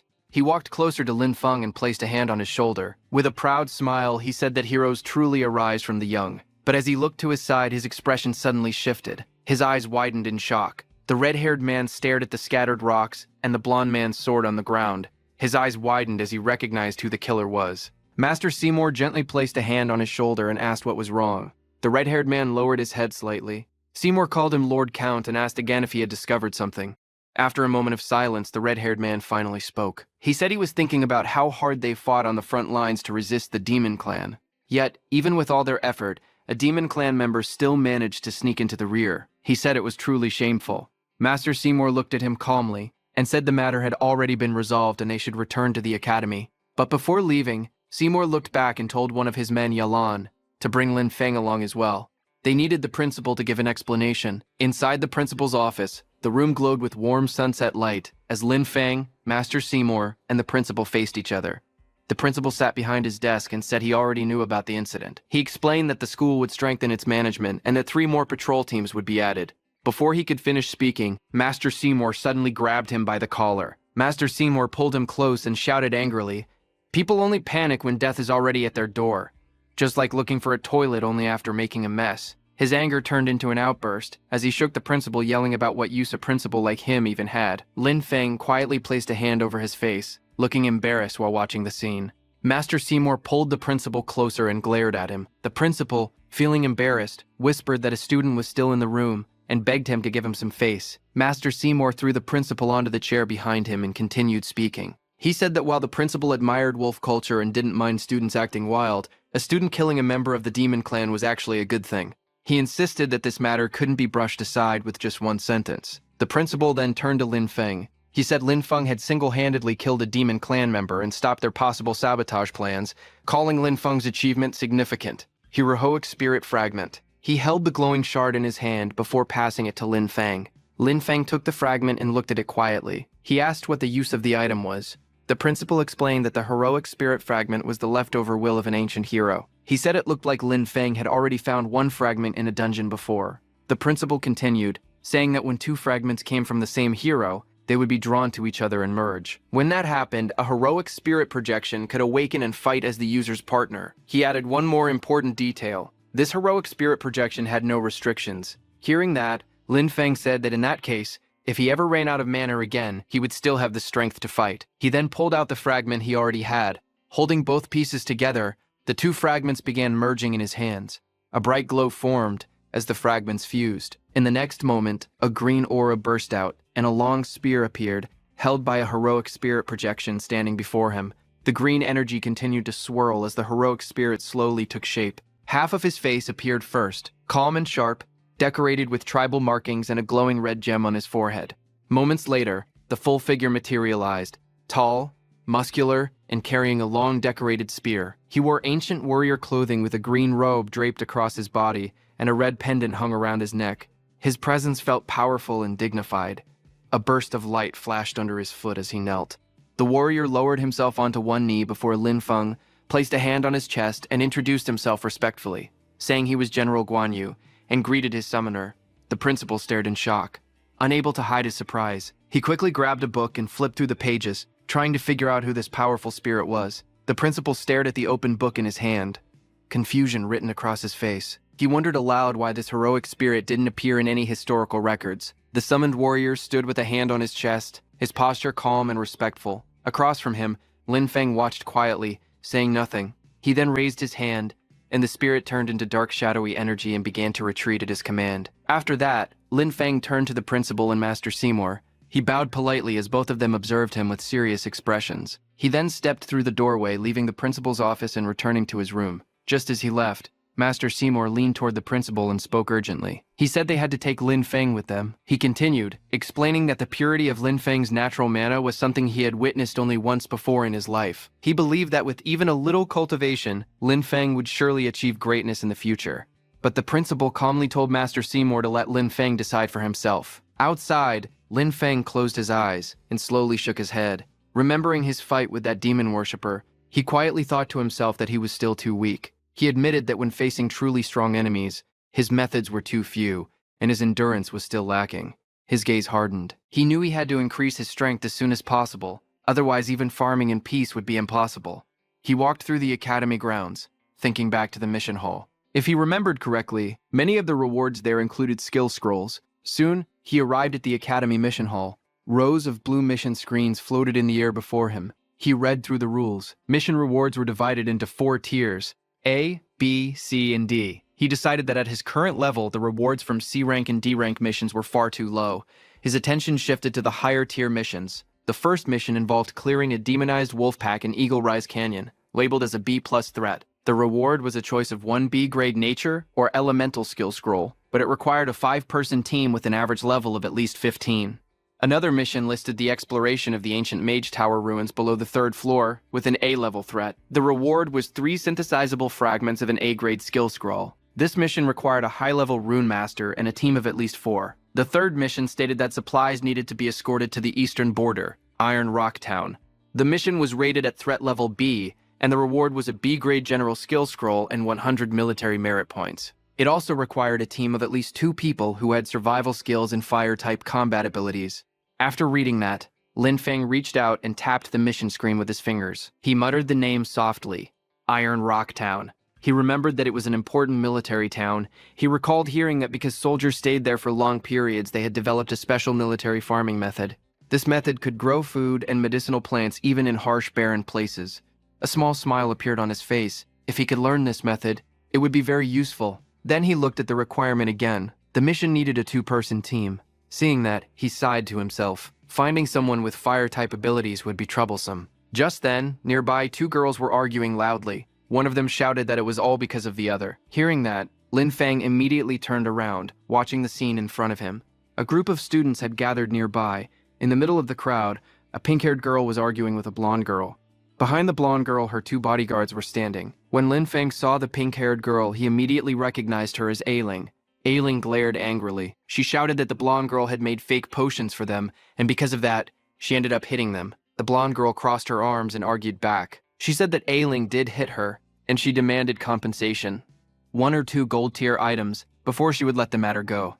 Other students watching from the side whispered among themselves. They called this group a gang and said this was already the third time this month. They wondered why new students kept falling for the same trick. They explained that the group often scammed newcomers with fake potions. Ailing stomped forward and yelled again, this time demanding that her demon bear gall be returned. The blonde girl stood with her bodyguards and told Ailing that she had already used the strengthening potion. Once someone drank it, she said, it was gone. Hearing that, Ailing stepped forward angrily. Her hand reached back and she pulled out 2 black blades with a sharp motion. She crossed the blades in front of her, her eyes full of anger. Her stance showed she was ready to fight. The blonde girl didn't back down. She raised her voice and shouted to everyone around them, asking if Ailing wanted to fight, and told the crowd to look. Someone was being unreasonable and hitting people. A few steps away, Lin Feng watched them silently. He didn't say anything, only observed the scene with a calm expression. He turned slightly, noticing the commotion growing louder. The blonde girl pointed at Ailing and told the crowd that this woman had asked her to make a strengthening potion, but after drinking it, she refused to admit that she owed anything. The blonde girl shouted again, saying that Ailing even accused her of stealing the materials. Her face turned serious and angry as she spoke. Just then, Lin Feng stepped forward and told the blonde girl that she did embezzle the materials. The blonde girl was shocked and turned to look at who it was. Lin Feng simply looked back at her without changing his expression. Seeing Lin Feng's clothes, the blonde girl realized that he was someone from Sunwheel Academy. She pointed at him, complaining loudly. She said he could eat whatever he wanted, but he couldn't say whatever he wanted. She claimed she worked very hard and didn't deserve false accusations. Ailing just stood there listening to the argument. Hearing the blonde girl, Lin Feng activated his natural energy. A green flame suddenly appeared in his hand. The blonde girl flinched and covered her ear, thinking she was about to be attacked. But Lin Feng simply held the green flame close to her. She slowly opened her eyes and checked herself. There was no injury. She looked confused and asked why there was no damage. Just then, Lin Feng reached toward her waist pouch. With one quick pull, he tore the pouch open. Something dropped out. Demon bear gall, which had been hidden inside her bag. The blonde girl turned around in shock, staring at what had fallen. Lin Feng held up the glowing green flame again, showing everyone the truth. Students around him whispered loudly. One said, this woman always targets newcomers to scam them. Another pointed out that the item she hid looked like a demon bear gall. The blonde girl pointed angrily at Ailing. She said that this time a senior from Sunwheel Academy had stepped in to help her. Then she warned that next time she wouldn't be so lucky. But just as she tried to storm off, Lin Feng grabbed her wrist. She froze in surprise and looked back at him. Lin Feng stood calmly and told her to hand over the demon bear gall. After she handed it over and ran away, Lin Feng held the brown demon bear gall in his hand and asked Ailing if this was the same one from last time. Ailing looked at him with a soft expression. She explained that she had originally saved it for him, but after losing to him last time, she felt unwilling. She admitted she had thought about turning it into a potion to make herself stronger. Lin Feng threw the demon bear gall toward Ailing and said that since he had promised to give it to her, he would keep his word. He admitted that the demon bear gall didn't improve his strength as much as he had expected. After giving it back, Lin Feng turned to leave. Ailing called out to him gently. She thanked him, saying his name with a shy expression. He looked back at her calmly and said there was no need to thank him. If she really wanted to repay him, he asked her to help him find a fire-type ability user. As he said that, he turned around and asked if he remembered correctly. She was fire-type, wasn't she? She stopped and glanced back at him, smiling faintly. She answered with a soft yes. He smiled in return, relaxed and confident under the golden light. A few minutes later, they went to the mission hall. A staff member walked up to them, saying that his mission request had been accepted, and handed over the mission items. He asked Lin Feng to keep them safe. Lin Feng held the mission scroll in his hand and stared at it quietly. He didn't say anything, but his eyes showed a hint of speechlessness. He looked down at the scroll and thought excitedly about learning a planting method and a new skill. He also received a thick book among his mission items. On the cover, the title showed that it was an ancient array manual, a translated copy. That same night, in the Iron Lion Count's residence, the scene shifted to a secret chamber. Inside the dim, cold room, the Count sat alone, surrounded by twisting shadows. He spoke slowly, saying that both of his nephews, Haru and Tuka, were dead. Dark mist curled around him as he continued. He said the Academy's law enforcement team had tightly covered the news. Even now, they still didn't know who the killer was. From within the shadowy fog, another figure spoke. The figure asked why he had been summoned. Was that all he wanted to say? The Count clenched his fist tightly as he spoke. He reminded the shadowy figure that there had been a promise. As long as he provided intelligence about the frontline defenses and helped cover the infiltration, he would receive support. His expression twisted with anger. He shouted that the other party had promised to help him rise to a high position. Then his voice cracked with rage. He yelled that because of the defeat in the war, he had already been demoted from Duke to Count by that old man. His eyes widened, veins bulging as he screamed, asking how things had ended up like this. He continued shouting. He said his military power had been taken away, and his territory had been cut in half. He couldn't even protect his own nephews now. He demanded to know where the promised aid was. The dark figure answered calmly from within the swirling shadow mist. It said the battlefield was unpredictable and their side had also taken losses. As for the nephews, the figure claimed their deaths were due to their own weakness. If the Count had sacrificed Haru and Tuka earlier as planned, the situation wouldn't have turned out like this. The Count trembled and shouted back, asking if they thought he didn't want to follow the plan. But before he could finish, a pale, ghostly hand reached out from the shadows. Dark energy wrapped around the hand, and the scene froze with its eerie movement. The Count fell silent for a moment, his red eyes trembling with anger. He gritted his teeth but couldn't find the words to answer. Across from him, the shadowy figure spoke coldly. It said that Lord Gladiosa only cared about results. The Count's face twisted with frustration as he snapped back. He said that ever since he had opened a back door on the battlefield for them, the old man had been watching him closely. He asked how he was supposed to help any further. The shadow replied without emotion. It said that was his own problem and reminded him not to forget his position. The shadowy figure stepped forward angrily. It pointed out that even the group from the nature department could not save him now, its voice turning sharp as it spoke. The Count's expression tightened as he stared into the swirling darkness, fear and anger mixing in his eyes. His jaw clenched as he stared forward, his teeth grinding in anger. Purple shadows drifted around him, showing how tense he had become. Then the shadowy figure stood on the steps, its dark aura spreading wide. It spoke coldly, saying that relying on the nature department to remove the curse would only cause the Count to die even faster. After saying that, it retreated. The Count turned slightly, watching the swirling dark energy disappear. His expression remained stiff and troubled. The Count lifted his coat and began walking away, his steps confident as his hair swung behind him. He spoke without looking back. He said they had already set things up in Iron Rock Town, and reminded his men to move the garrison away when the time came. High in the mountains, a long, winding road led toward Iron Rock Town. Two figures walked side by side along the narrow path, surrounded by endless green ridges beneath the bright sky. It was Lin Feng and Elin, walking through a sunlit forest. Suddenly, Elin turned her head in surprise. Her eyes widened as she looked behind them. A massive wolf, taller than both of them, walked quietly at their backs, its red eyes glowing and its fangs exposed. Lin Feng didn't notice it, but Elin stared at the creature in confusion. In the next moment, she jumped forward, grabbing her weapon with one hand. Her expression turned sharp and focused. As dark lightning formed under her grip, she leaped into the air, her body spinning as flames erupted around her. Her weapon slashed through the sky, creating burning arcs aimed at the wolf below. The wolf raised its claws in defense as the fiery attack came down from above, but it was no use. In a single attack, Eileen cut down the wolf's neck. The girl looked down with a frown and said that something felt wrong. She pointed out that this was already the third attack within the past hour. Lin Feng walked up to Eileen and asked her what was wrong. Elin stepped closer to him, still gripping her weapon behind her back. Looking at the wolf, she explained that Iron Rock Town was an important military town, so troops regularly cleared and patrolled the area. She continued, saying that under normal circumstances, in a place so close to the main road, even large wild beasts were rarely seen, let alone demonic wolves. Lin Feng listened, still uneasy as they continued down the mountain path. Elin said that ever since they entered the mountain area that morning, they had already faced 3 waves of attacks. She added that this was very abnormal. Hearing that, Lin Feng crouched low on the hillside ahead of her, scanning the surroundings. Terrace fields stretched far into the distance behind him. Green energy suddenly flowed around Lin Feng, wrapping the ground in glowing patterns as he used his ability. He leaned forward and stood up slowly after finishing his check, pointing toward the forest. He reported that the surrounding plants hadn't detected any anomalies, but he was still cautious. He told her that, regardless of the situation, they should speed up and try to reach the outskirts of Iron Rock Town before dark. The two of them moved quickly through the mountains, their bodies turning into streaks of white light as they shot across the sky. Soon, they arrived at the outskirts of Iron Rock Town. Massive white stone structures rose layer by layer, covered in greenery and bright flowers under the clear blue sky.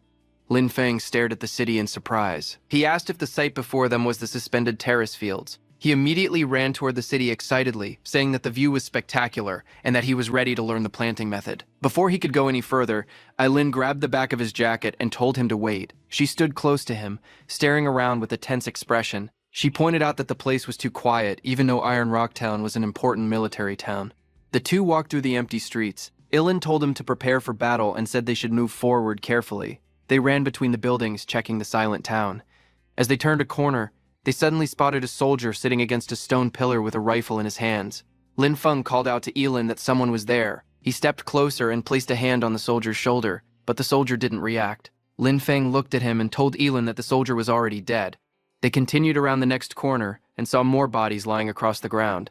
Elin looked at the scene in shock. She said it made no sense. Iron Rock Town had a garrison of 3,000 soldiers and strong defensive formations. Something like this should have been impossible. While speaking, Elin suddenly froze, her eyes wide with shock. She turned toward a room and shouted that the demons were there. Inside, stone-skinned horned demons stood guard beside a stone altar covered in strange runes. Lin Feng narrowed his eyes, watching quietly from behind her. Together, they peeked around the corner and saw more demons gathered around a glowing purple formation. Bones were scattered across the floor as the demons worked on the ritual. Elin spoke in a serious tone. She said the demons were creating some kind of formation, and that they couldn't allow them to finish. She told him she would lure the demons away and he should take that chance to destroy the formation. But Lin Feng rested his hand on her shoulder. He told her the demons were all around level 35 and asked how she planned to lure them away. Elin stepped forward with a determined look, her expression firm and unshaken as she thought of something. But suddenly, purple energy burst out around them. Lin Feng noticed as the air cracked with magical power. He grabbed Elin quickly, and with one strong motion he pulled her close and shouted for her to go. Together, they leapt away just as purple blades of energy shot past them. A violent explosion of purple light erupted behind them, sending rocks and debris flying across the room. Lin Feng shielded Elin with his arm as demon warriors rushed toward them. From inside the ritual area, a demon's voice shouted that someone had intruded. It ordered two others to go and kill them. One demon jumped forward with glowing purple wings of energy spreading behind him. He aimed his spear at them and roared that they wouldn't escape, that they should die. Lin Feng quickly reached out and grabbed Ilin's arm, pulling her toward him as danger approached.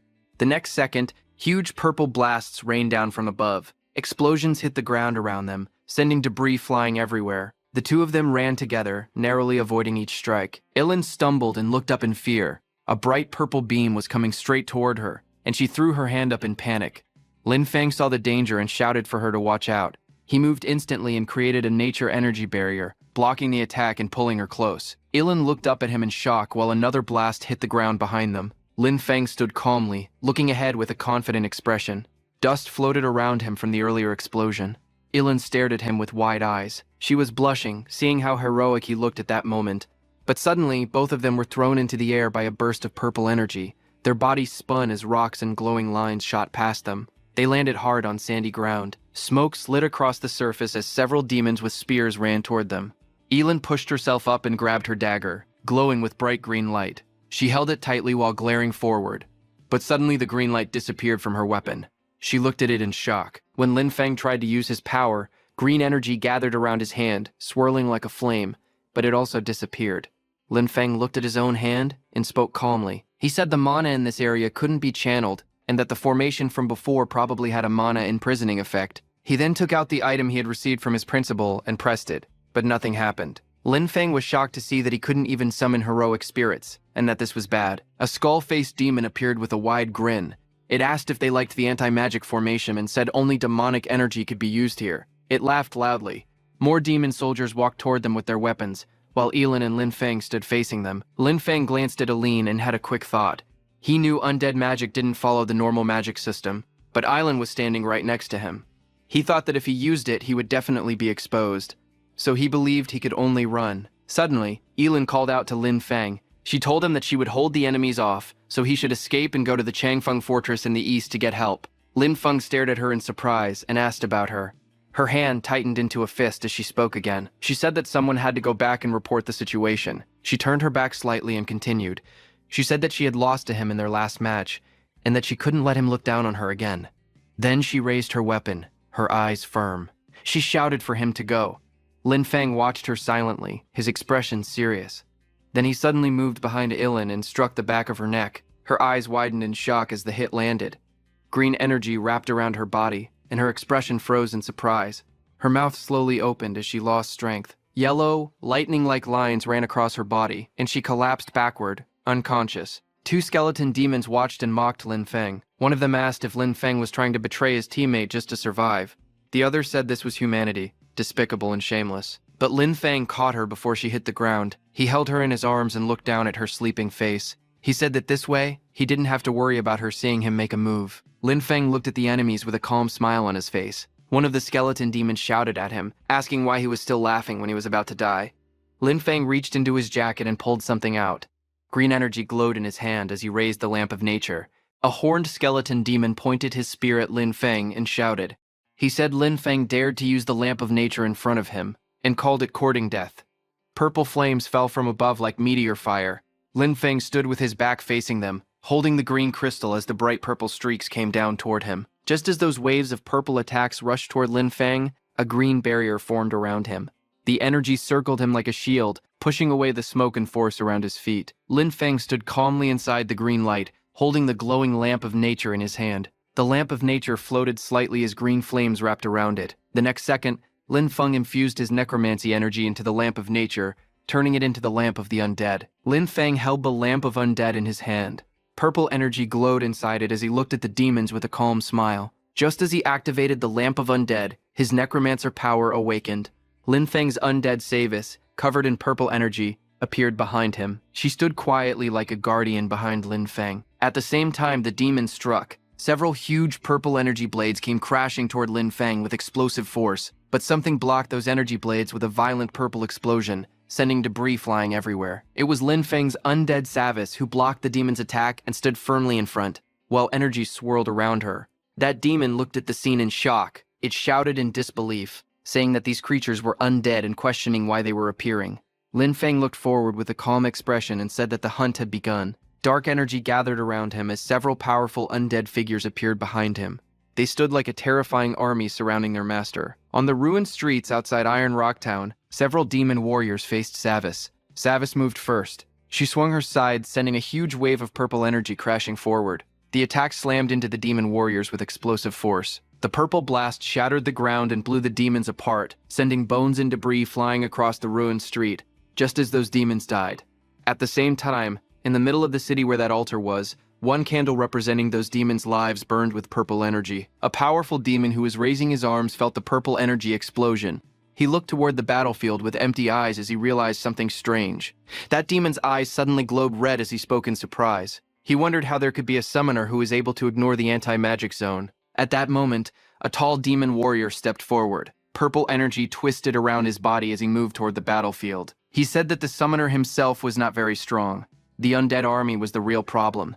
He ordered the others to hold off the undead while he dealt with the summoner personally. Purple energy gathered in that demon's hand as he also used summoning magic. Several demon soldiers appeared and raised their weapons. They surrounded the area, ready to block the enemy and continue the fight. With powerful force, they jumped into the battlefield. Several demon soldiers rushed forward with shields and swords, trying to block Lin Feng's undead army. That tall demon looked at Lin Feng's undead and calmly explained that summoners could be troublesome opponents. However, he believed that once the summoner was killed, all of the summoned creatures would disappear by themselves. With that thought in mind, he turned his attention toward Lin Feng. The tall demon mocked Lin Feng, calling him foolish. With powerful force, the tall demon moved. Shocked, Lin Feng raised his arm to block the debris flying toward him. The tall demon laughed, saying Lin Feng was practically giving him free credit. But Lin Feng did not get scared and looked up calmly at the demon coming toward him. Dark purple energy surged through the air as the tall demon gathered power and prepared a powerful attack. He unleashed a technique called Demon Battle Art, Soul-Shattering Fist. Purple energy twisted around his arm as he raised his fist high into the air, with killing intent in his voice. He shouted for Lin Feng to die. The powerful energy rushed toward Lin Feng like a storm, but Lin Feng remained calm. His eyes narrowed slightly as he watched the attack approach. Without panic, he lifted his hand and clenched his fist. A bright green energy suddenly appeared around his arm, forming a glowing blade-like aura. It was the nature energy that wrapped around his fist as if it were a weapon. Lin Feng prepared to counter the incoming attack. Seeing this, the tall demon suddenly paused in surprise. A confused sound escaped from him as he noticed something unexpected. The demon's powerful punch crashed forward, releasing a huge burst of energy. The attack exploded through the air, but Lin Feng did not get pushed back. He muttered about his punch, telling the tall demon that his strike carried the strength of 20 years of power behind it. Just as he said that, Lin Feng's green energy fist slammed directly into the demon's attack. The two forces collided violently in midair. Lin Feng stared at the clash and shouted, asking the tall demon if he could really block such a powerful attack. The next instant, A massive explosion erupted where the two attacks met. Blinding light burst outward as the ground shattered and debris flew everywhere. On the other hand, Lin Feng's undead warriors were also stronger than those demon warriors. In front of their attacks, the demons' bones cracked apart violently as the force tore through them, breaking their bones into pieces while dark purple energy scattered into the air. Lin Feng stood calmly, watching his undead one-sidedly destroy those demon warriors. After killing all the demons, Lin Feng's undead came to his side, covered in purple energy. Seeing all the summoned demon warriors dead, that tall demon looked at Lin Feng with fear and demanded to know who he was. Lin Feng stood quietly with his hands in his pockets, completely calm. Lin Feng then asked that tall demon, who was already injured by that energy blast, why they were attacking Iron Rock Town. He demanded to know what their goal was. That tall demon laughed coldly and mocked him. It said a mere human insect had no right to interrogate it. It warned that once the Great Gladiosa descended, every human there would become nothing more than fuel. Hearing that name, Lin Feng's eyes sharpened slightly. He immediately recognized it and muttered with a serious expression that it was Gladiosa again. He slightly turned his head and called Savis, who was standing behind him. Savis was confused and stared at Lin Feng with question marks in her eyes, trying to understand if he was calling her. As she got closer, Lin Feng told her to handle the interrogating enemies. Hearing that, Savis smiled mischievously as purple energy flowed around her body. Lin Feng looked at the enemies calmly and spoke in a low voice. He said he needed their entire plan. He wanted to know everything, their allies, their locations, and every single detail. A faint smile appeared on Lin Feng's face as Savis prepared to uncover the truth. On the other hand, Savis stepped forward slowly. Purple energy flowed around her body as a playful smile appeared on her face. Without hesitation, she raised her weapon and swung it down. In the next moment, the purple energy burst forward like a giant wave. That tall demon rushed forward angrily, his red eyes glowing with rage. But before he could react, the massive purple attack crashed toward him. A powerful force slammed into the ground. The stone floor shattered instantly, and huge cracks spread across the area as debris flew everywhere. The enemy stood there for only a moment before the purple energy swallowed him completely. The attack exploded with terrifying power. The man's body was thrown into the air as the violent purple energy tore through him. He screamed as the attack continued to surge around him. When the energy finally settled, his entire body was covered by the purple power, trapping him completely. The battlefield fell silent as the overwhelming attack finished. Lin Feng stood quietly, his expression calm as he looked ahead. Nearby, Ailan lay unconscious on the ground. Without showing any concern, Lin Feng simply glanced at her before turning away. He slowly walked forward, leaving her behind. A faint purple trail of energy followed behind him as he moved. Soon he arrived at a strange structure in the middle of the area. In front of him stood an ancient altar platform. The stone structure was surrounded by scattered bones and skulls, creating a dark and eerie atmosphere. Above the altar, a glowing magical formation floated in the air. Purple flames burned at the center, while mysterious runes formed a star-shaped array around it. Lin Feng stared at the altar carefully. At the center of the purple flames, something unusual floated in the air. A strange object was sealed inside the burning magical energy. As he observed the altar, Lin Feng quickly sensed something wrong. He realized that the natural magic in the surrounding space was being suppressed. After thinking for a moment, he came to a troubling conclusion. The nature magic around the area was completely blocked. In fact, almost all magic in this place had been sealed. After observing the surroundings for a moment, he realized that this place was an anti-magic zone. He slowly raised his hand and tried to touch the floating magical energy in front of him. However, the moment he got close, the magic reacted strangely. The energy twisted and distorted, surrounded by mysterious runes that blocked outside interference. Lin Feng narrowed his eyes as he analyzed the situation carefully. He soon realized that approaching the altar directly with physical strength alone would not work. If brute force could not solve the problem, then he would need another method. He then turned around and called one of his undead warriors standing behind him. The undead warrior stepped forward slowly and walked toward Lin Feng. His body was covered in black energy, with purple lines spreading across his skin like cracks of power. Lin Feng stood calmly in front of the altar. His expression remained cold and steady as he gave a simple command. He told the undead warrior beside him to smash it for him. The undead warrior behind him immediately stepped forward. Purple energy surged around its body, crackling like violent lightning. The undead warrior raised both of its arms as power gathered in its fists. With a roar, it swung its arm forward. The punch landed directly on the altar platform. Purple energy exploded outward as the powerful strike shattered the stone structure. Pieces of rock broke apart and flew into the air. The altar began to collapse. At the center, the strange purple energy started swirling violently. The broken stones were pulled into the vortex as the magical flames twisted into a spinning storm of power. In the next moment, the entire altar was swallowed by the swirling purple energy, forming a massive glowing sphere that filled the area. But the next second, the purple energy sphere trembled violently for a moment before it suddenly dispersed. The dark magical flame slowly faded, leaving the area quiet again. Lin Feng watched the scene calmly, his expression still steady. After the altar was destroyed, the surroundings became silent. There was no movement or reaction from anywhere.